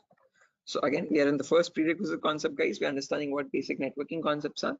So Anand, what we discussed yesterday was basically IPv4 addresses. Okay. So every device has a unique identity to it, and that address is known as a IPv4 address. IP stands for Internet Protocol, and this is the fourth version of it. Okay, the ones which is successfully working even in today's world. It's a 32-bit address basically. What I mean by 32-bit is that it contains 32 zeros and ones consecutively. Okay, and then it is divided into 4 octets, each of 8 bits. Okay, so this is how the address looks like in the binary format. The binary is nothing but the language that computers understand, the 0 or 1 language. Okay, but this is not that human readable. We don't understand it that easily. What we understand is the decimal numbers from 0 to 9. Okay, so what we did, or what we learned yesterday, was how to convert any binary number to a decimal number. Again, quite a bit lengthy. I won't be going through that. If time permits, go through the recordings. We'll be uploading all the recordings once the payments are confirmed. Okay, so once you're joining and once you make the payment, you can access the recording for yesterday's session as well. Okay, so we have understood how to convert binary numbers to decimal numbers, and from that we got the range of IP addresses. First IP being 0000, and the last IP being 255.255.255.255. These are the IPv4 address range. Okay, and then we learned what is the consecutiveness. So what is the sequence of IP addresses? What are the 2 important rules for that? And then we have seen how many IPs are there in total, 4.3 billion IPs. So where we ended the class yesterday was we learned that these 4.3 billion IPs are divided into 2 categories, public IPs and private IPs. Okay, so this is where we worked up to, guys, in the last class. Okay, so we have to continue from here onwards in today's. So yeah, this is the new thing. Okay, so let's get started, guys, without any further ado. So if you remember yesterday, as I've mentioned, there are 2 categories, public and private. Okay, public IPs are the IPs given to you from the ISP, Internet Service Provider. Okay, whatever ISP you have at your home, Act FiberNet or Airtel or Tata Docomo or BSNL, these all companies are known as Internet Service Providers. They provide you, or they give you, the service of internet. Okay, so whenever you want to access a website, okay, which is on the internet facing side, you always need a public IP on your system. Private IPs, on the other hand, are for intranet, for local communications. Okay, so in your device, in your network, if you have your phone, your laptop, your smart TV, your smartwatch, and so and so, if each of these devices want to communicate with one another, they have to have their own unique identities. Okay, and that local unique identity is known as a private. Okay, now if you remember, I've told you that there are 2 categories only, but there's one more categorization. All these 4.3 billion IP are again categorized into 5 classes. Okay, why classes? I'll explain that very shortly. Okay, but just to understand, as I've mentioned, there are 5 classes. Let me draw it out and show you. Just a second, guys. Shall we write something, or you? No, again, if you want a running notes, you can write side by side, guys. Okay, as I'm teaching. But if not, as I've mentioned, just like yesterday, I'll be sharing the same recording notepad file. So I've already shared the notepad file with a lot of students, whoever gave me their email addresses yesterday. If not, I'll share again. Okay, so yeah, I was telling about 5 classes, as I've mentioned. So this is how your classes are categorized. So if I take this whole big box over here, I hope the drawings are visible, guys. Let's say this whole huge box is my IPv4 addresses, the whole IPv4 range. Addresses. How many addresses do we have in total? 4.3 billion addresses. Okay, now these 4.3 billion addresses are divided into 5 categories. Okay, so let me draw some smaller boxes. So this is the first class, class A. Then you have class B, and then class C, and class D, and class E. So these are the 5 boxes. Okay, so this is class A, as I've mentioned. then there is class B, then there is C, D, and E finally. Now each of these classes again are categorized into public and private IPs. We have already seen this yesterday. So this has some public and private IPs. This has some public and private IPs again, class B. Class C also has some public and private IPs. Class D and class C, there are no private IPs. All of them are directly public. So class A has a few public IPs and a few private IPs. Okay. Similarly, class B also public and private. Class C also public and private. But class D and class E, they have no private IPs. All of them are public IPs only directly. Okay. So if you want to take a screenshot or anything, guys, you can take a screenshot of this image of like a classification of IP addresses, a very simple diagram. Okay. So from this diagram, you can remember which classes have what type of IPs. Okay. So can I clear the drawings, guys? If you're done. Yes, sir. Right. Now, let's try to understand the range of each of these classes now, one by one. So as I've mentioned, the first IP starts at 0000. Last IP ends at 255, 255, 255, 255. These are my 5 classes. And guys, you have to memorize these values. Okay, these 5 lines of data. So class A starts at 0000 and this ends at 127, 255, 255, 255. Since this is ending at 127 and all these 3 octets are filled to 55s, then the next number starts at 128. So class B, that is why, starts at 128,000 and ends at 191, 255, 255, 255. Since this is ending at 191, class C starts at 192,000. And this goes all the way up to 223, 255, 255, 255. Since this is ending at 223, class D starts at 224 and ends all the way up to 239, 255, 255, 255. And finally, since this is at 239, class C starts at 240. So all you have to remember is 4 numbers, guys. This 127, 191, 223, and 239. Easy ways to remember. On left side, you have all even numbers. Right side, you have all odd numbers. Okay, 0 to 127, 128 to 191, 192 to 223, 224 to 239, 240 to 255. Okay, on the left side, you have all zeros. On the right side, you have all 255s and 3 options. Okay, now these are the classes, class A, B, C, D, and E. Again, in each class, if you remember, I've told you they are public and private IPs. So in class A, between 0000 and 127, there's a range 10000 to 10255, 255, 255. These are the public, private IPs in class A. Any IP outside this range by default is a public IP.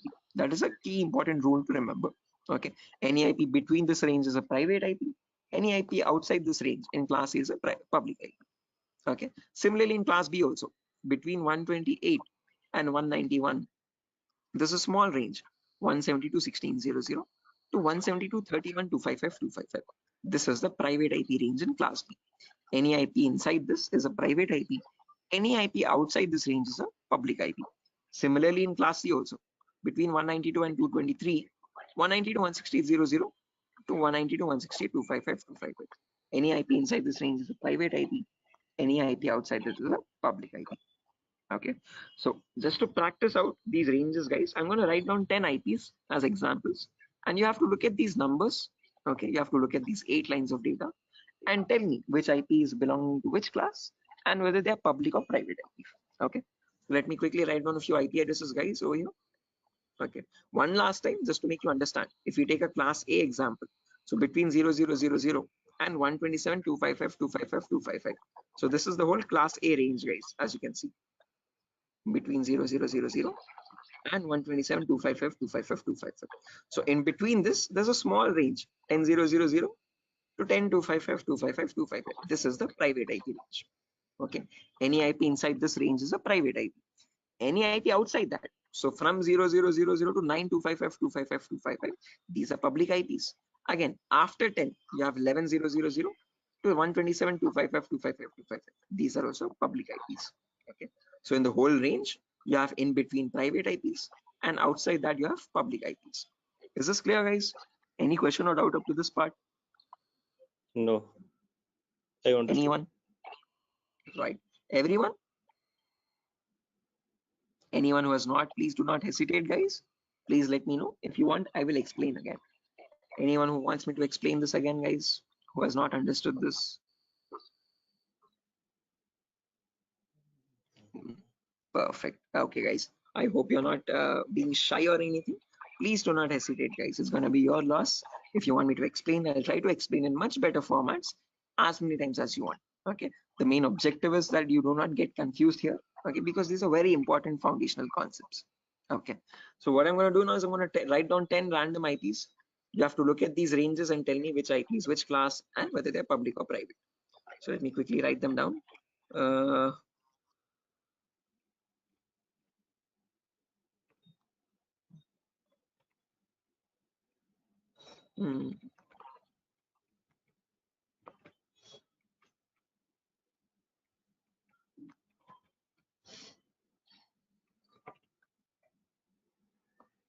Sorry.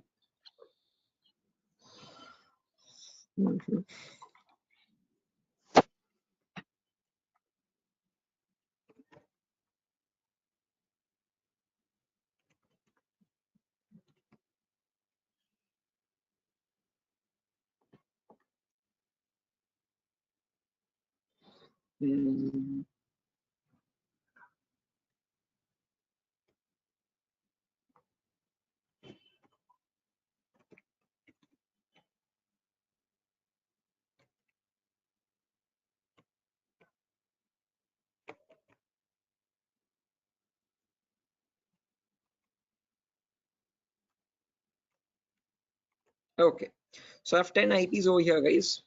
Look at the first IP, 10, 20, 30, 40. Now tell me which class it belongs to first. Class A. Class A, perfect answer. Class A. Why class A? Sorry? Class Yeah, guys, A. so right, perfect. Why class A? Because this is 10 dot something, and 10 is falling between 0 and 127. So that is why this is a class A address. Perfect answer. And which IP is it? Is it a public IP or a private IP? Private IP. Private IP.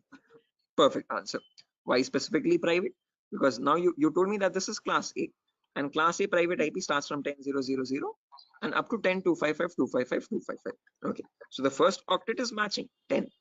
After that, the remaining 3 octets, it can be any number between 0.0.0 and 255.255.255. So this is a private IP. Okay, next IP, guys. Class C. Sorry, class B. B for Batman. C. C. Okay, C for cat. How many of you say this is class C, guys? Everyone, or any other answers? No, the Class 190 C. class C. Right, class C. Correct answer, guys, everyone. Sujata, was that you who answered first, or Tripti, was that you? Yes, sir. Tata. Sujata, okay, right. Okay, after that, now can you tell me which IP it is, whether it's a public IP or a private IP? 192, 168. It's a public. It's a public I IP. guess private. Okay, I have what do you say, conflicting answers over here. Some of you are saying public IP, some of you are saying private IPs. How many Yes, of sir. you are voting for public IP? Yes, sir. Public. No, sir, private. The private, because you have written here 192 private IP class C.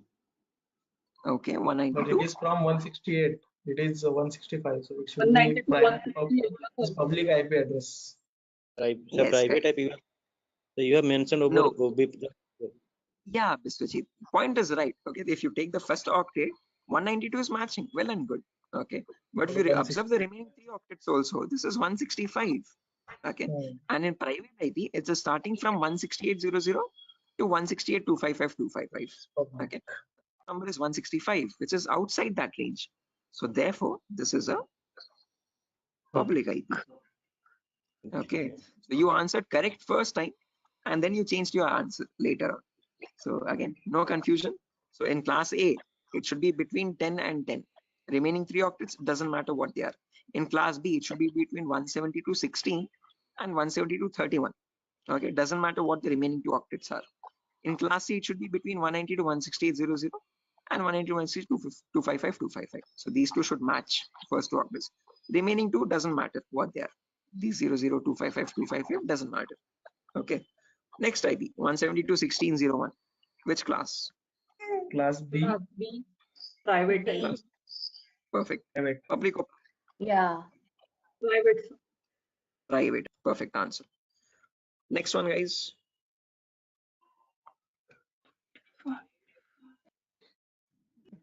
Class Class D. E. Public. Class D. D. Okay, D. Public or private? The public, there is no private in class D, right? Right, correct answer. So in class D and class C, there are no private IPs, guys. There are only public IPs. So therefore, this is a public IP. Next one. Class A. Public. Class A. Class A Class public. public. Are you sure this is public, guys? Class A public.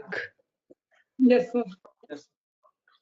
Right, correct. Public IP because this is 11 network and 11 is outside the private IP range. Perfect answer. Next one. 192.168.1.5.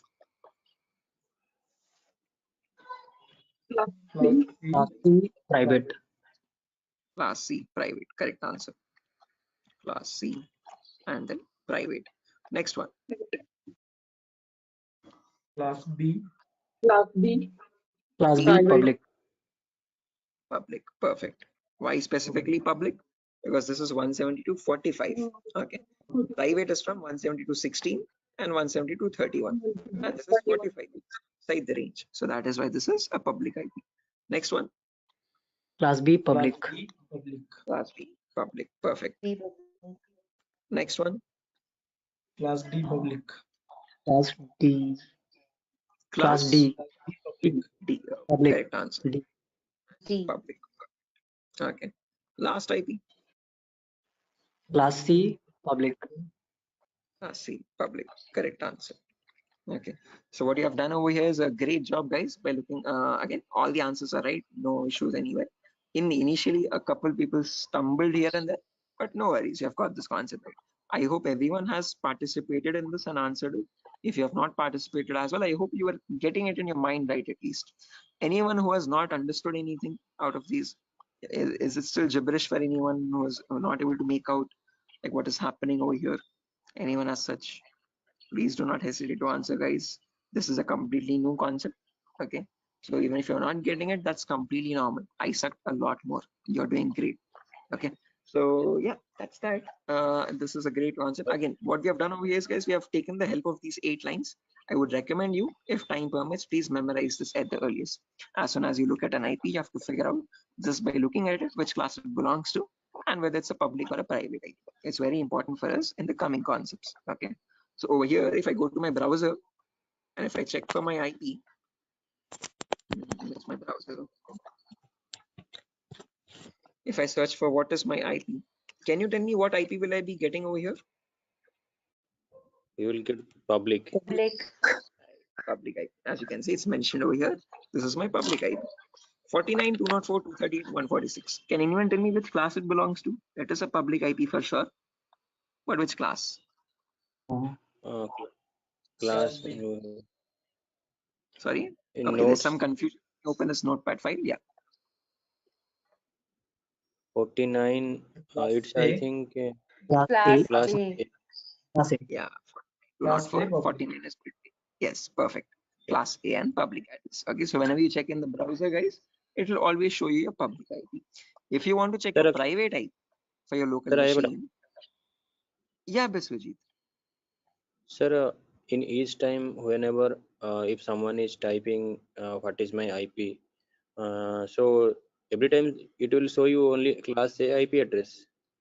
Not necessarily. You can get it from class A, B, or C. Any class. Okay. Means Okay. it is varying. You will never get. Sorry. It is varying or what? Yeah, it will vary. Definitely, it will keep on changing. So you can get a class A public IP, class B, or class C. You will never get class D or class C. I'll explain why. But it can vary between class A, B, and C. Okay, it can alternate. Okay. Now, if you want to check your private IP, guys, I hope that is How it clear. is? How? So you it depends on your ISP. ISPs have their own set of IP addresses, and from that set they will allot one IP to your system or to your network. Okay, so whatever IPs they purchase from the various organizations, that IPs they can have. Okay, and they will purchase IPs from any range, class Sir, A, B, or C. in total, all over in like India, all this is called everyone have select systems. So whenever they are accessing the internet, so what they are the ISP or providing their IP to this machine, public IP. Is that are you Yeah, saying? that's what. Yeah, exactly. So wherever you're accessing internet from, every internet connection needs definitely compulsorily a public IP. Okay, so in my network, if I have 100 devices, all of these 100 devices will have the same public IP because they're connected to the same router in my home. Okay, because the router is from where the ISP is giving me a line, and in that line I get the public IP. So these 100 No, like devices will have different private IPs, no, but the same public IP. so no, actually, sir, my question is like I am using the internet through my mobile. My mobile have Geo internet or Airtel internet, so I'm accessing through my internet from my mobile. So Airtel, so like my mobile have also IP address. So that I was get Def- just little confused. That Definitely, your mobile will also, when you're using the Airtel SIM card, that SIM card is where you'll be getting from that SIM card a public IP. Right? That SIM card is in direct connection with your ISP over the wireless network. okay, okay, Okay, right. Okay, so those also get public IPs. Whenever you want to connect to the internet, whether it be a SIM card or whether it be a home broadband connection, any of them will always get a public IP. Now, don't get confused if you get sometimes a very long IP. So that would be IPv6 addresses. Okay, sometimes you see a number IP like this. This is IPv4, and sometimes you see alphabets also when you search for what is my IP. A very long number that is IPv6, guys. Okay, usually SIM cards get IPv6 public IPs. Okay, so do not get confused with that. We have not come to IPv6 yet. We'll discuss that later on. Okay. okay. Any questions up to this part, guys, for the time being? What is the role of these classes here? Good question. I'll be coming to that shortly. Tripti, right? Tripti? Yeah. Yeah, Tripti, I'll be coming to that. Good question. It is very important that we need to understand why we have these separate classes. Why not a single class? Why we making it complicated? Okay. So yeah, we'll be coming to that very shortly. So next topic is understanding that only. Okay. So, but before that, one quick review. I've shown you how to see a public IP, but I've not shown you how to check a private IP. So if you want to check your private IP, guys, you have to open up your command prompt. And in the command prompt, you have to search for a command ipconfig. And this ipconfig command will give you the private IP. So right now, if you notice, I'm connected with my Wi-Fi network over here. Okay. So for that Wi-Fi, I'll be seeing over here the wireless interface, as you can see, wireless LAN.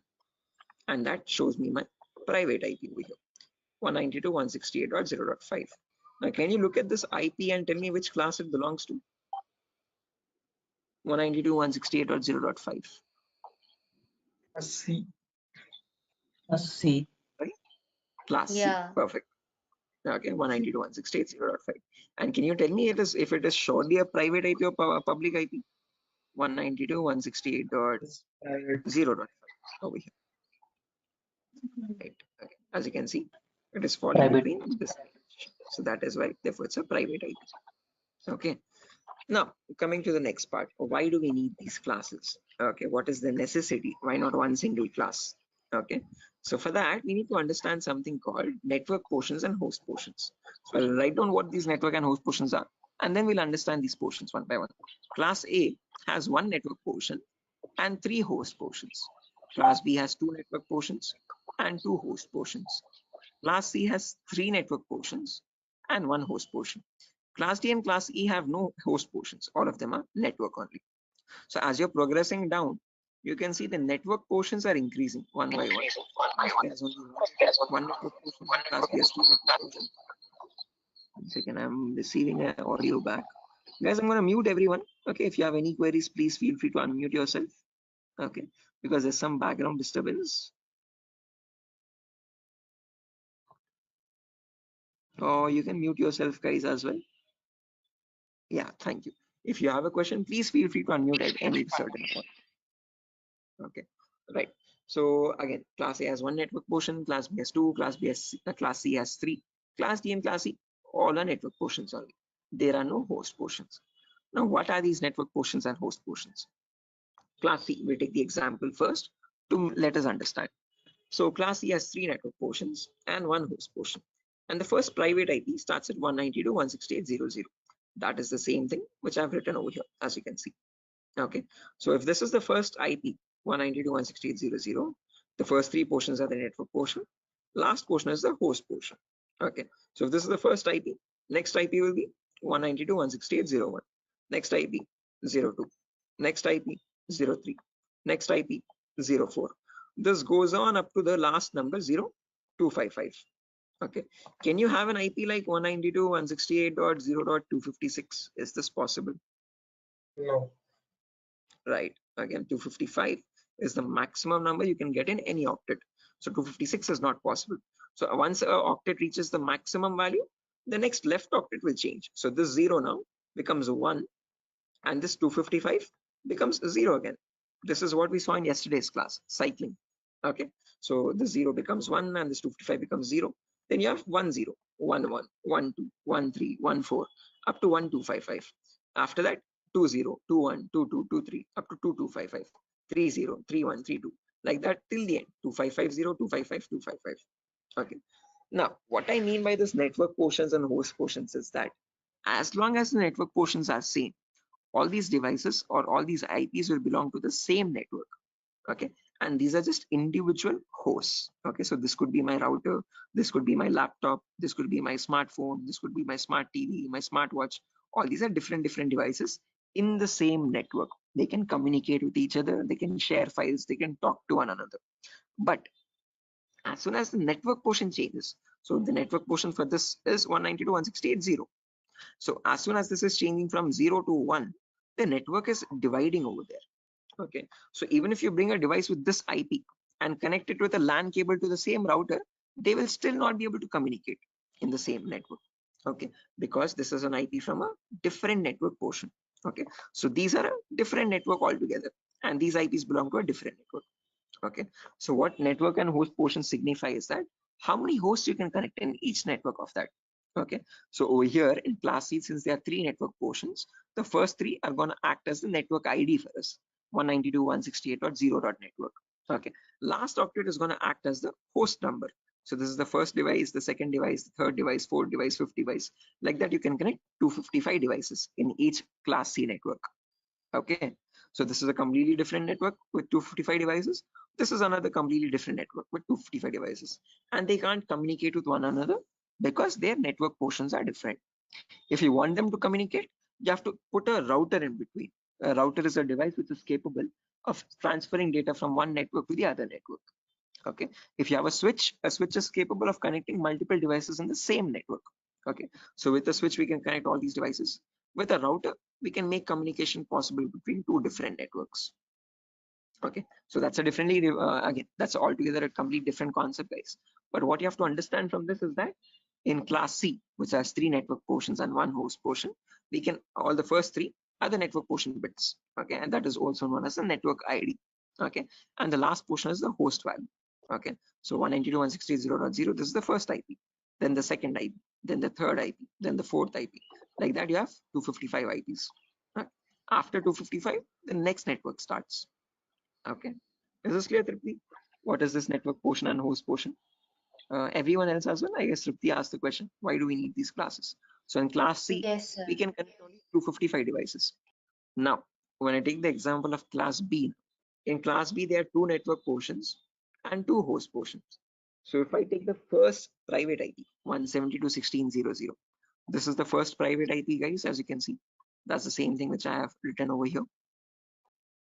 Okay, so in class B, if this is the first IP, 00, after that next IP, 01, next IP, 02, next IP, 03, next one, 04.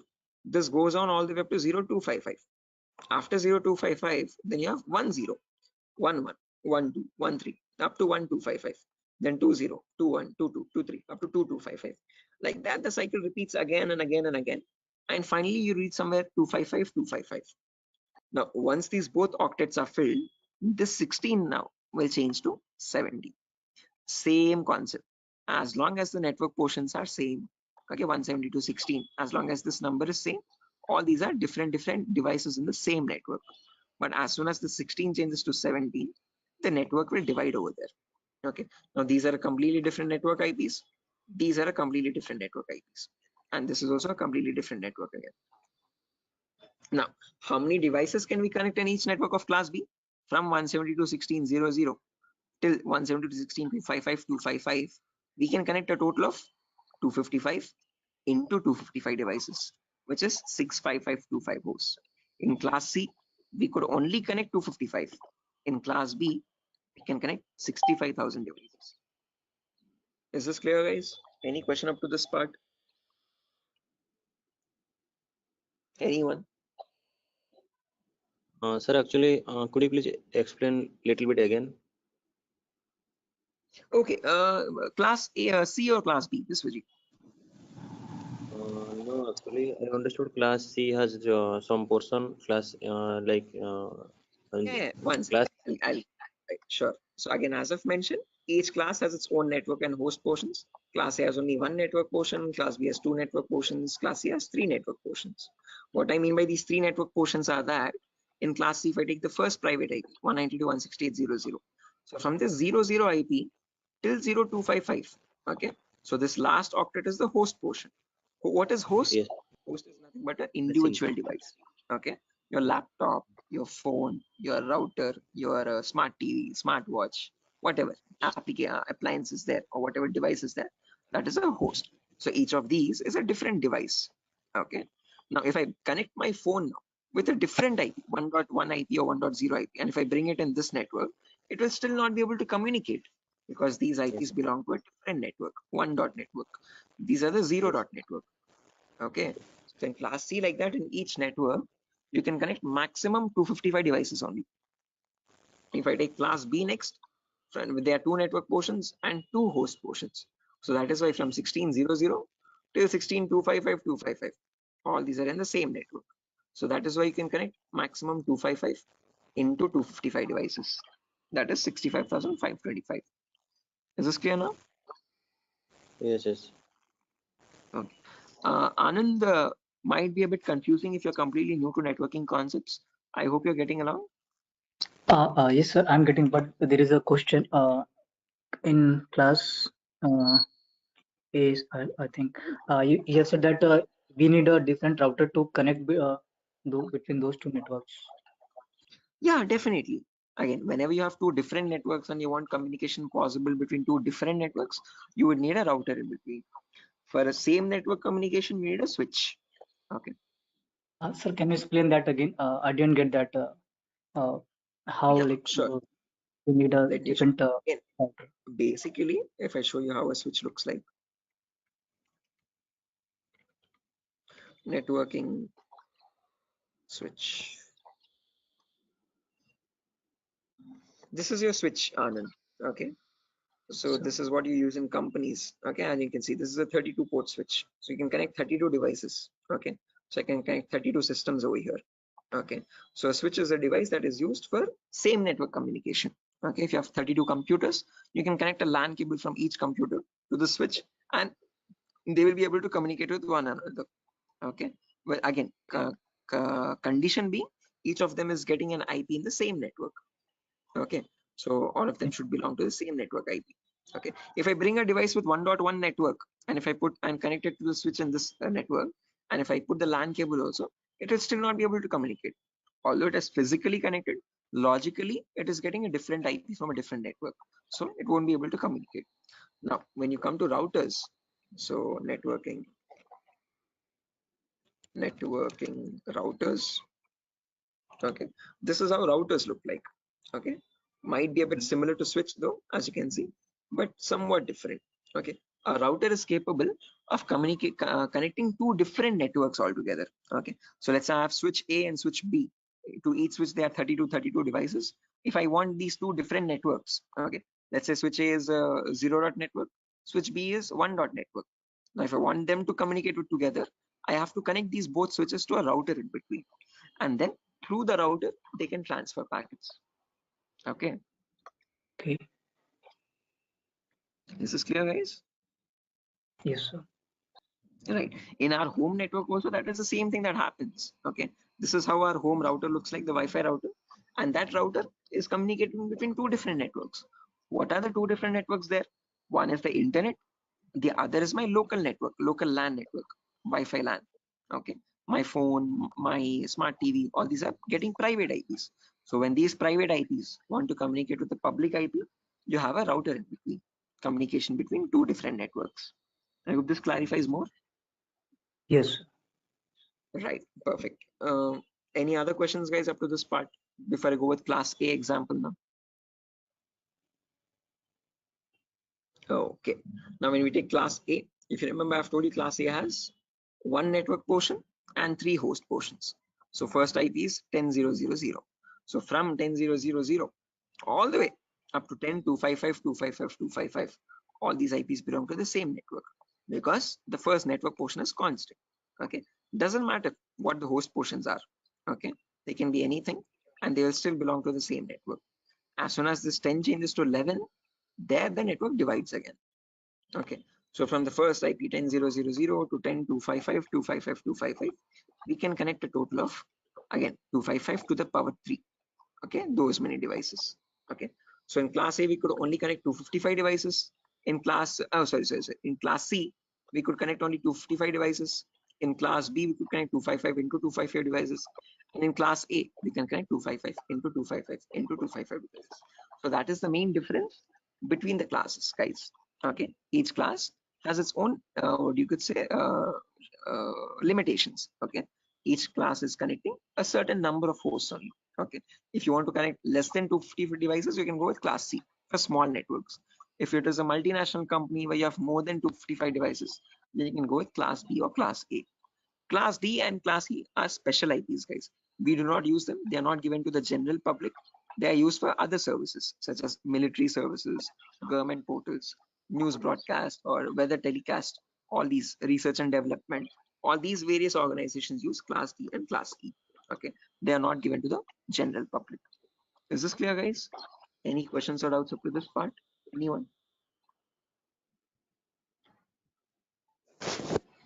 Anand, Biswajit, Mamun, Ravikiran, Shafiuddin, Shiva, Sujata, Tripti. Oh, sir. Right. Okay, sir. Tripti, I hope it is clear for you now, like why we have different classes. This was your questions, basically. It is Yes, sir. clear. Yeah, I guess Tripti was the person who asked. I hope it is clear for her. Yeah, it's clear. Right. Okay. Again, yes, we have a few more topics to discuss, guys, actually. But one thing, I guess there's a couple more students also who are supposed to be joining.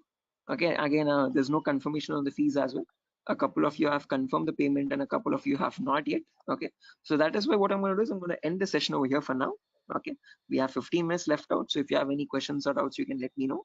If not, I'll share the document now. So please share your email addresses, guys, if you have not shared yesterday, so that I can share this notepad file again.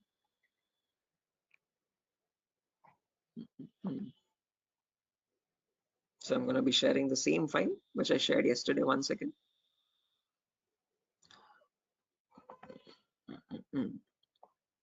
So yesterday I got 5 email addresses.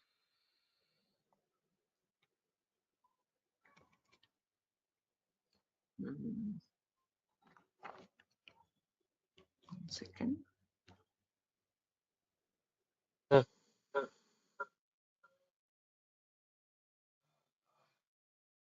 Sir, my email address Shafiuddin Sayed70@gmail.com. Oh yeah, 1 second, Shafiuddin. Just a minute.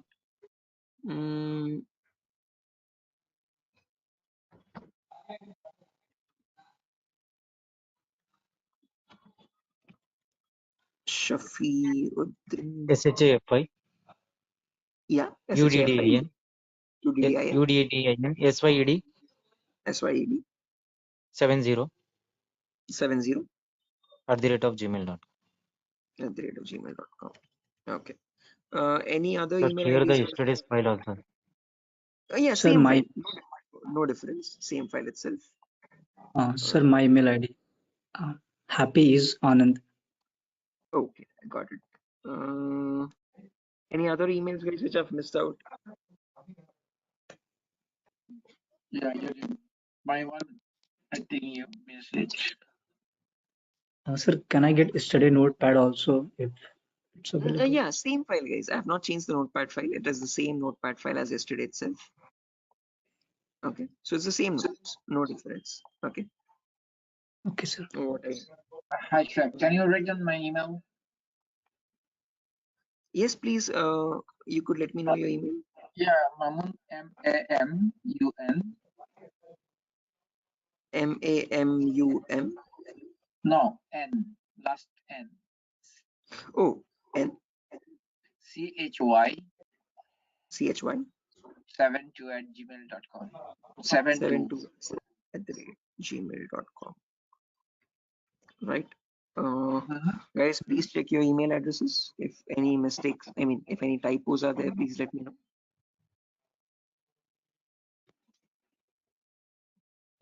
Is that it? That's correct. Okay, perfect. I've attached the textpad file. It is the same notepad file as yesterday, as I've mentioned. Okay, and I've sent it. Sir, there is class tomorrow. Good question. Yeah, again, guys, tomorrow there's no question, no class. I forgot to inform that. Tomorrow is a festival, Ganesh Chaturthi. So wishing everyone a very happy Ganesh Chaturthi. Tomorrow we have no class, guys. We'll have the next class the day after tomorrow. Again, please make the payment phase if you have not. I'm taking a short session today just to again confirm on the payments. So the institute will give me the payment list by day after tomorrow, and depending on that, the link might change soon. Okay, so only to the people who have paid or made the fees, you will be getting the new link, guys, to continue the sessions. Okay, so yeah, that's that, guys. Nothing further for our session today. I'll exit and I'll see you day after tomorrow. Hi. Tomorrow there's no Yeah. session, guys. I have a question. If you are not Raj, can you? I know you started the program. Sorry, the training program. The ethical hacking, right? This one. Yes. This is ethical hacking. So, what's your total plan? How you will proceed one by one? That's what I want to know. Your plan. Oh yeah, after CH is done, if anyone is interested, we can go with the next advanced course, which is web application pen testing. So I teach that as well separately. So once you're done with CEH, there's another course, web application pen testing for bug bounty, which primarily focuses on website security. Okay, how do you check for vulnerabilities on websites? What vulnerabilities really exist? For example, such as SQL injections, cross-site scripting, broken authentication, CSRF, cross-site request forgery. These are the vulnerabilities that pen testers need to test for. Okay. The reason why I teach that course specifically is because that is the main booming field in India at the moment, website security, because there's a lot of companies that are coming online. Every business is shifting online. So with the rise in websites, there is a necessity for a rise in website fraudulent activities as well. So after CH is done, you can join that course, web application security. So actually, what the course fees of web application security? Same, that is also 8,000 rupees. Okay, and cloud security, same. Cloud security is a bit different. That is around 12,000, guys. But again, I am setting up the lab for it at the moment. So at the moment, it is on hold because my AWS plan is completed. So I have to refresh that again. I have to renew that. Okay, and then start it up. So at the moment, there is no cloud security, guys. It might take a while. It might take a month or so. Yes, sir, actually, I wanted to like after completion of this course and learning all the things, practicing, then I was thinking to learn cloud security. Sure, again, as I've mentioned, I'm going to be providing the resources for that in the meanwhile, if you're planning on specifically focusing on cloud security. And once I start a live batch, you can join that batch as well. No, actually, I wanna like join cloud security as well as web application security both. Sure. Again, after CH is done, I'll right away start web application security. After that, again, we can take cloud security separately. Okay. Mamun, you have raised your hand if you have any question. So basically, you will focus first to one is the ethical hacking, and once it's done, then you will focus on web Yeah, the applications. exactly. This is the main Because course you are focusing, right? yes, yes. So this is the foundational course, Mama. Again, there's some Yeah, background that's what disturbance. I want. Yeah, that's what I want to know. Only after this course is done, I would recommend you go with the other courses. If you don't go with this one first, those might seem a bit confusing because we won't be going with any basics at all. We directly dive into the advanced concepts. And if you're a complete fresher to the cybersecurity domain, doing that would be quite troublesome, you could say. I got you. Right. Yeah, Anand, you have raised your hand.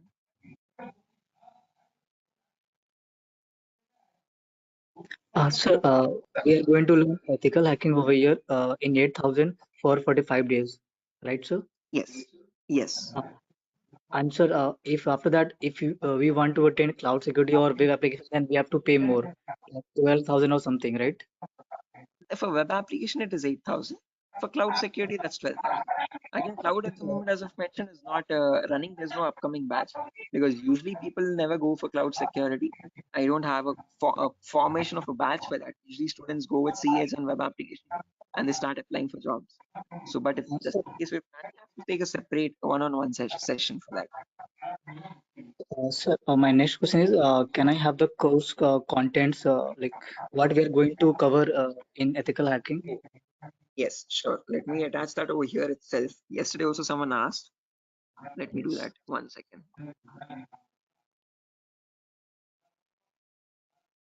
Yes. I've And sir, sent that also, which thank you, contains sir. the course. And my next question is, sir, after like completing this course, after 45 days, are you going to help us to get a job or to build our resume, something like that?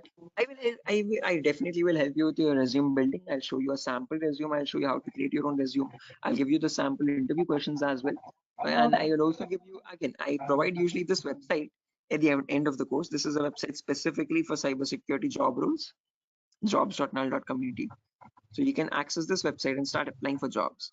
This is only and only specifically for cybersecurity job roles, nothing else. Okay. So this To is access this website, like we have to pay or it's free? no. You don't have to pay anything at all. This is completely free. You can access, you can see the job listings, and you can see what their requirements are. Okay, and you can start Okay. applying. Right. Because like I don't know like where to apply, like I don't know. So that's why I'm asking like if Durga Software is going to help us in getting a job or. Durga Soft does not have any consultant as of yet, as I mentioned. But again, I help students. We help students directly in assisting. Like this is how we could assist. We'll show you where you can apply for jobs. We'll show you how to prepare for those. What are the interview questions, and we'll give you what do you say the training for it. I'll just provide a document which contains the common questions, cybersecurity questions required. Okay, I'll give you your resume support. I'll help you build your resume, and then you have to apply on your own and give your shot. Okay, sir, my next question is like as a fresher, what kind of package we are going to get after doing this course? If you're a complete fresher, then I would assume you would be getting around 40 or 35 to 35 or 40, like okay. Okay. So that's it. I'm done.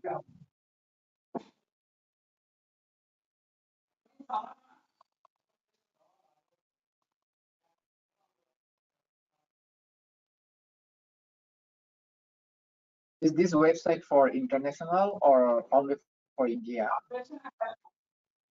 Hello?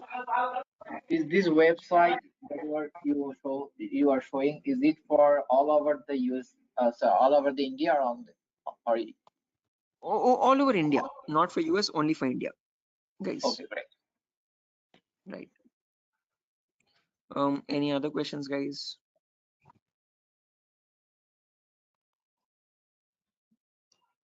Sir, on day after tomorrow, we are going to start a fresh class or there will be a demo.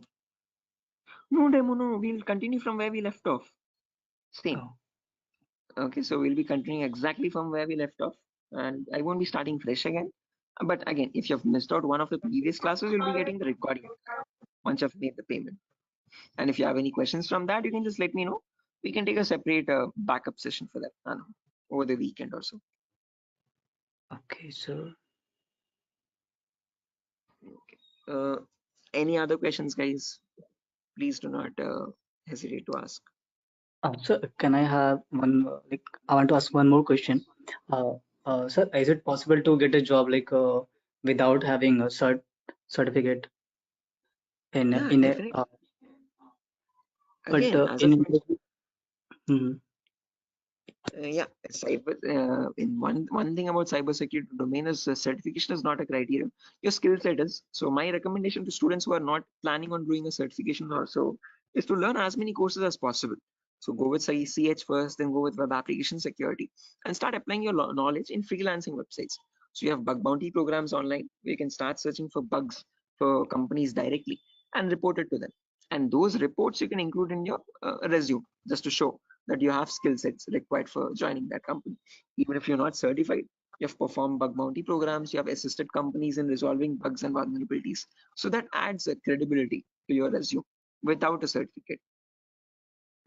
Okay, so then you are also going to teach a bug bounty, how to Yeah, find that's a bugs. different. After CH, if you're interested, if you are planning to do, you can do the web application security course. That is the bug bounty program. Okay. Oh, in web application, bug bounty is coming in that portion. Yes. We'll be discussing basics of web application CH also, okay, but not in depth. If you want to learn in depth, that's a completely different course.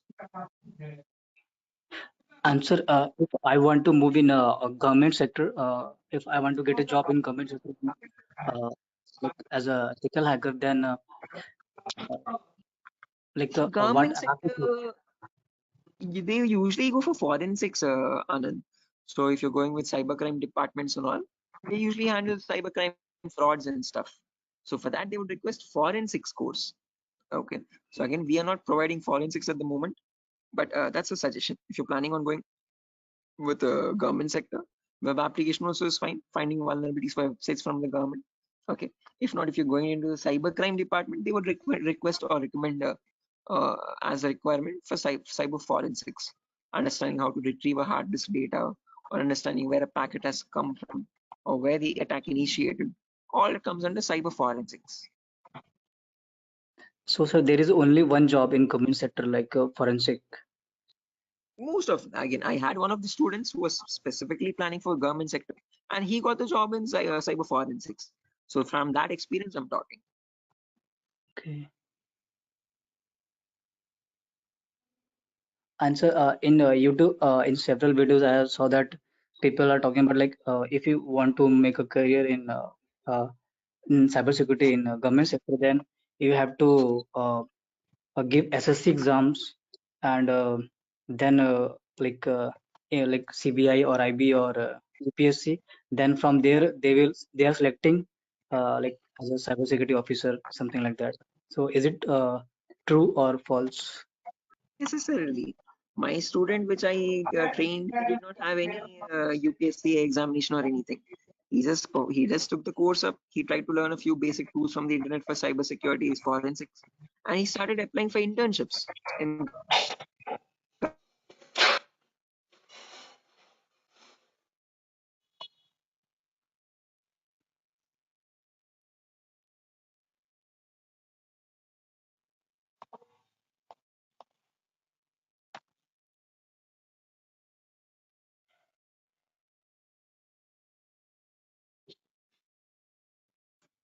complete job.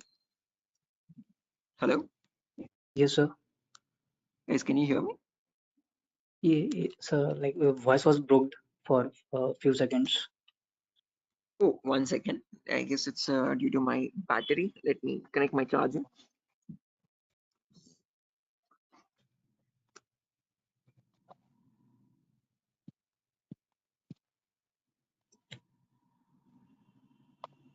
Right. Guys, can you hear me? Hello, Yes, sir. guys, am I audible? Yeah. As I've mentioned, Anand, my student who did the course early, he did not have to write any UPSC exams also. All he did was he applied internship first. So every state has its own cybercrime department.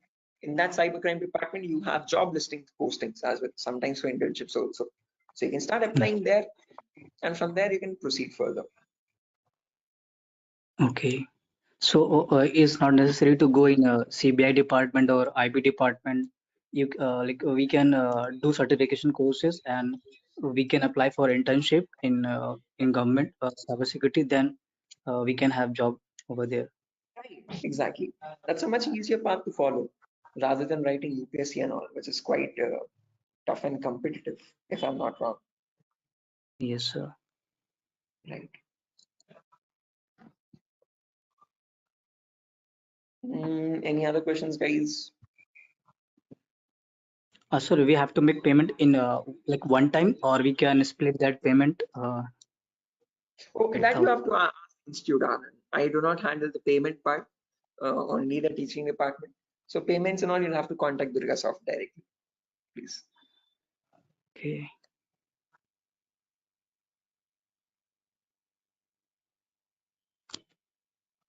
Any other questions, guys? So can I have your email ID? If Yeah, I've sent you the notepad file, right? That's the same email, cybersecwise@gmail.com. Okay, and then I've also shared the browser that contains the WhatsApp number also. So if you have any questions or queries, you can contact me on WhatsApp. So once the batch is finalized, once all the students are finalized with the payments and all, I'll create a WhatsApp group also. So if you have any questions or so after every session, if you have any doubts or so, you can post your questions in that, and I'll keep replying. Any WhatsApp number? Yeah, as I've mentioned, it is there already in the email which I've sent. Oh, in the email. Okay. In the email, in the browser. In the browser, you have my contact number as well. Okay, sir. It's your or it's a Durga Soft? No, my number itself. Okay, sir. I will get that. Sure. Any other questions, guys?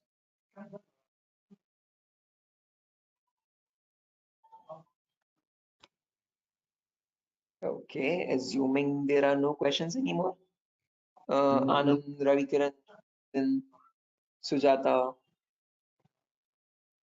Right. No, sir. Okay, guys. So yeah, that's it, guys. Nothing further for our session today. Again, as I've mentioned, no class tomorrow, guys. Happy Ganesh Chaturthi. And I hope it is tomorrow. I'm not wrong with the dates and all. So sorry. If I am. So yeah, wishing everyone a happy Ganesh Chaturthi. Same to you, sir. And yeah, tomorrow is Ganesh. Hello? Yes, sir. Yeah, tomorrow is Ganesh Chaturthi, right, guys? Is the festival tomorrow itself? Tomorrow. Yes, Yeah, tomorrow. Tomorrow. Oh, perfect. Thanks. Okay, I'm wishing everyone a happy Ganesh Chaturthi, guys. And I'll see you day after tomorrow. We'll resume day after. Same time, guys, 8 o'clock. Okay. Okay, right. Sure. Bye-bye, guys. Have a good day tomorrow. Take care. Okay. Thank you, sir.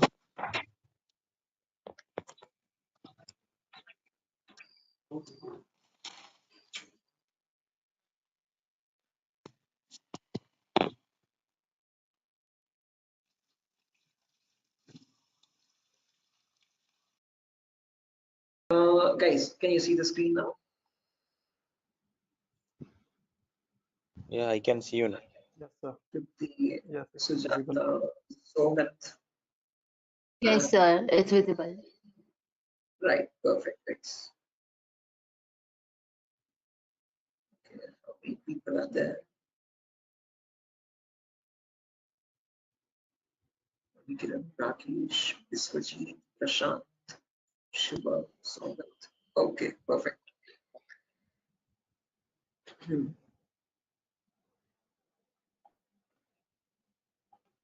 Okay, guys, let's get started with the session without any further. I am already a bit delayed in starting the session, so sorry for that, guys. I was stuck in a work. There was an issue with a security vulnerability actually with one of the organizations, so stuck with that. But anyways, let's get started with our class today. With our first session today will be on basic networking concepts. Before I get started, any issue with my audio or video? Anyone? Is everything fine? Can I proceed Yes, with the sir. class? No, actually, we are getting some like noise A kind Oh, of there's some issue. background. Yeah, Yes, they're we can call it not as a kind of issue. not clear. One second. Thank you. 1 second. I'll just change my microphone. Just give me a second for that. Yes, yes.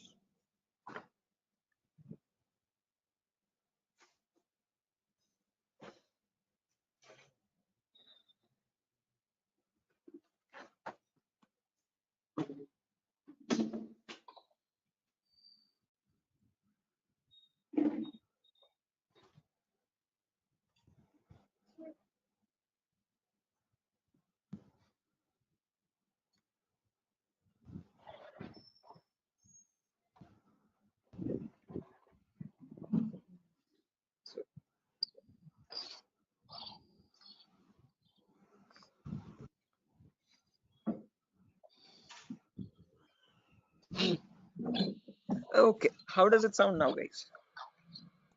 It is audible now. Yes, now it is It's clear. audible.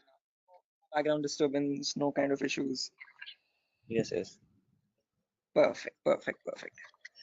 Okay, guys. So let's get started without any further ado. So as I've mentioned, in today's class, we'll be going with basic networking concepts. We'll discuss what IPv4 addresses are. Okay.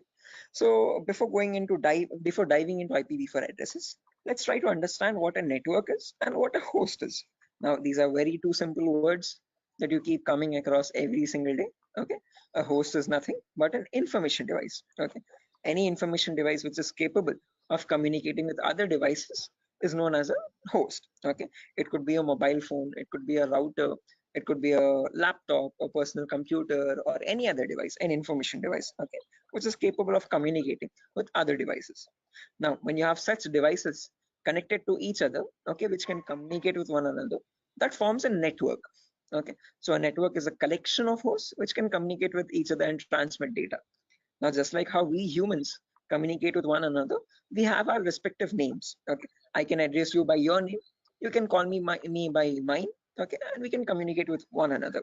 We have our unique identities. Okay, similarly, these information devices as well have their unique identities. Okay, so when they communicate from one device, when it wants to send packet to another device, it has a unique address for each device. Okay, and on that address they communicate with one another, and that address is known as the IP address, guys. IP stands for Internet Protocol. This was built by the US military late in the 1950s or 1960s. Okay, and there was IP version 1, IP version 2, IP version 3.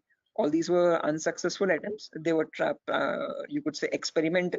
What successfully worked out was the IP version 4, and we are still using that in today's world also. IP version 4 in simple terms is Internet Protocol version 4. Okay, and that is what we'll be discussing about in today's class. Okay, anyone here who already knows about IPv4 addresses and who's familiar with these networking concepts? No, sir. Anyone? I'm not familiar, but I know the some, like whenever I was doing networking programming in college days. So since the networking, I know how to join the socket networking programming. I know some networking IP address, and also I've studied through MCA curriculum. So Right. Okay, perfect. No worries, guys. Just in case, even if you don't have any idea, we'll be going from the very basics, okay, from the binary itself, okay, to understand what these IP addresses are. Just as a information question, I just wanted to know if anyone was familiar. If not, also, don't worry at all. Okay. So I hope you know why we need IP addresses, guys. IP addresses are nothing but acting as an identity for each device. Just like how we have our names, you can address me by mine, I can call you by yours. Similarly, devices communicate with one another depending on IP address. Okay. Now, how does this IP address look like? Okay. Our names have alphabets in them: SHO, AIB, SIVA, Shiva, and so on. So, but IP addresses are completely numeric based. Okay. Specifically IPv4. Okay. IPv4 are completely numerical or decimal addresses. Okay. It's a 32-bit address, first property. Now, what is a bit? A bit is nothing but the smallest data format. Okay. It comprises of either 0 or 1. Okay, and your IPv4 address is a 32-bit address. What I mean by 32 is that it contains 32 zeros and ones like these consecutively. Okay, and these 32 zeros and ones are divided into 4 equal parts. Each part is known as a octet.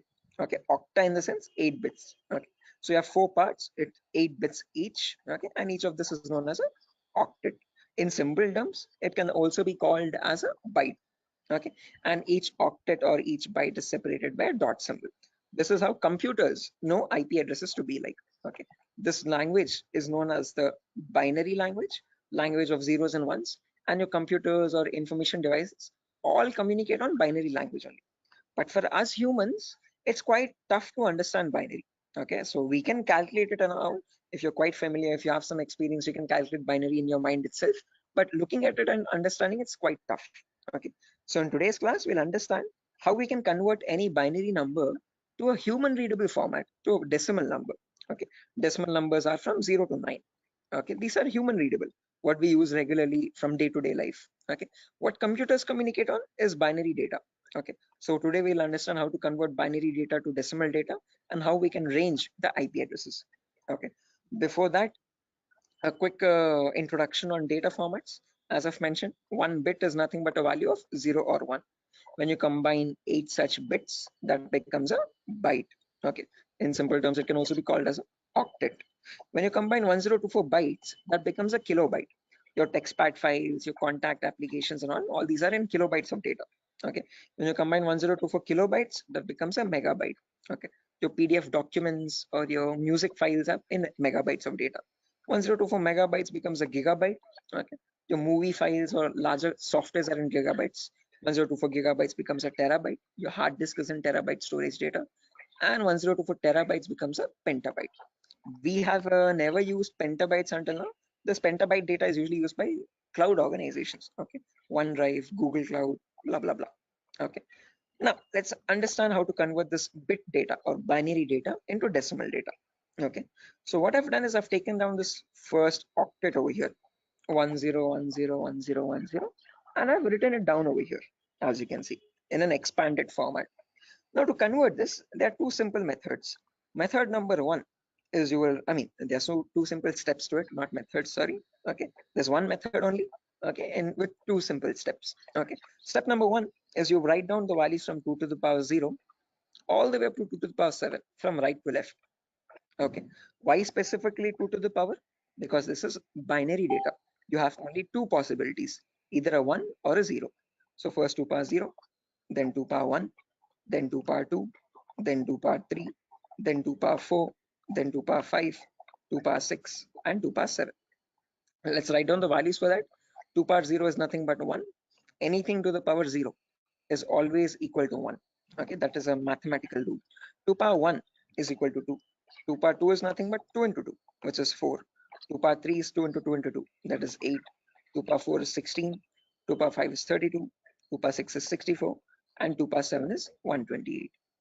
Okay, now to convert this number, all you have to do is, just a second guys, let me open up Zoom so that I can draw on the screen. Give me a second.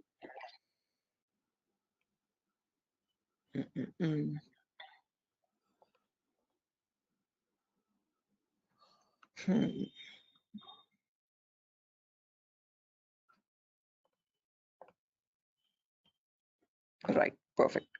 So when you want to convert any number from binary to decimal, first things first, you have to write down these numbers. Then you multiply the lower number with the top one and add with the next one. As simple as that. Multiply, add, multiply, add, multiply, add. This goes on till the last step. Okay, so firstly 2 power 0 into 0. Anything into 0 is 0 itself. So I've written 0 over here. Then 2 power 1 into 1. That is 2 power 1 is 2. As you can see, I've written the value over here. Into 1 is the value itself, 2. 2 power 2 is 4. 4 into 0 again, we have 0. 2 power 3 is 8. 8 into 1, 8 again. 2 power 4 into 0, 0. 2 power 5 into 1, 32. 2 power 6 into 0, 0. And 2 power 7 into 1, that's 128. Now when I add all this up, 128 plus 32 plus 8 plus 2, that becomes 170.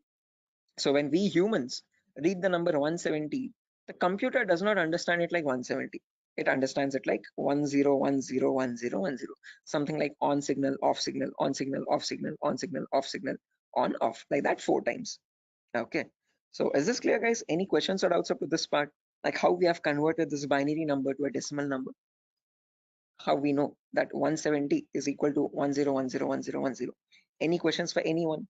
Again, guys, if you have any questions or doubts, please feel free to raise your hand or let me know. You can interrupt me at any certain point.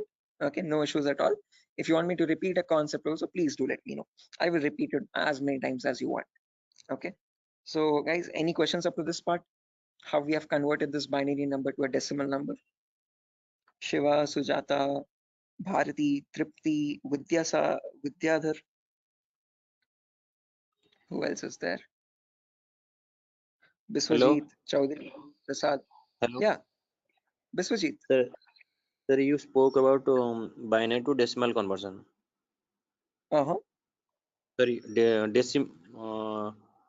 decimal to binary conversion. Am I right? No, binary to decimal. I've converted Binary. this number 10101010 to So decimal number 170. all the numbers was converted into binary as a decimal. All the binary number is converted into decimal 170. Right. This specific number 10101010. Okay. How did we do that? We wrote down these numbers 2 power 0 all the way up to 2 power 7.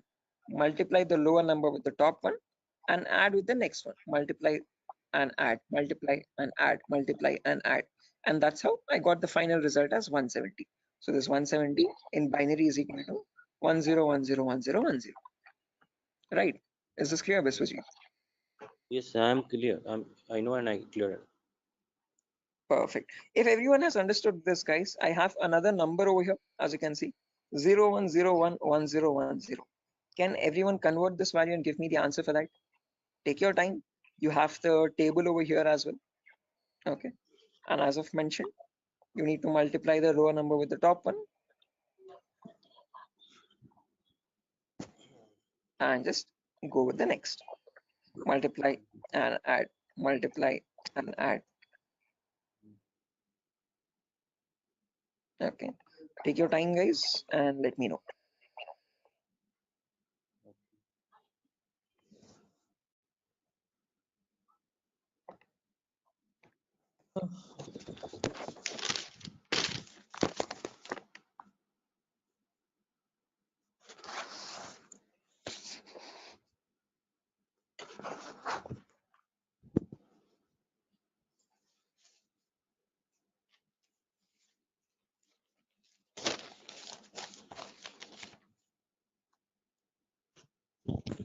Is it 90? It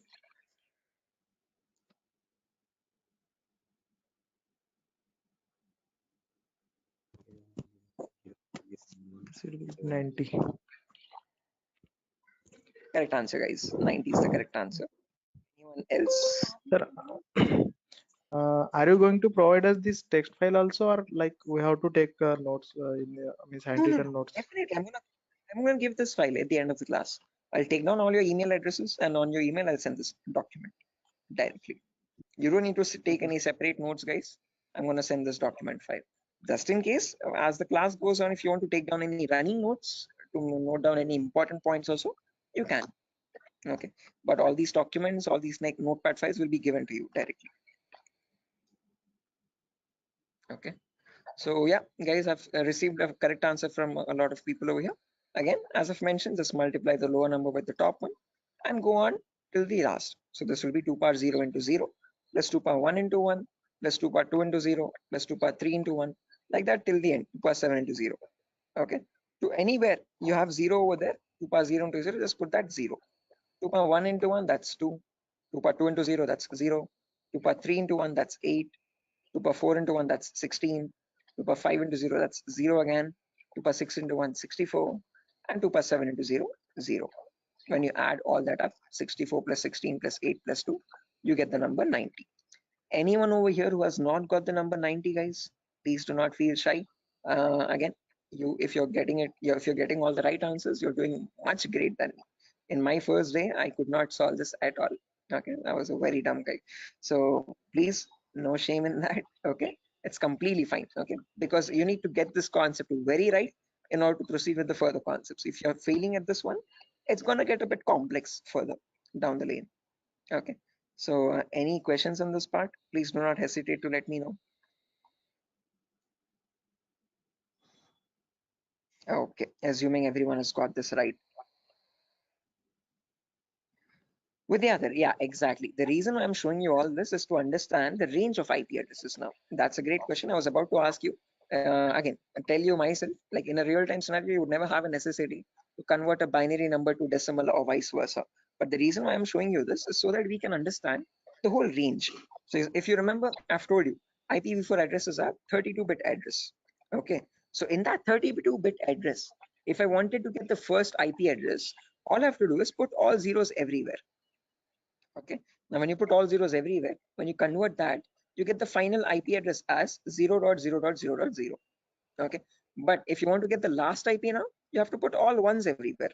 Okay, in all the octets I've put all ones. So when I convert that, now there will be 2 power 0 into 1 plus 2 power 1 into 1 plus 2 power 2 into 1 all the way up to 2 power 7 into 1.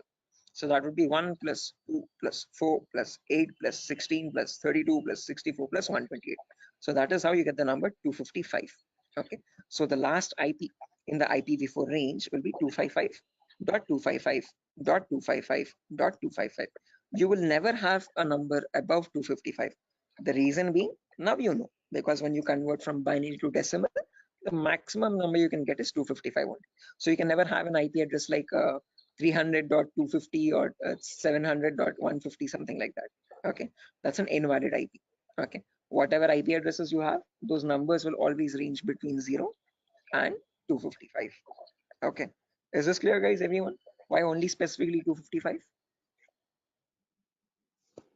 Yes, yes. Any questions up to this part? Perfect. No, this is Now the maximum. Maximum. Yeah, guys, was Hello. someone asking a question? No. I just asked you. This is the maximum IP address to be connected, and maximum host to be connected. Yeah, that's the last IP address you could get in the IPv4 range, Biswajit. No, this is the like from 0 to 255 hosts should be connected, I think. Not necessarily. When we talk about IP addresses now from 0000 to 255, 255, 255, 255, we have around 4.3 billion IP addresses in total. Okay, what you're referring to is classes, guys. Class A, B, C. In class C, you can connect only 255 hosts. That is a much ahead concept. We'll reach there tomorrow. Okay, that's class C. Yeah, Vidyadhar, exactly. Okay, so we have not come up to there, guys. So let's not jump ahead. That might confuse the other students. Okay, so we'll go in a very slow pace. Okay, we'll go step by step. Okay, let's try to now we know the range of IPs. We know what IPv4 addresses are, how they look like. Okay, and what are the total like numbers? Where are they starting from, and what maximum number can they hold? Okay, we know they start at 0000 and they end at 255, 255, 255, 255. Now, in between these two numbers, how many addresses do we have? Is the main question. Okay, how many IPs are there? Okay, so for that, let's try to understand the sequence of sequence of IP addresses. Okay, and again, to understand sequence of IP, there are two simple rules. Rule number 1 is always start with the rightmost value. So if this is the first IP, 0000, next IP will be 0001, next IP 0002, next IP 0003, next IP 0004. This will go on up to 000255. Okay. After that, can I have an IP like 000256? Is this possible? No. Yes, this is not possible because 255th is the last IP that you can get in any octet. You cannot get a number above 255, guys. It is a very golden rule that you have to remember. Okay. Now, once this octet has reached the maximum value, there comes the rule number 2. Only after the rightmost octet has been completely filled, then go to the left value. Okay. And after going to the left value, reset the rightmost value back to 0. Okay. What I mean by that is now this is completely filled. So now this left value 0 changes to 1. Okay, and the rightmost value 255 again resets back to 0. Okay, so next IP after 000255, next is 0010. Now don't directly jump from 0010 to 0020. That is wrong again. Okay, rule number 1, always go with the rightmost value first. So after 0010, you have 11, then 12, then 13, then 14. This goes up to 1255. Okay, after that 20, then 21, then 22, then 23, then you have 2255, then 30, 31, 32, 33, then 3255. Like that, it will repeat again and again and again. And somewhere you'll have 2550, 2551, 2552, 2553, 255, 255. Now, both these octets are filled, guys, as you can see. Okay. Again, rule number 2. Once the Sir, rightmost octets are filled, what yeah, it signifies? those are the IP addresses, guys. Okay. So those are the IPs that devices can get in total. Okay. Okay, sir, continue. Right. Again, doesn't signify anything. I'm just showing the sequence of IPs. Okay. How do IP addresses progress from one another, one after the other, one after the other? Okay. Like after number 1, you have number 2, number 3, number 4. Like that, I'm showing you how IP addresses cycle one after the other. Okay. After Sir, 255, 255. Yeah. is this class C or class B? This is the whole range of IP addresses. We have not come to classes, so forget that classes exist for the time being. Okay, I have not discussed what classes are. Okay, I have not discussed. I have not brought up the word class. Okay, so for the time being, just forget the word called class.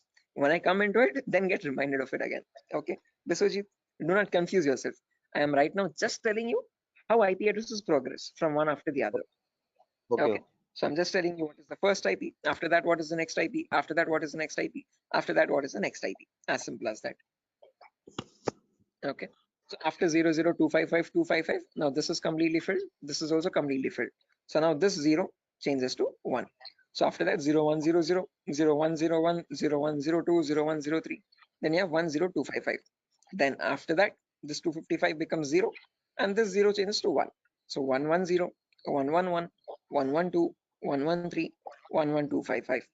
Like that, the cycle repeats again and again and again.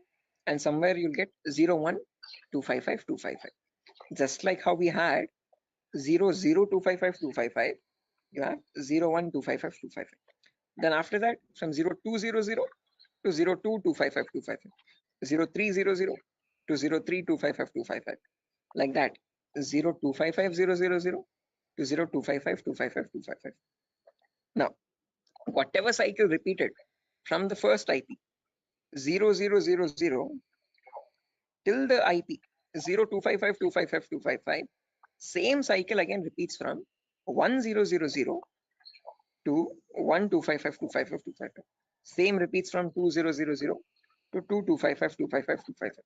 Same from 3000 to 3255, 255, 255. Finally, from 255000 to the last IP 255, 255, 255, 255. Okay, so all I'm showing you is the progression of IPs. How do IPs change from one after the other? What is the consecutiveness of IPs? Okay, so if you wanted to get the total number of IP addresses, you from 0000 till 255, 255, 255, 255, it would be 255 to the power 4, because each cycle is repeating 255 times. So the total number of IP addresses would be 4.3 billion IPs. Okay, which is the number equal to 255 to the power 4. So with the other, yeah, the correct number of IP addresses would be 255 to the power 4. Hello, is that clear? Yes, sir, I understood something. Okay, guys. Until this point, any questions, guys, for anyone? Again, do not get confused, guys. This is just to show you the sequence of IP addresses. In a real-time scenario, you would not need that anywhere. I'm just going very theoretically to get you familiar with the foundational concepts, like how IP addresses are built, how do they look like, what is the sequence of IP addresses, and so on. Going very basic. Okay. Sir, So. sir, you told. Hello. Yeah, Biswajit. Sir, you told that 4.3 billion IP addresses. That means, sir, I did not get it actually. That. Yeah. Again. How many IP addresses are there, Biswajit? If you remember, each octet is cycling 255 times. Okay, so this first octet, rightmost one, is going from 0 to 255. Okay, after that from 10 to 1255, again 255 times. So like that, each octet is cycling 255 times. So there are 4 octets now. So 4 octets in the sense 255 into 255 into 255 into 255. Basic permutations and combinations. Okay, and when you calculate that 255 to the power 4, you get the number 4.3 billion. Okay, so that is how we got that number. Is that clear, guys? Okay. Hello? Yes, sir. Yes, sir. I Yes, sir, understood. clear. Right. Perfect, guys. Now, my question to you guys is, in today's world, in the era of 2022, are 4.3 billion IPs sufficient? No. No, Anyone? sir. No. No, sir. Definitely. Right, correct. Because the population itself is around 8 billion people, right? Close to 8 billion or 8.5 billion. 4.3 billion IPs are nowhere sufficient at all. Okay. Again, each person might use multiple devices in the network also.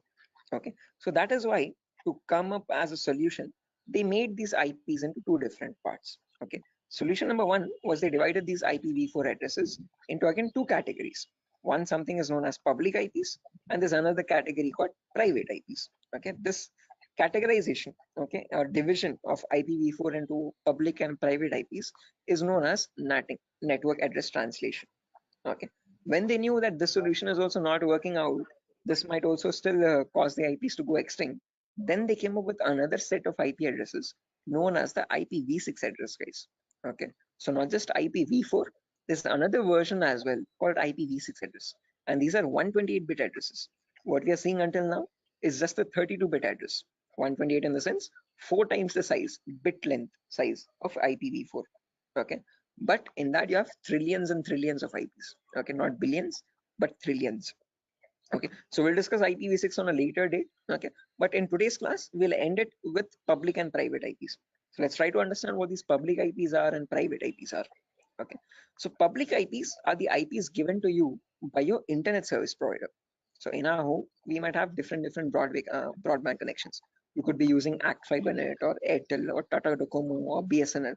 All these people are providing you the service of internet. Hence, they are known as ISP, internet service providers. Okay, they give you access to the internet by giving you a public IP. Okay, so to your home, you might have a router. Okay, that router might be getting a wire from the outside. Okay, that outside wire, that cable is nothing but giving you the public IP. Okay, so if you want to check your public IP, you could just go to the browser, and in the browser you could just search what is my IP. What is my IP? And from that you can find, you get an IP address over here. If I click on the first link in the browser, you can see I'm getting my FiberNet from Act Fiber Beam. My location is Pedawalter, Andhra Pradesh, Vishakhapatnam. Okay, so this is my public IP. This is the IP I'm using from my ISP to access the internet or to take the Zoom session. Okay, locally in my network, now I have multiple devices. I have my phone, I have my laptop, I have my smart TV, I have my smartwatch, and so on. So these devices internally or locally also need IP addresses. What they use in a local network, in an intranet, is known as a private IP. So private IPs are the IP addresses provided locally in a network. Okay, so this can be given manually by you, by the network admin, or they can be given automatically as well from a DHCP server. Now, don't worry what this DHCP server is. We'll discuss about it in tomorrow's class. But one important thing to note is public IPs are used for connecting to internet. Private IPs are used in a local intranet. Intra is nothing but a local network, a small indigenous your house network or home network. Okay. So if I just draw this out to show you much clearly, let's say over here, this is my ISP. I hope the drawings are visible, guys. This could be my ISP, internet service provider. Okay, and I have my house over here in Vishakhapatnam somewhere. Okay, in my house I have multiple devices. I have my phone, I have my laptop, I have my smart TV, and I have my Wi-Fi router also. Okay, this router is getting a connection from the ISP outside externally. Okay, this is nothing but my public IP. Okay, this is the public IP part.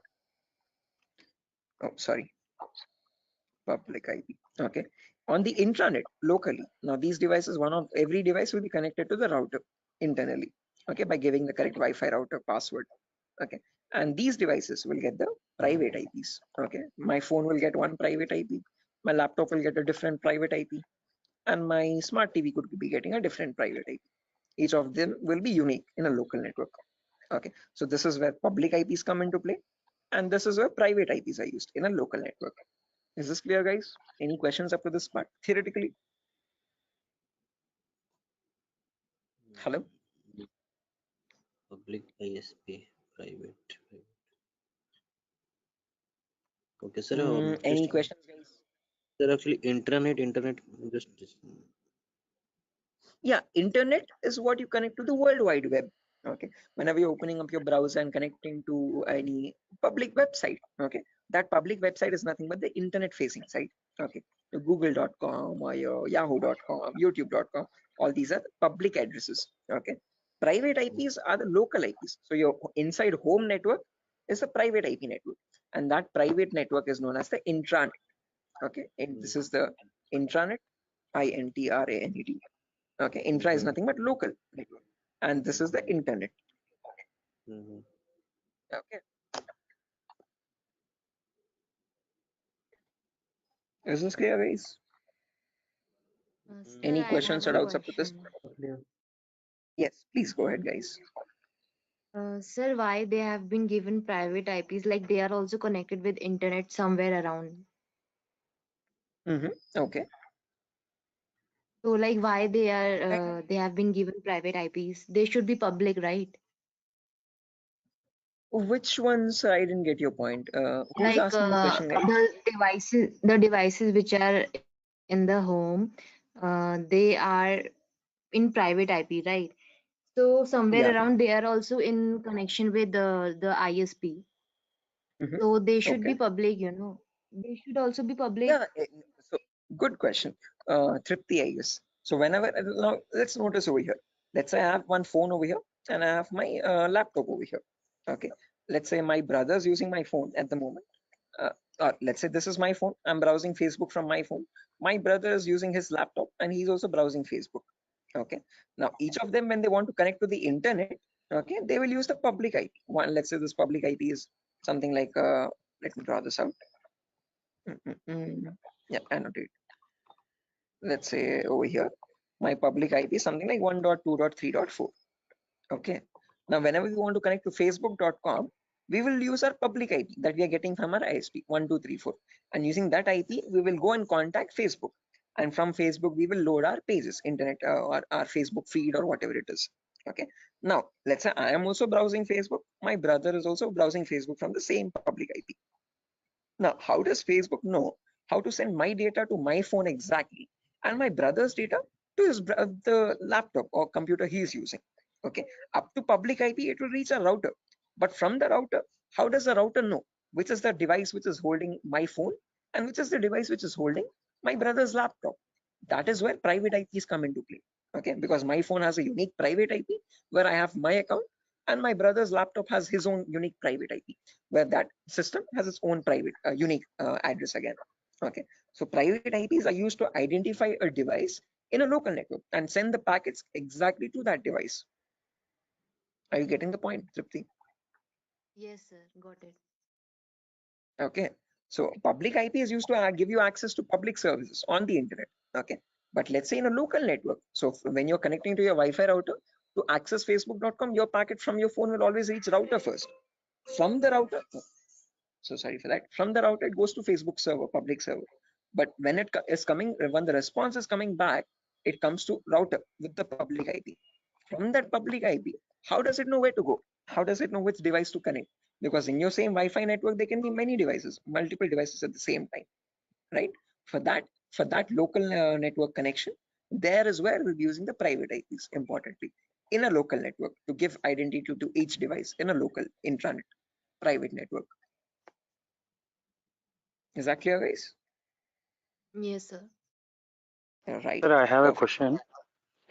Yes. Sir, can we change a private IP address by ourselves? Yes, you can. Private IPs are in completely your control, and you can modify them according to your choice. There was another question in the chat. But why you be subnetting? Again, Vidyadhar, subnetting is only a concept to reduce the wastage of private IPs. Again, Others who don't know what subnetting is, guys, do not get confused. This is a very advanced concept. We don't need to go into that depth of networking. Okay, but subnetting is where you can divide one class into multiple classes. So with the others, just to give you this answer, okay, others, just ignore this. Okay, this is you could say gibberish for you for the time being. Okay, so with the other, let's say I have 50 devices in my network, but I'm using class C.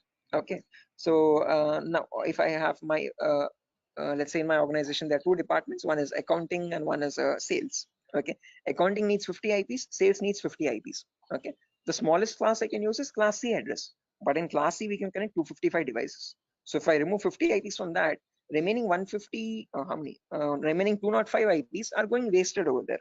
So what I can do is I can break that class C into much more smaller subnets. Okay, so I can make it into two subnets where in each subnet I have again 122 devices.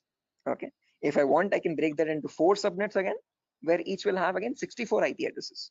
Okay, so subnetting is just use when you want to break down smaller classes and see to it that you're not wasting IP addresses. Okay, so what I can do is I can break this class C into 4 subnets. Okay, with each 62 devices. Each. Yeah, with the other.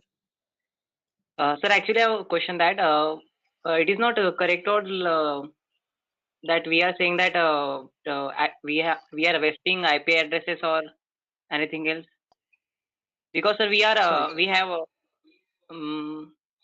many IPs. We can use it. You can, you definitely can. Okay, but just to So then not why get confused, let's say. IP addresses are wasting? Sorry. Well, let's say Sir, you we have can. you have Yes, sir. 255 different networks, guys. Okay, okay, you have Yes, sir. 255 departments. Okay, so for each department you have allotted each network 192.68.0, 192.68.1, 192.68.2. Okay, like that, and in each network you're only using 50 IPs there. Okay, now let's say you wanted another department, 256th department there. Okay, now can you use any of the previous networks? Because all of them are already used up from 190 to 168 network till the 256th network. Now, if you want to add the 256th network with another 50 IPs or 100 IPs extra, then what will you do? Is my question. Okay, sir. Okay. Are you getting my point? Yes, sir. Okay, so just like that, it's not like you're spending money or anything, or no, you're not what do you say, giving any charges for the IPs that you're wasting. Okay, but just so that you have more IPs, free IPs left out, which you can allot for future services or future users. That's what I'm talking about, not wasting IPs.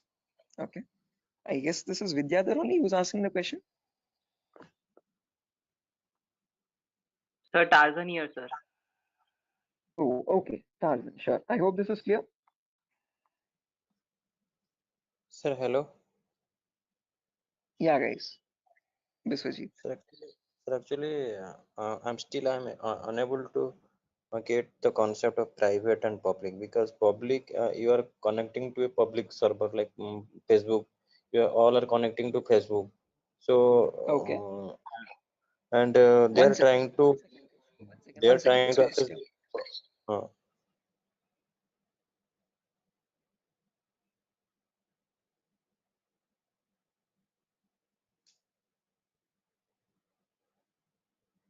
Stay on hold. Just give me 1 minute, guys. I'm so sorry for that. Biswajit, just give me a minute.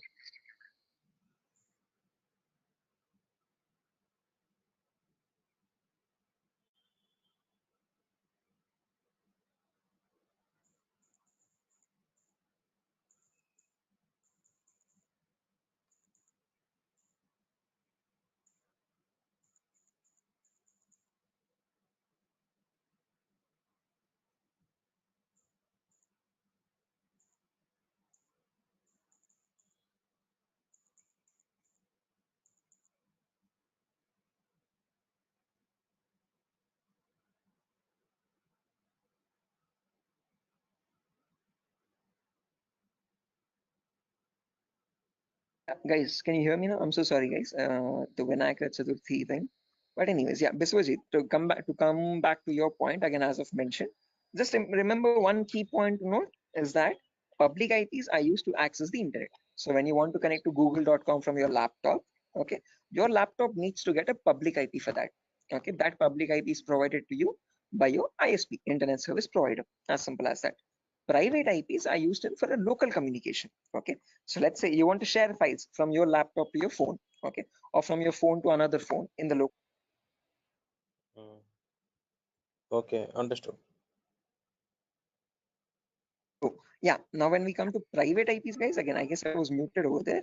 As I've mentioned, if you have multiple devices in a local network, now if you want to share files or anything from one device to the other device, if you want to share files from your phone to your laptop or from your laptop to another phone or so, Like, okay, you don't need public IP, you just need private IPs over there.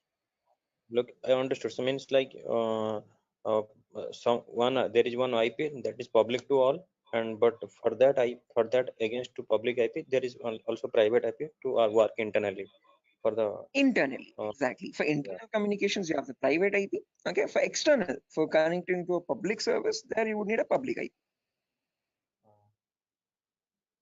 Okay, is that clear, guys? Yes. Right, perfect. Sure.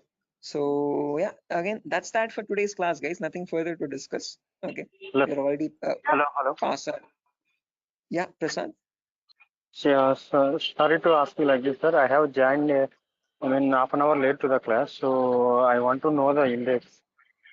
No worries, Prasad. I actually myself started the class 20 minutes late today, so I'm pretty sure you haven't missed much. Okay, but let me share the index as well, just since you have asked. I have shared this in the demo session a couple times earlier. I hope you have attended the demos as well. If not, No, once. no. Okay, no worries. You can access that from Durgasoft's official YouTube page as well. This is the course content, guys. Okay, so we'll have a few introductory classes first, basic networking concepts, Linux and Windows commands, Windows Server configuration, virtualization, how to install Kali Linux. After all these introductory concepts are done, then we'll go into the advanced concepts. Okay, gaining access, malware attacks, network penetration testing, web application pen testing, basic cloud security, all that. Okay, so if time permits, Prasad, please go through the YouTube demo tutorial so that you have a much better picture. In the demo, I've explained what are topics I'll be discussing in the course, what we'll be learning out throughout the course. So it's much better if you go through the demo once time permits. Okay, thanks for sharing information. Sure, definitely, guys. Again, guys, I'm gonna end the session over here for now. Before I end, I want all your email addresses. Can you please drop it in the chat box so that I can share this notepad file with you? You can go through the notepad file when time permits. Okay. And in tomorrow's class, again, I'm gonna be starting the class sharp at 8 o'clock tomorrow, guys. So sorry for the delay today, but tomorrow there won't be any delay at all. And yeah, someone asked me. Sir, I sent my email ID. Yeah, sure. I've seen that, guys. So please just drop your email in the chat box over here, and from there I can just add the notepad file. Chat box.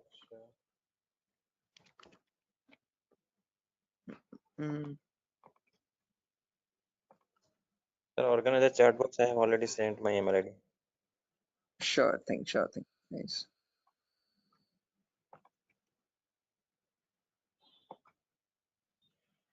Can we drop your call or can we what? Sorry. Can we drop your call or we have to wait? No. Once you have dropped your email, you can leave, guys. Not an issue. Okay. Once you've dropped your email in the chat box, you can leave. You can join back tomorrow at the same time, guys. Sir, are you gonna send that class from the starting demo session to now, or you will send from the today only? Sorry, I didn't get you. No, I asked you. So the today classes lecture you will send by mail, or you are gonna send from the starting demo sessions? Are you talking about the recording specifically, Biswajit? Huh. Or are you talking about just the notepad files? This is the only notepad for today's only, na? Yeah, only today's notepad. Okay, demo. Okay. I don't have a notepad file for the demo. It's just a presentation. Okay. You have the demo already on your YouTube. Okay, but you will be getting the recordings for these classes in a few days, guys. We still need to receive the payments and all. So once all the payments have been confirmed, the link is going to change. So if you have not made any payments yet, please please initiate payments. And after that, we'll be sharing you the recordings as well. Until then, you'll only be getting the notepad files. Okay. Okay, sure. So I've got over here 1, 2, What is the 3. course fee? It's 8,000 rupees, guys. Oh, Okay. Sir, Okay, salute, I've received 4 salute. emails, guys, over here. Okay, sure. So yeah, that's it, guys. I'm going to send the notepad file, right? Sorry. Sir, actually, I'm not getting the chat bot. I'm sorry to ask where exactly it is. You have access this from the browser, right, Ravikiran? From the link. On the From top the right link, but corner, you can see there's a... actually I'm Yeah. accessing it from the application, so that's why I'm not getting that. I think. Okay. On the top right corner, do you see some blurred space or blind or dots or something? Top right corner or top left corner? Anywhere? Just a second. Let Or do me. one thing, Ravikiran. Just spell out your email. I'll note it down. I'll write it down. Yes, yes. Spell it out. Deshmukh. Deshmukh. 1 second. Yes, yes. Screen is Deshmukh. visible. RGD. R for rabbit, G for goat, and D for G. G for goat. G, okay. G for goat. D. Okay, D. Yeah. @gmail.com. Perfect. Thank you. Okay, guys. Right. So yeah, that's that, guys. Nothing further. I've received 5 emails, and on those 5 emails, I've sent the notepad file. You can access them. And tomorrow's class will continue from where we left off. We'll discuss much more in detail about these private and public IPs. We'll discuss what these classes are, class A, B, C, D, and E. And I promise we'll discuss what DNS and DHCP servers are. Okay. So yeah, that's it, guys. Nothing further. I'll exit the session, and I'll see you tomorrow at the same time. Okay, at 8 o'clock. Okay, sure. Bye-bye, guys. That's it. Bye, guys. Thank you, sir. Thank you, guys. Bye-bye. Have a good day tomorrow. I'll see you soon. Thank you, sir. Good night. Good night. Good night.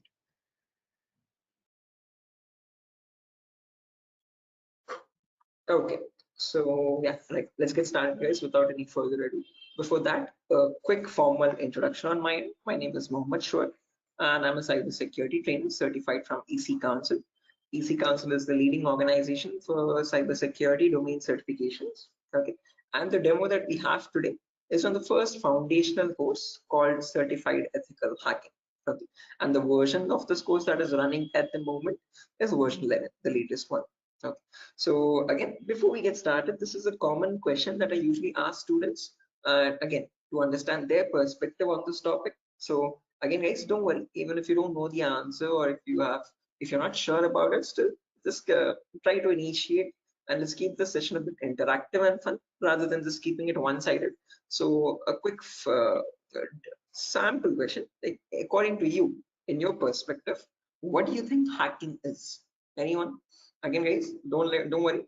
I am not asking for any definitive answers or exact to the point answers. Whatever comes to your mind, okay, whatever you think hacking is, please let me know. Anyone?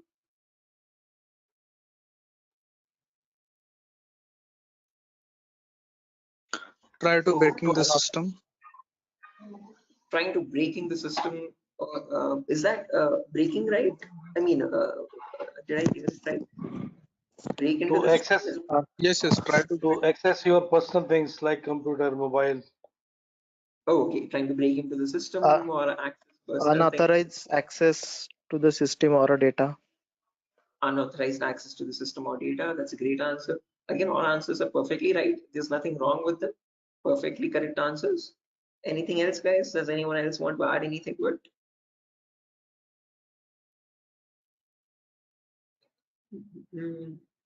Right, perfect. No worries, guys. Thank you so much for those answers. Those are exactly right. There is nothing wrong with them. Okay, but if I had to just add upon that hacking, that definition, I would add it as hacking is the procedure of trying to gain access to information systems. Okay. These information systems could be anything. They could be from as small as a mobile phone to as big as a web application server or a database or the cloud organization as well. Okay, and this is done without the permission or without the consent and knowledge of the person owning those systems. Okay, so if those systems belong to a third party person, that person does not know that someone is trying to gain access to their information or the data.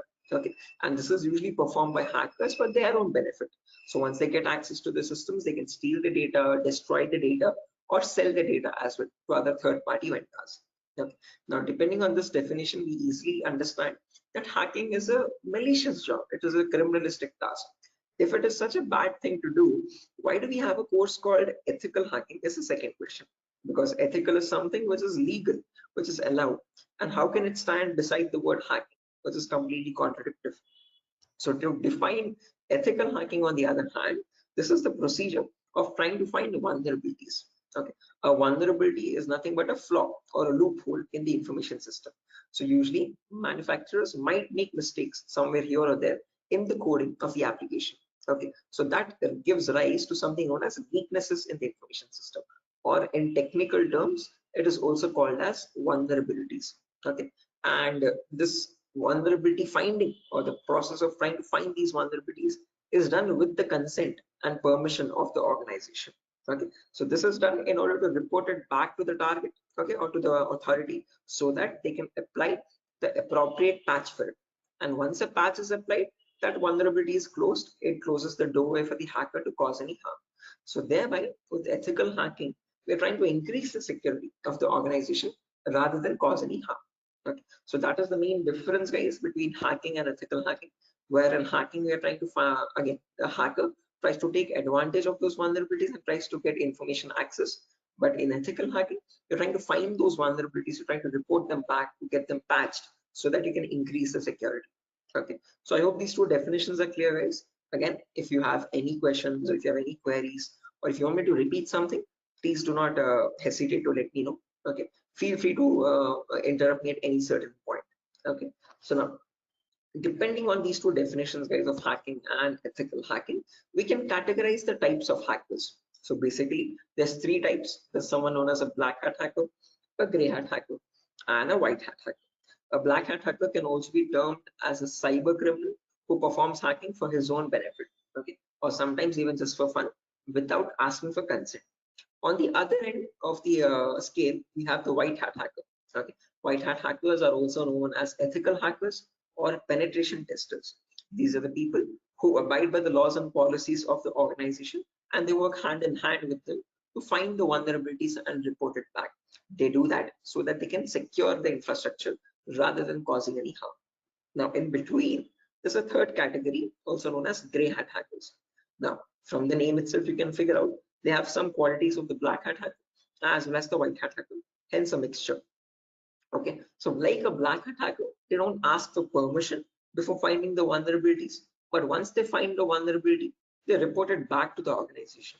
Okay, and that is done in return for a bounty. A bounty is nothing which benefits them. It could be a financial reward or a reputational reward, anything which benefits them or their careers. Right. So all these three types of hackers, whether it be a black hat hacker or a gray hat hacker or a white hat hacker, they perform hacking or ethical hacking in a certain number of steps. Right? And those steps collectively are called as hacking cycle or cyber kill chain. Okay. Now let me list those steps out one by one so that we can have a clear picture of what the whole course is about, and then we'll briefly discuss about all of them. Okay, so you can ask your questions regarding those. Okay, so the first step that you perform in hacking cycle or cyber kill chain is known as information gathering. Now, certain organizations term this step in different names. They can also call it as reconnaissance or footprinting. Second step is known as scanning. It can also be referred to as enumeration.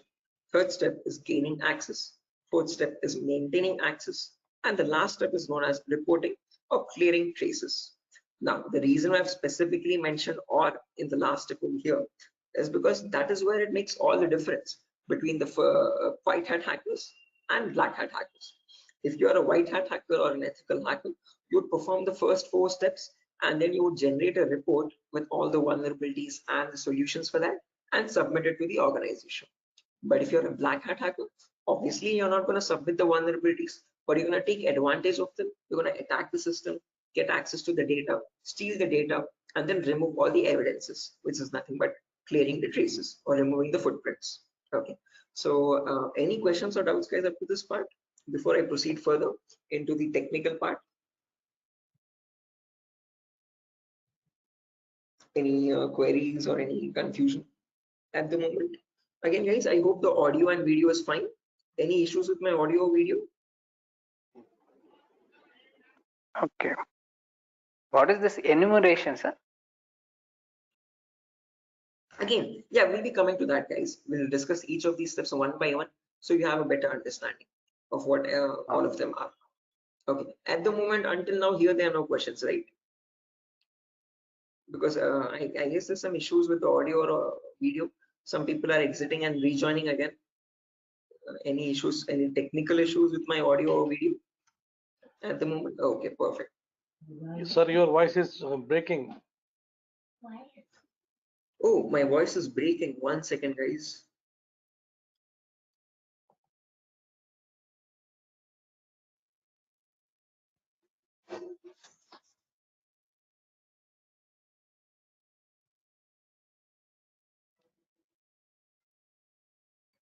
Okay, hello, 1 2 3, hello, 1 2 3. Now it is Guys, okay. it's okay, right? Right, perfect. Clear, sir. Right, let's proceed now, guys, and understand each of these steps one by one, so you have a clear picture of what they are. So the first step is information gathering. Again, as the name itself suggests, this step involves the hacker or the ethical hacker to gather as much data as possible about your penetration testing target. Okay, and all this information is gained passively. What I mean by passively is that you get this information from other third-party sources rather than contacting the organization directly. Okay, so for example, if I have a target like Wipro.com, about Wipro.com, I'll start searching online for all the material for it, okay, all the data regarding Wipro.com servers. Okay, the main question is, what kind of data are we talking about over here? And this is the information that we require. So firstly, we try to figure out all the IP addresses and the range of IPs used by the Wipro's main servers or the secondary servers. Then the who is records to understand who is hosting Wipro.com and since when has it been hosting itself. Then the DNS records to understand what information is stored in their DNS servers, domain name servers. Then employee details such as their contact numbers, their email addresses, their usernames and passwords which are leaked, and their home addresses if possible, and so on. So then the domains and the subdomains of Wipro's website, and the operating system information, like what OSs are being used by the servers that are linked with Wipro.com. Now, trust me, this guys, that all this information is available online to be gathered. So if I show you a very basic example, let's say if I wanted to find the DNS records for Wipro's organization, all I have to do is go to the browser, and in the browser, I can search for a website called DNS Dumpster. This website is available for free for anyone to access. You can click on the first link, and over here you can just search for Wipro.com, and you can click on search, and now this is going to fetch and give you all the information about the Wipro's DNS servers. So first things first, it tells you where the Wipro servers are being located on the geolocation map. So it tells us that there are 4 DNS servers for Wipro. As you can see, these are their host names, exact host names, and these are the exact public IPs. These IP addresses are very important for a hacker or an ethical hacker to proceed with the further steps of scanning and enumeration. Okay. After that, we can see that there's the host record telling us what are the Wipro servers IP addresses and the subdomains IP addresses. So this is the main Wipro.com server, which is being hosted on the IP 66.7.148.227. Again, this information is very relevant for a hacker or an ethical hacker to proceed further. Further down, you can also see it also gives us the complete network topology. So this is how Wipro servers are connected to one another, and we have the whole network topology with the host names and their IP addresses. Okay, so this is basically whole Wipro's organization main server data. So again, this data is readily available, guys, for anyone to be accessed. That is not the vulnerability. Wipro themselves manually give out this data so that everyone around the world can access their servers.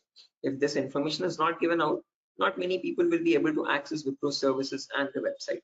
Okay, the giving out of information is not wrong over here, but not checking if the information that you're giving is secure or not is the vulnerability. Okay, so we have to see that whatever Wipro is disclosing, all these servers one by one are completely secure. Okay. After information gathering is done, then we go to the next phase, which is known as scanning or enumeration. Now, one of you asked me what scanning or enumeration is. This is nothing but trying to get some extra information about the target by making active connections. What I mean by active connections is that you will directly connect to Wipro servers, and from them you will try to fetch the information. Okay. Similarly, when we talk about enumeration, that is about gathering as much information as possible about all the services that are running on the target organization. So in a Wipro's organization, you might have DNS service, DHCP service, SNMP service, Telnet service, SSH service. These are the multiple servers, multiple web servers, or multiple other organizational servers. So about each of that server, you need to get information, like what version of services are they running and what applications are they running. So enumeration is trying to gather information about all the servers one by making active connections with them. Okay, so you're directly going to ping those servers and you try to fetch the information from them directly rather than contacting any third-party organization. Now, when we talk about scanning or enumeration, there are three types of them. There's something known as network scanning, then port scanning, and then finally vulnerability scanning. In network scanning, we can try to figure out on the target network what all devices are active. Okay, so what operating systems are they using, what servers are available, what client operating systems are there. So trying to understand what all devices are they using, IDS, IPS, routers, switches, what all devices are there. On those devices, then you perform port scanning. Port scanning is where you try to figure out what ports are open, and on those ports, what services are there running. Okay, what applications are there running. Then finally, you perform vulnerability scanning to figure out on those services, are there any vulnerabilities? Are there any weaknesses that you can attack on? So during this phase, we'll be using two important tools called Nmap and Nessus. So if I just search for enable Nessus over here, this is the tool that is used in organizations as well. So if I click on the first link, as you can see, this is Nessus Professional. If I click on buy, it's around $4,000 for 1 year subscription. Okay, quite an expensive tool, and this is the same tool that is used in real-time scenarios. So we'll be working on the same tool in our classes as well. We'll try to understand how to use this tool and how to run or perform vulnerability scanning. The reason why I'm showing you all this is just to make you understand that we will be using real-time scenario tools. Okay, whatever is used in organizations at the moment, we are up to date with those tools. Okay, after if I show you example, as you can see, I have the Nessus installed on my system over here. I'll show you how you can install on your system as well. And you can see, you can perform various types of scans.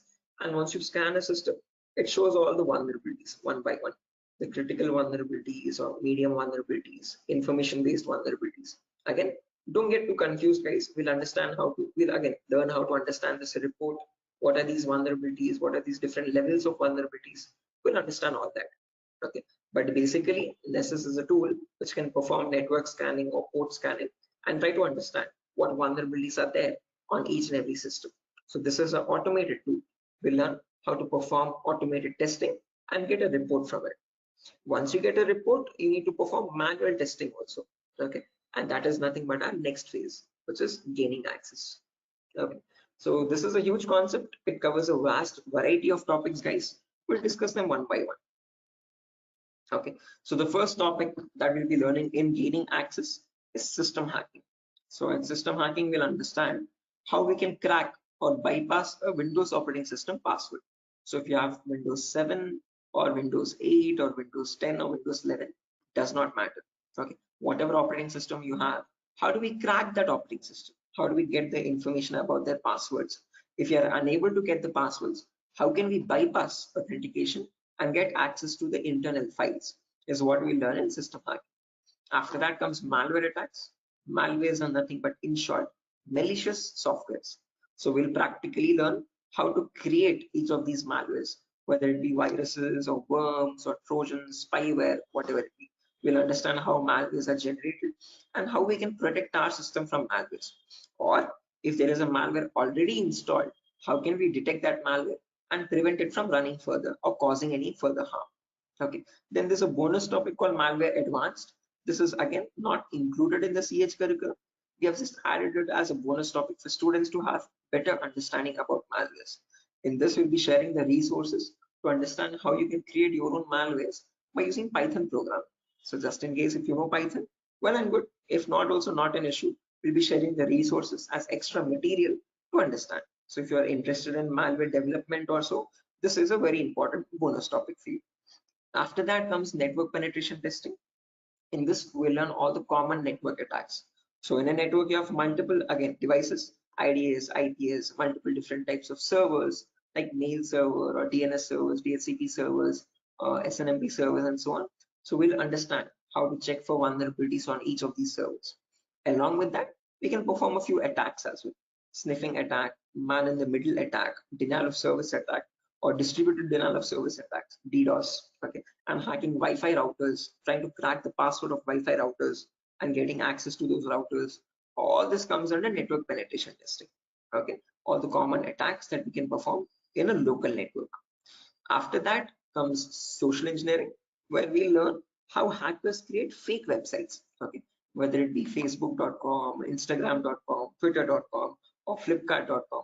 How are hackers creating fake login pages? And from those fake login pages, how are they getting the passwords, credentials? So we learn what phishing attacks are, what are the other social engineering attacks through which hackers manipulate victims into getting their passwords.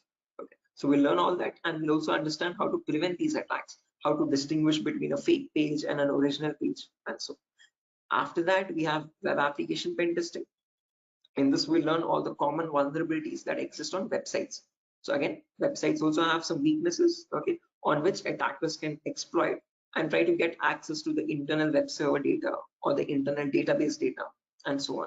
So to list out a few, there's vulnerabilities such as SQL injection, cross-site scripting, broken authentication, file upload vulnerability.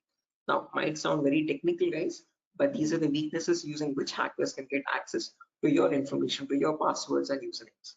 Okay. After that, finally comes hacking mobile phones, where we learn how we can hack an Android phone and get access to that Android phone remotely.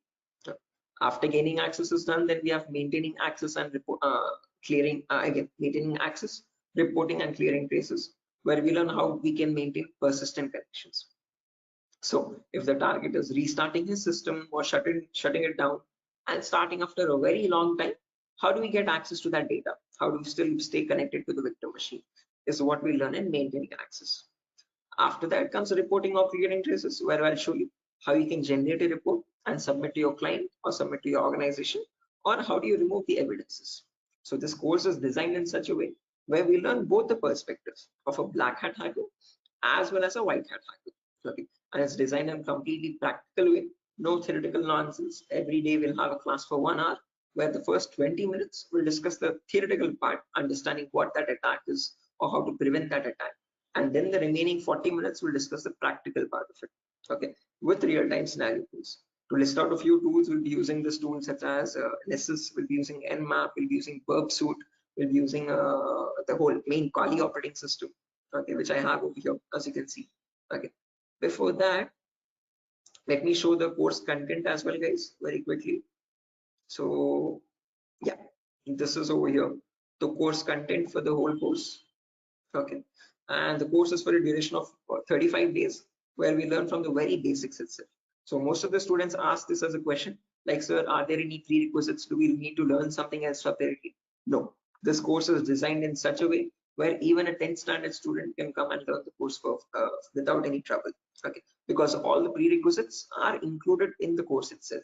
So before we dive into the advanced concepts, there's a few prerequisites which we will cover. The first few introductory classes. First things first, we learn about networking basics.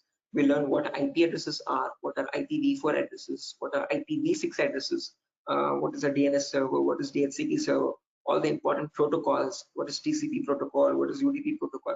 We'll discuss all that in networking basics. Then we'll jump into virtualization.